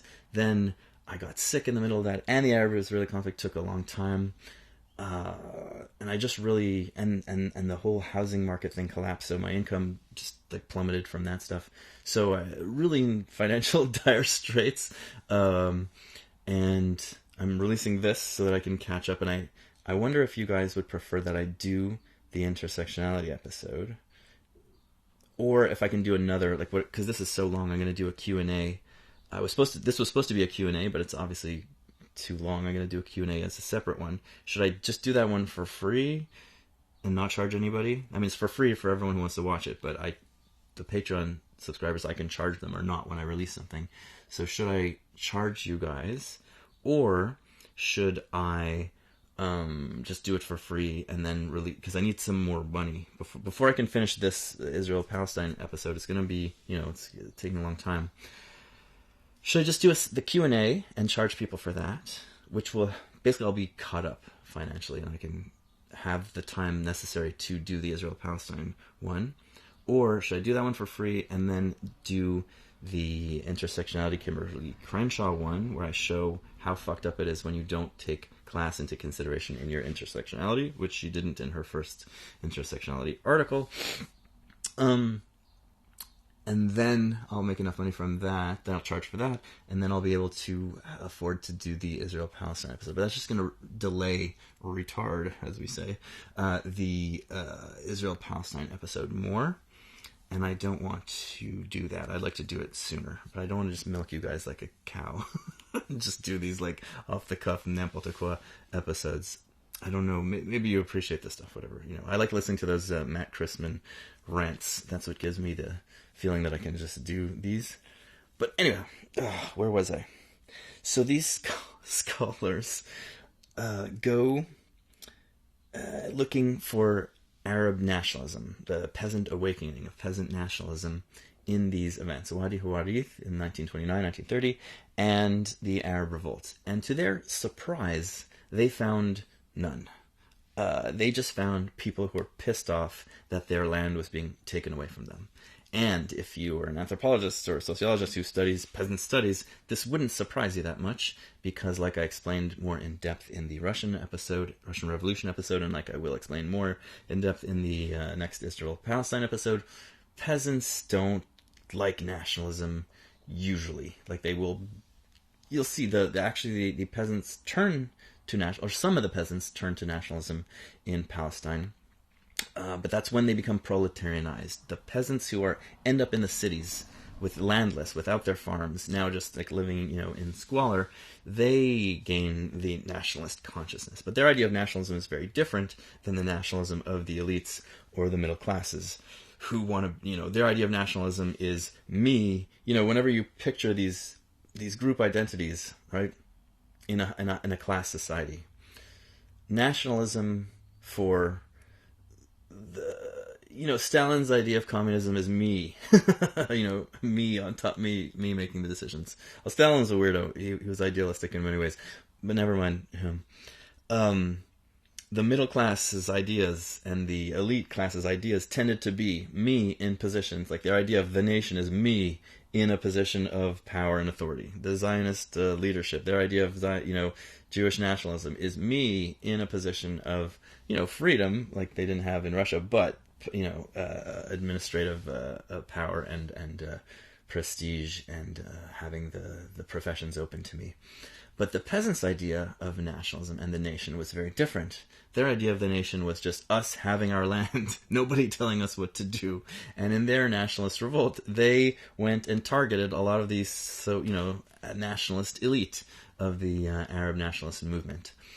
And so in those articles, they're surprised to find that the peasants were not interested in nationalism, but the proletarianized peasants become interested in nationalism. And the reason I'm telling all this, and that's where Al-Qassam comes in, because he's coalescing. The revolt happened when after he got killed in some basically stupid incident. One of his guys, because he created these militia bands that were just do a little bit of terrorism against the British here and there, and then one of his guys killed a Jewish horseman, Rosenfeld. I forget the story. Anyways, I'll tell it in the next episode. But he told them, like, don't. The British were after him, and then one of his boys killed this Jewish horseman when he was told he had instructed his men not to shoot on anybody. And then it turns into a manhunt, and they eventually kill Al-Qassam.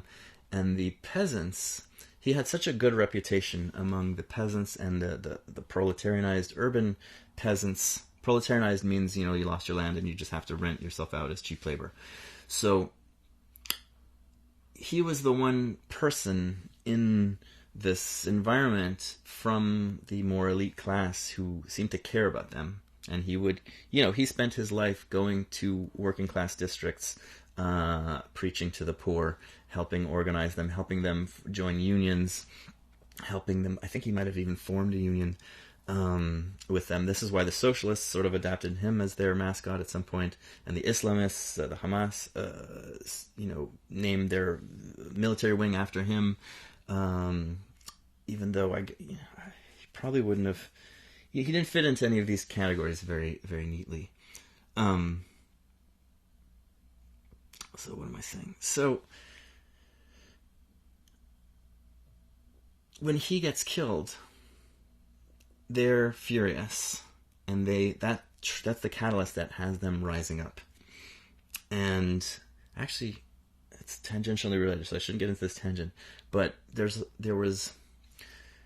it's very interesting how there was working class solidarity between Jewish and Arab workers in the urban environments. There was a lot of tension, but in the taxi drivers formed a united strike. Jews, Arab taxi drivers worked together to strike. And any time you saw Jewish-Arab collaboration, the Jewish and Arab nationalist agencies would rush in and say, no, you can't work together. You Jews, you have to be in the Jewish Histadrut, the Jewish labor organization, and Arabs, you got to be in the Arab labor organization. Although the Histadrut, it's so shitty because the Zionists kept pretending or trying to integrate the Arabs into their movement. So they had an Arab wing of the Histadrut. You could be an Arab member of the Jewish Union, but you were in the Arab division of the Jewish. It was always segregated. You couldn't, a lot of the workers were like, come on, let's make this a mixed union. And the Histadrut is supposedly a socialist organization. So it's like, we're internationalists. We're supposed to work together. A union shouldn't be a Jew union or an Arab union. A real socialist union is supposed to be a union, the workers together. But the leaders of all these organizations just prioritized nationalism before anything. It was a labor organization, but before anything, it was a nationalist organization. We're building the infrastructure for the Jewish nation, the eventual state that's going to come out of this. So Arabs, they have to go into the Arab box, and all of this was very destructive to solidarity, as was the fact that this labor union very much encouraged the exclusion of Arab labor from. So at the same time, they are fighting for the Arab workers joined the Histadrut not because they're idiots, but because they actually materially benefited them. But at the same time, they were fighting for exclusion of Arab labor in all sorts of sectors. So this is just destructive to solidarity. It's destructive to the working class. It hurt the Jewish workers and it hurt the Arab workers more.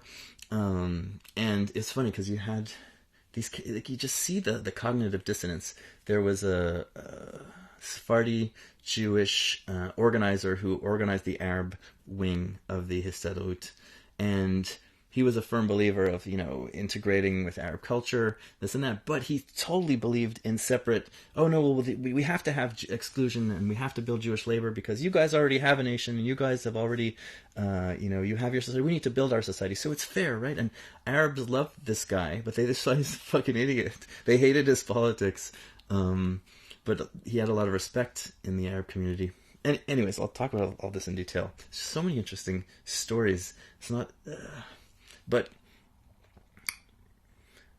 it's one of the tragedies and the stupidities of the Zionist movement, or the evil even.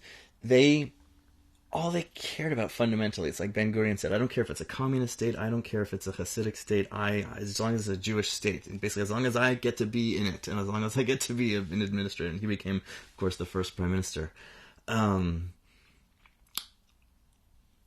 prioritized that over everything, and they spelled their own doom, because there was enormous potential to unite with the peasants. The peasants hated the Arab elites. The peasants would have been interested in Jewish or cooperating with the Jews, the Zionists, if they saw the Zionists giving them a better deal. Because, like I explained with the hypothetical Ford workers being bought over by Honda, they didn't care about the Arab elites. They didn't care about nationalism. They weren't interested in it for all sorts of obvious reasons. And okay, if the Jews give me a better deal, I'll support them, or at least be neutral. And you actually saw this, despite how terrible the Zionists were in terms of these mass evictions. When it came to the 1947 war, I guess I should go chronologically, right? Because I'm going all over the place. Like I said before, so many villages did not fight. They didn't join the fight. In the Arab revolt, 25,000 or so fighters. In the actual war of 1947-1948, 5,000 fighters, most of them not even peasants. That says something. Of course, a lot of the fighters were arrested by the British during the Arab Revolt, but that was 12 years earlier, so a lot of them were released by then. They didn't have weapons. They had all kinds of structural disadvantages, but they didn't even fight. But they fought en masse in the Arab Revolt. So, what was I going to say about the Arab Revolt? We saw there's no nationalism there. They didn't articulate any nationalist ideas whatsoever. They just articulated ideas about getting their land back. Oh, and another thing about this Jewish labor is the connection, because people like, South Africa, apartheid. Well, there is an interesting connection there, because... So there was this economist called Aronoslav, I forget what his name is. Aaron Sloff, or Loff, Russian Jewish economist. And he was one of the few people in the Zionist movement who had a university degree. It was difficult to obtain a degree. They were literate, but not that they didn't have that university education. So he was a rare guy with an economics education, and he was sort of figuring out, he did an analysis, and he said, well, if we don't exclude Arab labor, it's one of the reasons why they excluded Arab labor, then we'll never be able to build our economy with a Jewish working class base, because the Arab labor is just so much cheaper and better than the Jewish labor. So the only way that we can build this state that we're trying to build is by excluding Arab labor. And it's one of the... I don't know enough about South Africa, but it was actually the workers themselves in South Africa who insisted on these apartheid laws and disenfranchising the black workers, because most of the black people were, I don't know if they were slaves, but they were imported as workers. They weren't native to that area. That area was mostly hunter-gatherers and pastoralists, and they brought in all of these other workers who became the majority of the population at the end of the day, but they were disenfranchised because of public pressure by the workers, the white workers themselves. And it was, Aronoslav is making some kind of comparison where we have to do this or else we can't compete, which is just shit, right? Some Zionists were willing to modify their vision of what Zionism was, or they had a non-state specific Zionism. Like I said before, they all sort of wanted a multinational Zionism, but they're very interested in having that political entity, although some of the Zionists didn't care that much about having the political entity as long as they had a large presence there that could have some degree of at least cultural autonomy. And the Ottoman Empire was seen as the ideal place because they had this millet system, or is it millet? I don't know how it's pronounced, but a system where, because the states, those old empires, they're just exploitation empires. They're like, you guys do what you want. we just want to get your taxes or your money or your grain or whatever it is in the period that's relevant. So they're like, okay, Muslims, you take care of your Muslim stuff. You take care of education. You make rules for the Muslims. And Jews, you take care of your Jew stuff. You make rules for your Jews. Christians, you do your thing. So as long as we get money, they let the local elites rule their own populations, and they sort of mediate between them if there's ever conflict and stuff. But they kind of stay out of people's way, and that's why it was very attractive for Jewish nationalism and Arab nationalism and all the other nationalisms. And also, I want to maybe talk a little bit more about the Arabs elite when they first heard about Zionism were very afraid of it because they saw the Jews as agents of imperialism.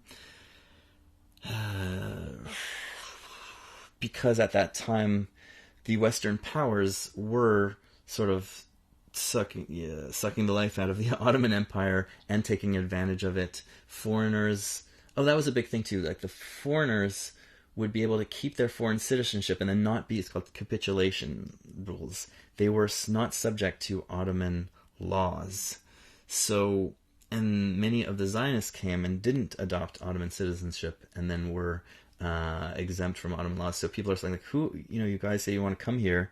Well, fuck you, because you guys aren't even going to be Ottoman subjects. Like, we'll take you seriously. And again, they had these sort of debates and these discussions. We'll be less scared of you if you adopt Arabic and Ottoman citizenship, so that we know that you're not one of these European exploiters, that you say you want to come help us, you want to invest in our land and help us learn. Obviously you want to establish yourselves, but you also want to help us. Well, show it. Put your money where your mouth is. And of course, the Sephardi Jews and the Arab Jews were interested in that as well. But the mainstream elite of the Zionist movement was not interested in any of this. And there's some rude comment. I think it was Ben Gurion or somebody said, yeah, we're not interested in becoming Arabs. Or he made some pretty racist or obnoxious, at least, comment. And that's the way the cookie crumbles. And so it became... So the hostilities, erupted and ensued. And in my master's thesis, I wrote that in the Arab Revolt, the rebels, and these Arab Revolt is just peasant bands, peasant militia rebel bands. I don't know where they got their guns from, but because guns are expensive. But anyways, that they didn't attack, they only attacked Jewish settlements that had been settled from land that was evicted.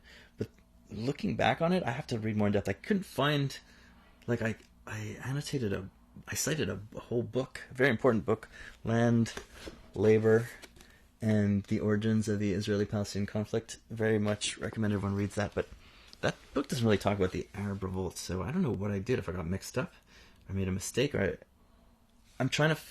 I don't know if that's actually true. I know that it's true before the Arab Revolt, that the settlements where tenants were evicted from were the settlements that the Arabs attacked, and they didn't attack the settlements that weren't evicting tenants or that kept the tenants on as laborers. But I don't know if that's true in the Arab Revolt. It would be really interesting if it was. But I also previously thought that all the urban violence was from urban people, middle class people, and elite people. But it's actually a lot of peasants did the violence, but they were the proletarianized peasants. Because I was making the connection that, well, the peasants weren't racist. They were just concerned about keeping their land. But the nationalist elites were racist because what matters to them is who's the majority. Because if you're going to have a democratic state, which everybody wanted on either side, well, not everybody. I mean, there's monarchists trying to establish themselves in different parts of the Arab countries, but in Palestine, there was, democracy was an ideal. If your goal is majority, well, then the entire Jewish population is your potential competitor and enemy, right? And this sort of, they would have, you can see posters for it. Go shop at the Jewish store. Don't shop at the Arab store. Hire Jewish people. Like, this stuff was a threat to the Arab shopkeepers and the workers as well. So they just set everybody against them. It's so shitty. Except the elite, who cares what they thought? They just wanted to be in power. So I don't have any sympathy with them. I have a lot of sympathy with the peasants. And like I said, the Jews could have aligned themselves with the peasants. And what you see in the 1947 war is that the Jewish forces made deals with a lot. Like, if you look at the maps of where there are Arab villages and Arab majority areas, agricultural lands, still today, because the Zionists ended up clearing out, expelling a lot of villages. The ones, their basic policy was, and again, I need to read more in depth on this, where there were Arab forces attacking them from a village, they would take advantage of that to clear out the village, right? But many villages made deals with the future Israeli state to not attack, and not even to just not attack, because a lot of the peasants, they let the Arab forces come into their village because the Arab forces were threatening them. You better let us come in or we're gonna fucking kill you too. So a lot of it was just passive, like, okay, just don't bother, just don't hurt me. But the Zionists would clear those villages anyways. But many villages actively prevented the Arab forces. No, you can't come here. We will fight you if you come here. So the villages that remain in Israel, not exclusively, but many of them are those villages and areas who made those deals.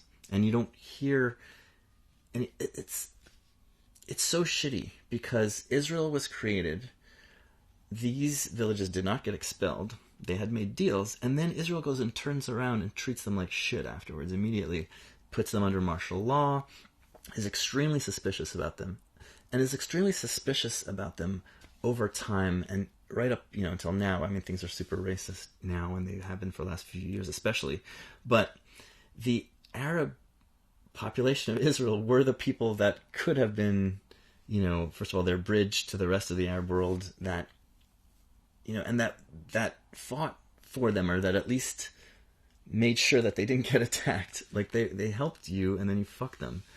And you see this horrible example of this. It's one of the worst examples. There's a famous if you know the history of this stuff, the Deir Yassin massacre.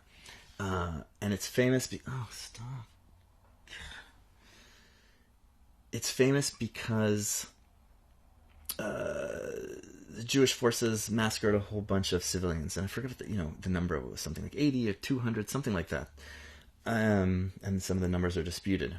But that's actually, that's awful. But that's not what's interesting about Deir Yassin. What's interesting about it, which no one talks about, is that was a village that got along very well with its Jewish neighbors, and which made a deal with Israel, the Yishuv, the Haganah, that we will prevent anyone from attacking you from our village. We want good relations with you. We want to, they're not Zionists, but we want to be part of your, your state. We're on your side, essentially, neutral to your side. There was somebody thought that they heard shots coming from Deir Yassin, and the Irgun, those right-wing militias, basically got permission. They wanted to go clear out Deir Yassin, and they would do some massacres of civilians on purpose in order to scare everybody else into fleeing, because they were interested in everyone running away. They wanted to clear out the land. So some of the expulsions were done by actual forces coming and expelling people, but a lot of it was done by spreading rumors. So they spread rumors about, they did some massacres, tend to be small massacres, but still just horrible stuff, just like executing, people surrender immediately. And so these Deir Yassin was on their side, they made an agreement with the Zionist forces. And then the Irgun, the right-wing militia, made an agreement with the Haganah, the official Jewish forces. Can we go in and clear out this village? And the Haganah said, okay, go for it. Which is, it makes me so sick. Like, all this, all the violence makes me sick. This is just so exceptionally disgusting, where this village who is on your side, you get permission not only to clear them out, but to execute random people. And so they went in and did a massacre on purpose to scare the other, Arabs into fleeing, and of course that stuff works. They also spread rape, stories. There was some rapes, but they exaggerated them on purpose to scare people into being afraid. It's just fucking disgusting. And if you look at them, like I was saying, you don't hear this stuff. It's funny. How do I talk about this? Just tangent after tangent. And I'm sure I'm going to forget what I was saying when I get there. But let's start from the end. The Arabs in Israel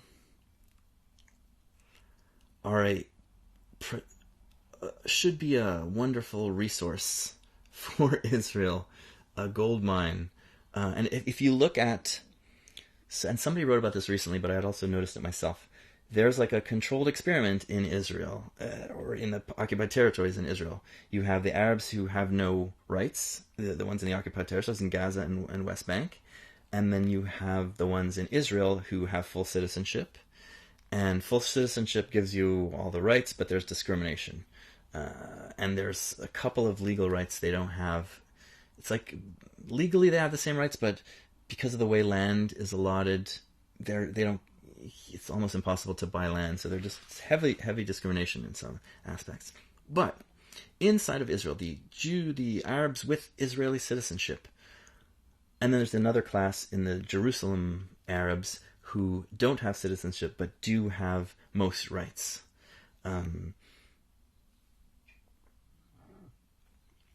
The Jewish state has always treated the Israel Arabs with extreme suspicion.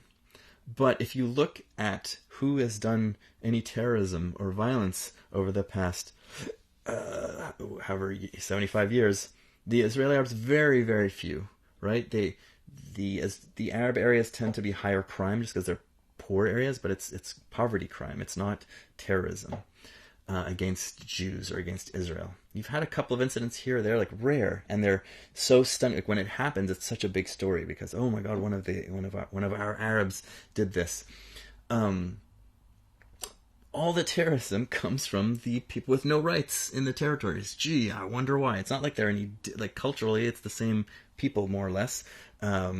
The difference is these ones have rights as part of Israel, and these ones don't. And then there's a few, like almost all the terrorism comes from the Arab occupied territories, which have no rights. Almost none comes from the Arab Israeli citizens, and a little bit more comes from the Jerusalem Arabs who have less rights. But because of racism and because of guilty racism, they treat the Arabs like crap, have been discriminating against them from the beginning, treat them with extreme suspicion, when they could have had good allies and good ambassadors to the Arab. Like, I think the key to peace in the future, if there ever is, and the reason I'm doing this series is because I think that this historical narrative, like the one I'm articulating now, which sounds like Mishkeville because I'm going all over the place, but I'll articulate it more coherently in the actual episode I do. This places the blame where it belongs, and it's not the Jews are the bad guys or the Arabs are the bad guys. It's, the Zionist elites were in many ways the bad guys. The Arab elites were the bad guys. Like, if you're talking about the majority of the population who's suffering, it's the Arab people, the Palestinian people, the Arab people are suffering, especially the poor people. Well, they are almost blameless, and they're the victims of all this. The Arab elites have a lot of blame, and the Zionist elites have a lot of blame. But the Zionist immigrants who came, most of them, I think, they're benefiting from all this, but they didn't know how all this happened. Like I explained, they thought that they were being attacked out of racism. They didn't know that they were taking these people's lands. They were told, we bought this land for 3 times the price, and now, look, they're attacking us. Oh, racism. But that's the stories that I grew up learning, right? We bought this land for triple the price sometimes, and still they hated us. But they didn't tell them, and we evicted all the peasants from the land.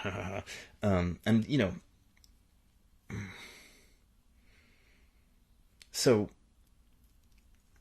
if you could somehow have some kind of and it's not going to happen. None of the Israeli government's not going to fucking do this, right? And neither is the Arab nationalist factions and Hamas not going to do this. If there's some kind of initiative of human beings trying to reach out to each other and tell this history, the Palestinians could see that, okay, a lot of these Zionists had, they didn't understand what was being done to us. They didn't participate in it consciously.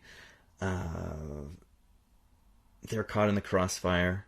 And then the Israelis, the Israelis are the ones who really have to be de-brainwashed, right?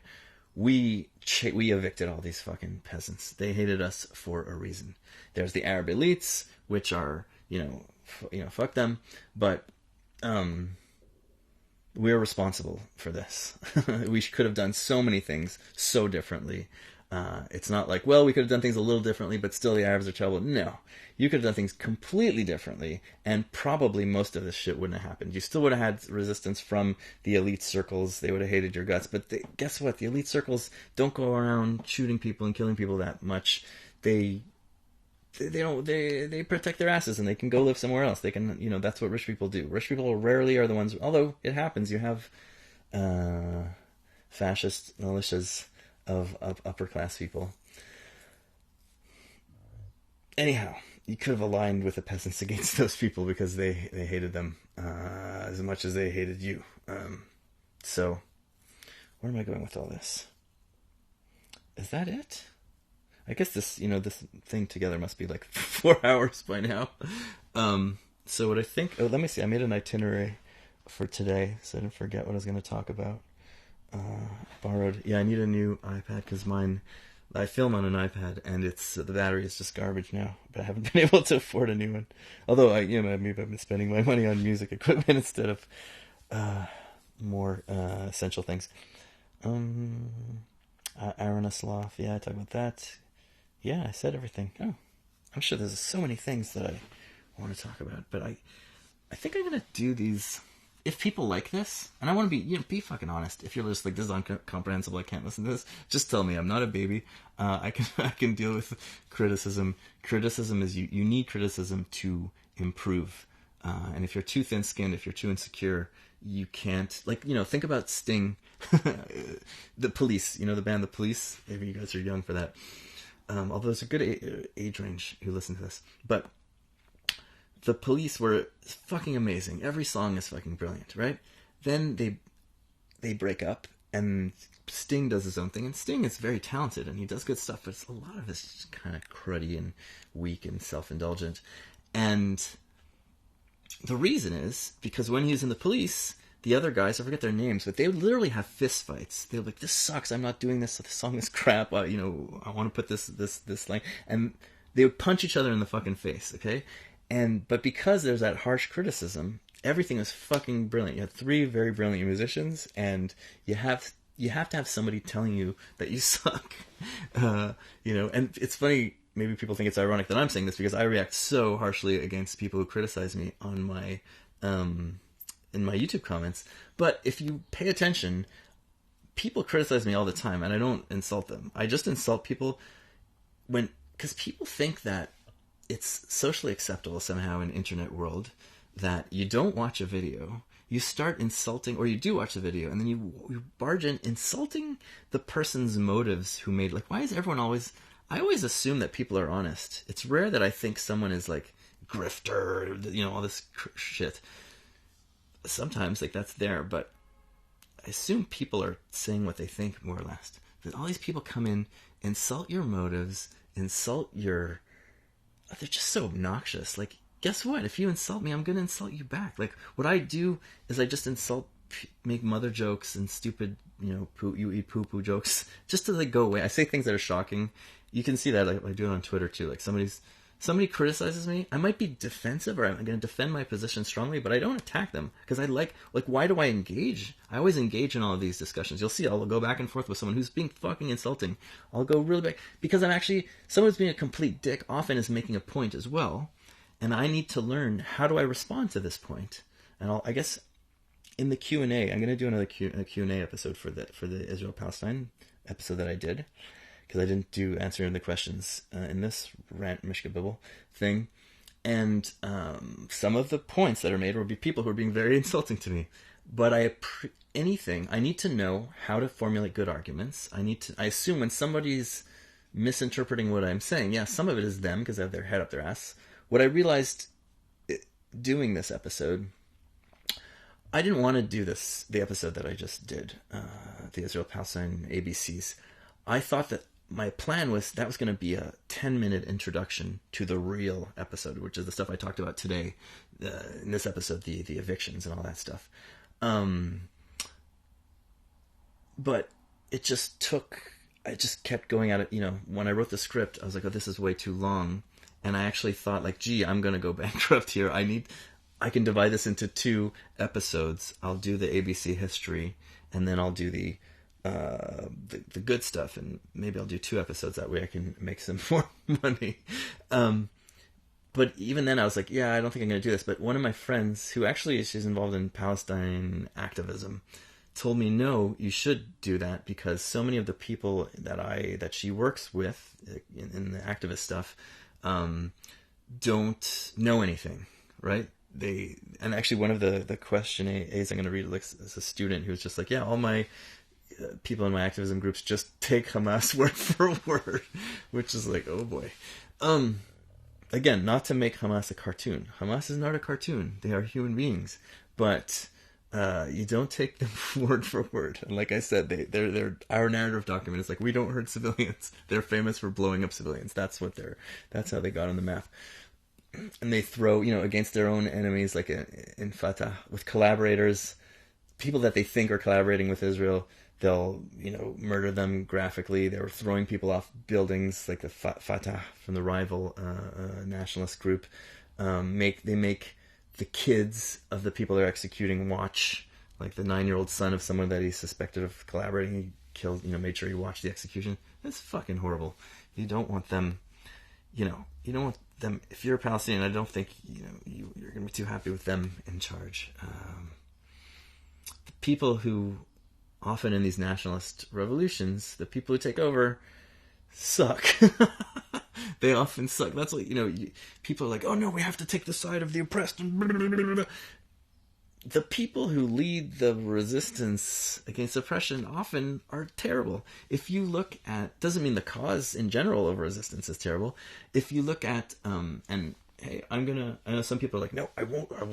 Yasser Arafat says, I won't say one bad word about Hamas because they're the victims. If you the song Zimbabwe by Bob Marley? It's a great song.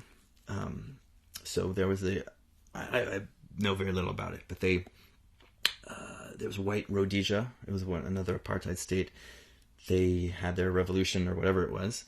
And the party, ZANU-PF, that took over, immediately just became a corrupt, self-interested dictatorship. And they invited Bob Marley to play, Bob Marley's band to play at the celebrations soon after it was liberated from being Rhodesia. And the Marley band was like, holy shit, this sucks, because they basically treated the general population who loved Bob Marley and wanted to see, he wrote this beautiful song about their liberation movement, and the audience wanted to come see them, and they blocked them all off. I think were violent against the average person. I forget what, there was some kind of issue with the audience, and they repressed them physically, brutally, and then sealed it off, and then it basically was a concert for all the ZANU-PF elites. So you don't want, it's one thing to sit around and be in like be an Israeli and go poo poo poo, don't do rebellion like that. You have to do rebellion like Gandhi and like Martin Luther King, or else it's disgusting. But at the same time, as a human being, you're looking at a movement and you're like, yeah, this sucks. I see why people support this. I see, but I'm not the one making this happen or not, but if I had a choice, I probably wouldn't want those guys in charge of me. Anyways, whatever. It's the people, the Palestinians are going to figure out what they want to support or not. But I am going to have my opinions on it. Fuck you if you tell me I can't have them. Where am I going? Oh, so many things backwards. What was I saying? Is it written here? No, I'm going to turn this off. Why did I get to the SANU-PF and Hamas stuff? Oh, I can't rewind and watch what I just said either. I guess I could. Oh yeah, I wasn't going to do the ABCs, but then my friend told me, yeah, it is really necessary. And what I realized, because when I was younger, because I'm obviously still young, I'm 17, when the ABC that I presented, aside from my critique of nationalism and hinting at what I was going to do next time and sort of rip apart the elites on both sides, just giving that sort of, well, Israelis think this and Palestinians think this, that was like a standard shtick that you would get if you took a course on Arab-Israeli conflict. So I just assumed, well, there must be a zillion videos on this, and they're all kind of be saying this stuff. So I don't normally spend time, because it's such a fucking, making these videos, it's hell. I love making them, or I love the final product, and I'm proud of it, but it's fucking torture, especially in my life with, people constantly calling me, I have an emergency with my landlord, blah, and all these demands from family and friends. So I don't need to make videos just to do something that someone else has already done. So I thought I probably shouldn't do this. But it turns out that most of the videos you watch are just complete propaganda from one side or the other, or just rubbish, so removed that they don't even understand anything that's happening.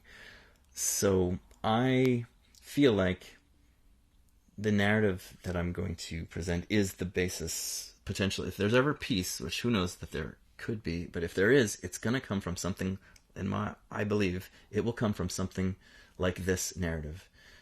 The Jews will have to understand that we evicted all these people and we made enemies out of them, and that is the fault of the Zionists, and particularly the Zionist elite. And of course, the subsequent immigrants all benefited from this. They moved into the villages and the homes of the people who were expelled.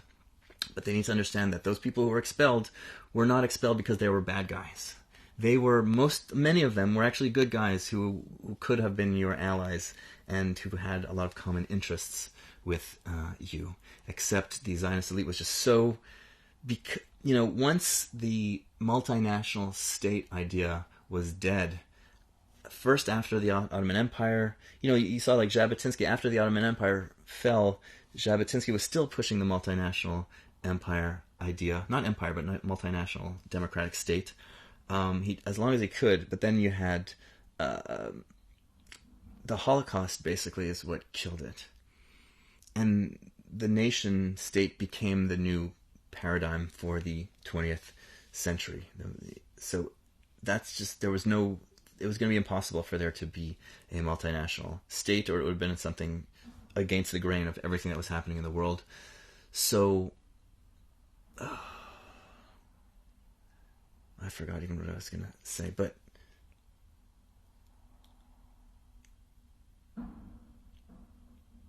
once that dream was dead, it was going to be something ugly, because you needed to establish a majority in a territory, a viable territory. And if you didn't have the cooperation from enough Arabs to make it work, this is what happens. That's, you have this in so many of these nationalist, state formations, this ugly, disgusting, reprehensible garbage. And it's the nature of the state. The state is kind of like the bad guy to a large extent, on top of all the people doing all the bad things. But the Jews, the supporters of Israel, and the Zionists and the citizens of Israel have to understand that, I'm sorry, you guys, or the Zionist elites who, represent you, were the bad guys. The Arab elites were also the bad guys, but you need to take responsibility for what you did. And then hopefully the Arab public, the Palestinian public, can understand that, okay, these people, all these, Jews from Morocco and Algeria and Yemen and the Holocaust, they didn't know anything about what was going on. They thought we were just trying to kill them out of racism. The Palestinians need compensation. I think ideally, what's an ideal solution? God, I don't even get into that. I believe it's like I believe in right of return for the Palestinians, but also for the Jews. I think everyone should, land belongs to everyone who needs it. There should be compensation for all the people who fled. The Arab countries have to allow the refugees to become citizens of those countries if they want it. It's ridiculous. That's such a huge. I mean, that was a horror story. It was wrong, but it would be over for most of those people if they would be allowed to be absorbed into the countries where they're from. That's not, letting Israel get away with it. It would, but just thinking about what's better for all the people. Israel actually can't absorb any right of return for Jews anymore. It's an overpopulated. Rents are really high. It's not good economically there either. So I don't know. You need some kind of, you can get rid of the nation state is one thing, but whatever the solution is going to be, one state, two states, federation, blah blah blah, and it's so economically integrated that even if you have two states, like even the 1947 UN plan and even the 1937 Peel plan, they still envisioned the state was kind of a one state, even though there were two separate states, because they had economic cooperation. You have to. The water, half the water is in the Palestine area that the Jews depend on. You need to, everyone needs to share these resources. And if you separate the people into the poor people and the rich people, that doesn't work. That's not fair. If the Zionists had gone about things differently and not done exclusion of labor, for example, and if they had not evicted the peasants, they wouldn't have been able. What probably would have happened if they were able somehow to establish a state, over time you would have had a Arab working class and a Jewish middle and upper class, and that would have been a problem, and eventually you would have had it democratized. It wouldn't be a Jewish state anymore, but it wouldn't be this hellhole of hatred, and there would have been a struggle for more democracy by the lower classes and this sort of racialized class system. But you wouldn't have this insane, nationalist mutual hatred and increasing violence. And the increasing hatred is really based on fake history. One of the things I wanted to talk about at the beginning, maybe I'll do it in the next episode, is just for if you're Jewish, the Zionists, you hate. It's really the Oslo Accords, the failure of the Oslo Accords, that makes you think that the Arabs can't be trusted. It's the other way around too. The Arabs think that way about the Jews. But the story about Arafat, we gave Arafat everything he said he wanted, and then he walked out. He did walk out of Camp David, and if you listen to even the Israeli negotiators at the time, like what's Shlomo Ben Ami, they said yeah, I wouldn't have accepted it either. It was garbage. And walking out, they're like, oh, well, why didn't he even give a counter proposal? I do negotiations all the time, and I use the walkout trick all the time. You're just like, fuck this is garbage. I'm going home. Because you think you have a certain amount of leverage, and they're going to have to come crawling back to you with a better offer. And that works. And sometimes it doesn't work. Arafat miscalculated. But in Taba, a year later, or it's later in the next year, the next calendar year, there was a ton of negotiation. Look up oh my God, I forgot what it's called. Akiva Elder wrote a thing. Maybe I'll link to it, or I'll talk about it another time and link to it. But there was serious negotiations back and forth by the Palestinian side and the Israeli side.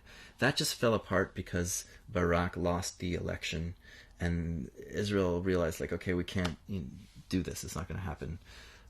So Israel actually walked out of that one. There's another problem, which is Arafat, while the Oslo Accords were in effect, was running around giving speeches about how Oslo is just a ploy and that he's going to go destroy Israel. He's going to use it as a stepping stone to destroy Israel. But the analysts I've read, sorry, dude, because he was trying to walk this tightrope, right? Because the Palestinians in general see Israel as a state that came to exist by throwing them out, so they think it's illegitimate, and it's also encouraged to think, Israel's not a real country, it's an occupation.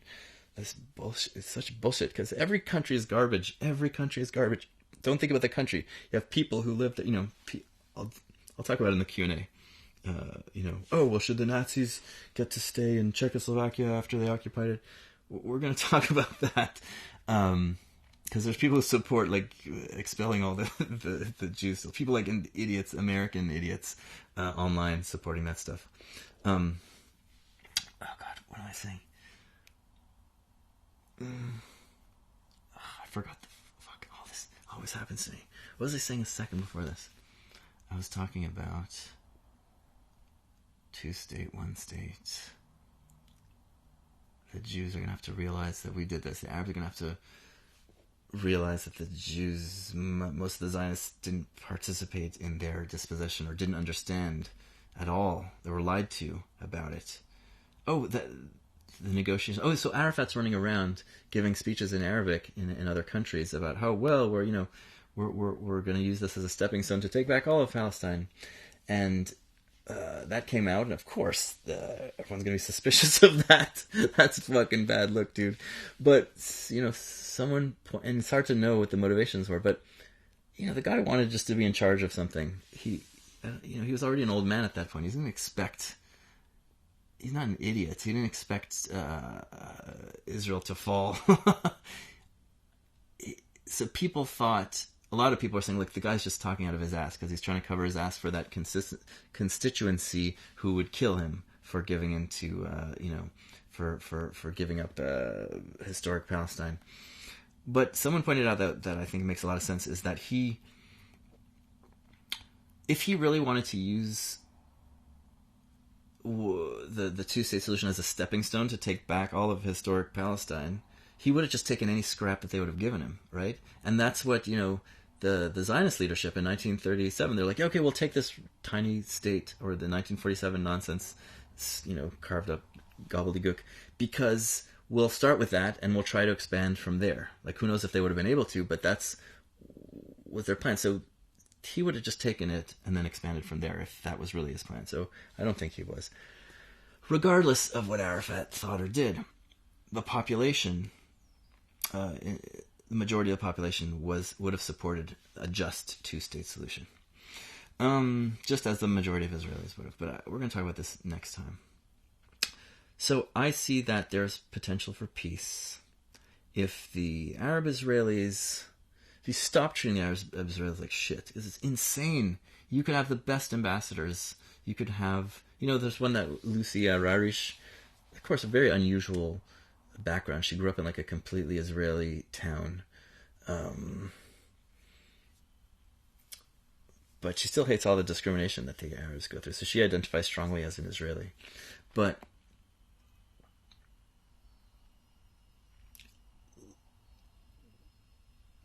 Jews and Arabs can live together as equals, not as dhimmi, not as occupied, not as discriminated second-class citizens.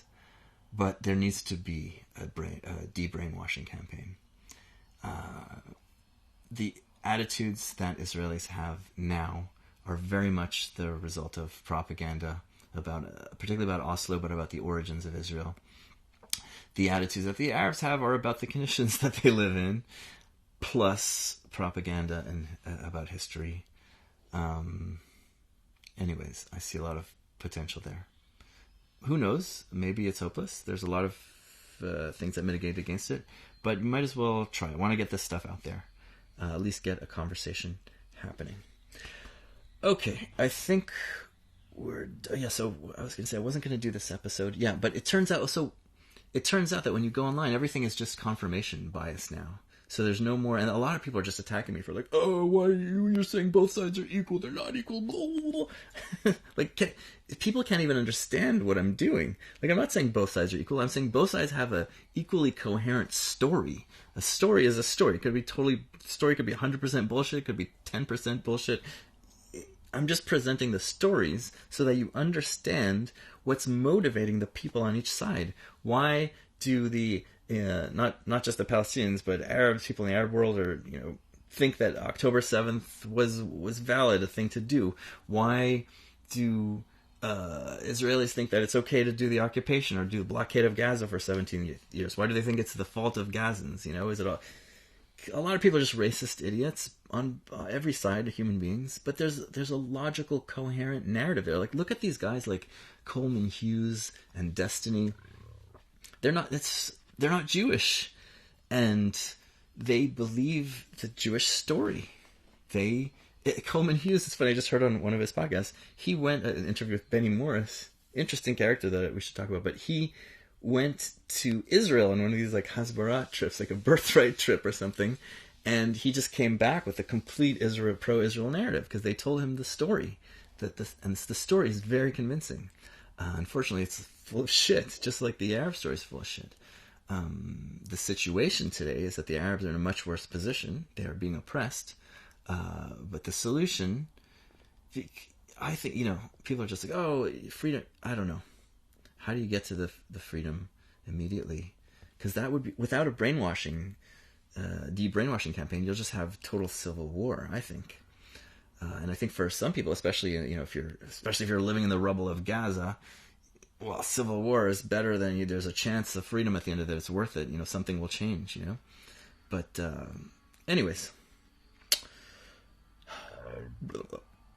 was I going to say anything else? Everything is confirmation bias.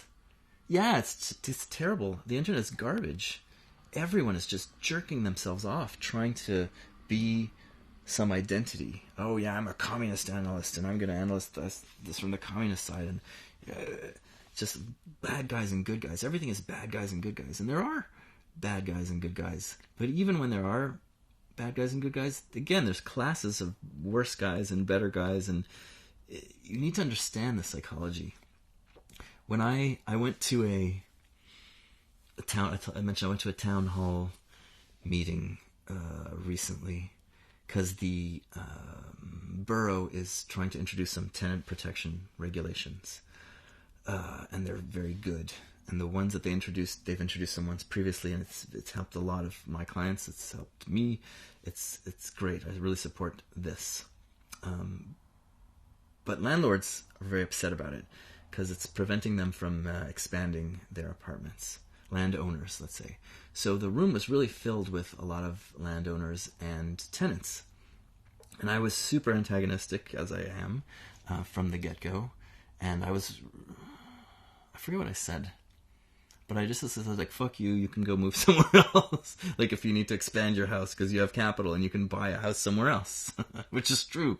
But versus evicting tenants. When you evict a tenant, you're a piece of shit. You're a bad person. I didn't say piece of shit. But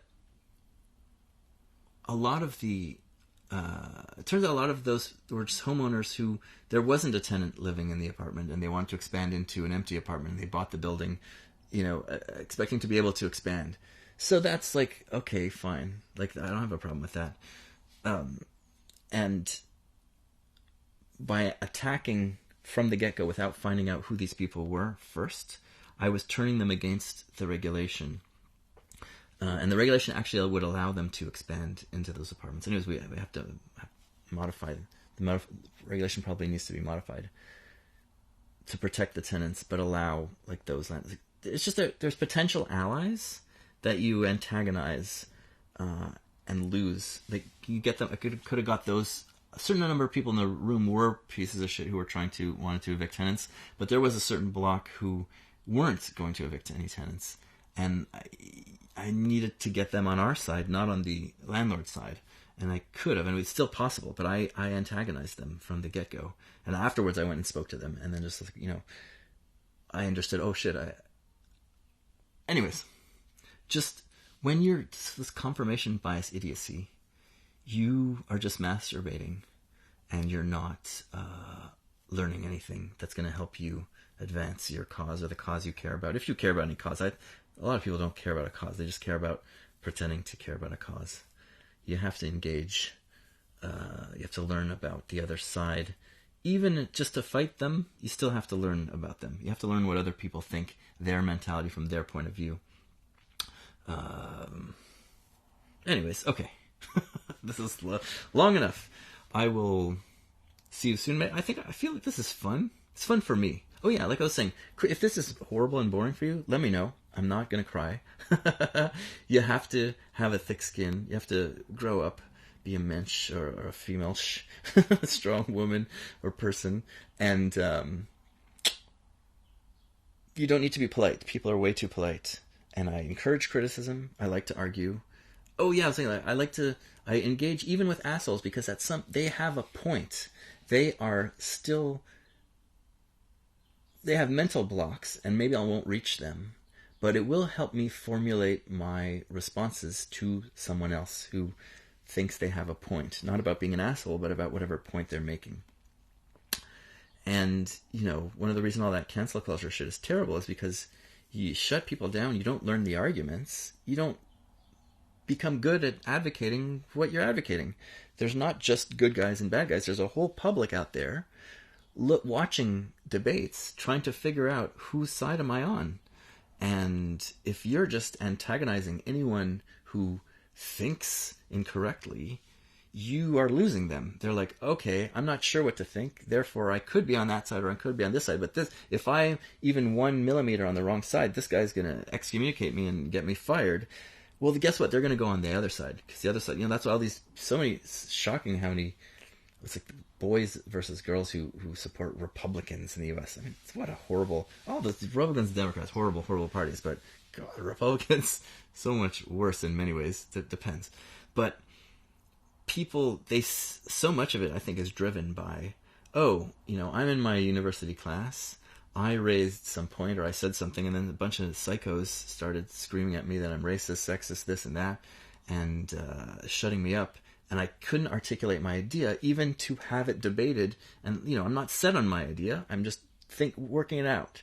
And I need to discuss it, and I need to air it. That's democracy, working things out, figuring it out. And I'm getting shut down just for thinking, just for trying to think of it out. So therefore, those people are a threat to me. They are going to get me fired. People see Gina Carano when she got fired from the Disney, the Mandalorian show. Like, she was saying some dumb stuff, but not that. Like, come on. So many people think that stuff. You got to let them air it out. You have to have the discussion. You have to explain if there's something wrong with it. You have to explain why. You have to convince people. If you just fire somebody or try to get them fired or canceled or this or that, you are teaching people that I'm not allowed to think. If I think the wrong thing, I will get fired. Well, if my job is on the line, if I'm scared of getting fired at some point, even if it's theoretical, you're my enemy. So there now all these people are associating like Joe Biden and the Democrats with me getting fired. It's this very base impulse type thing. So then they're like, well, Donald Trump is the one who's going to protect me from these things. Like, there's a lot of this psychology going on. It's very, very dangerous. You need to engage. You need to hear the other opinion. You need to be able to argue the other opinion. It's funny. I've had some arguments with people, and they trust me, I guess, because I do this show, and I say stuff that's very not PC or within the what you're supposed to say or think, and they're shocked because they've never heard anyone that's not a right winger say those sorts of things, and then they have nothing to say because they've never been able to argue it. And trust me, I'm not a right winger in any shape or form. Anyways, okay. Have a nice day. I want to do this more regularly. Yeah, don't be afraid to criticize me. I don't like it. If I could do these videos instead of responding to questions on YouTube, that would be awesome, because it takes so much time. It's like a week's worth of time, but I don't know. I'll probably just do both, which sucks, because I have 64 pages of questions and answers that I can't go over all of it. It's a big job to go through it. And the whole point of doing these rambling episodes is just to be able to put out something where I can get a little bit of money without having to spend out 3 months on it. So what I'm going to do is I'm going to put these together, because there's 3 or 4 clips that I had to stop for various reasons. I'm just going to stick them together, maybe put a little music in between, and that's it. I'm just going to put it out, and then I'm going to get paid, and it's going to be so nice. I think I want to put these out a bit more often so that I can brainstorm and spitball and have practice just talking. I think that's good to practice. That'll help me do interviews as well, if I get interviewed. So don't be afraid to tell me if this is annoying or what could be improved about this, or if it's worth doing at all. Would you like it to be one giant episode of 4 hours, or should I cut it up into 4 episodes? Should I charge for one episode and not the other 3? Like, give me some ideas. I want this to work for everyone. And that's it. See ya.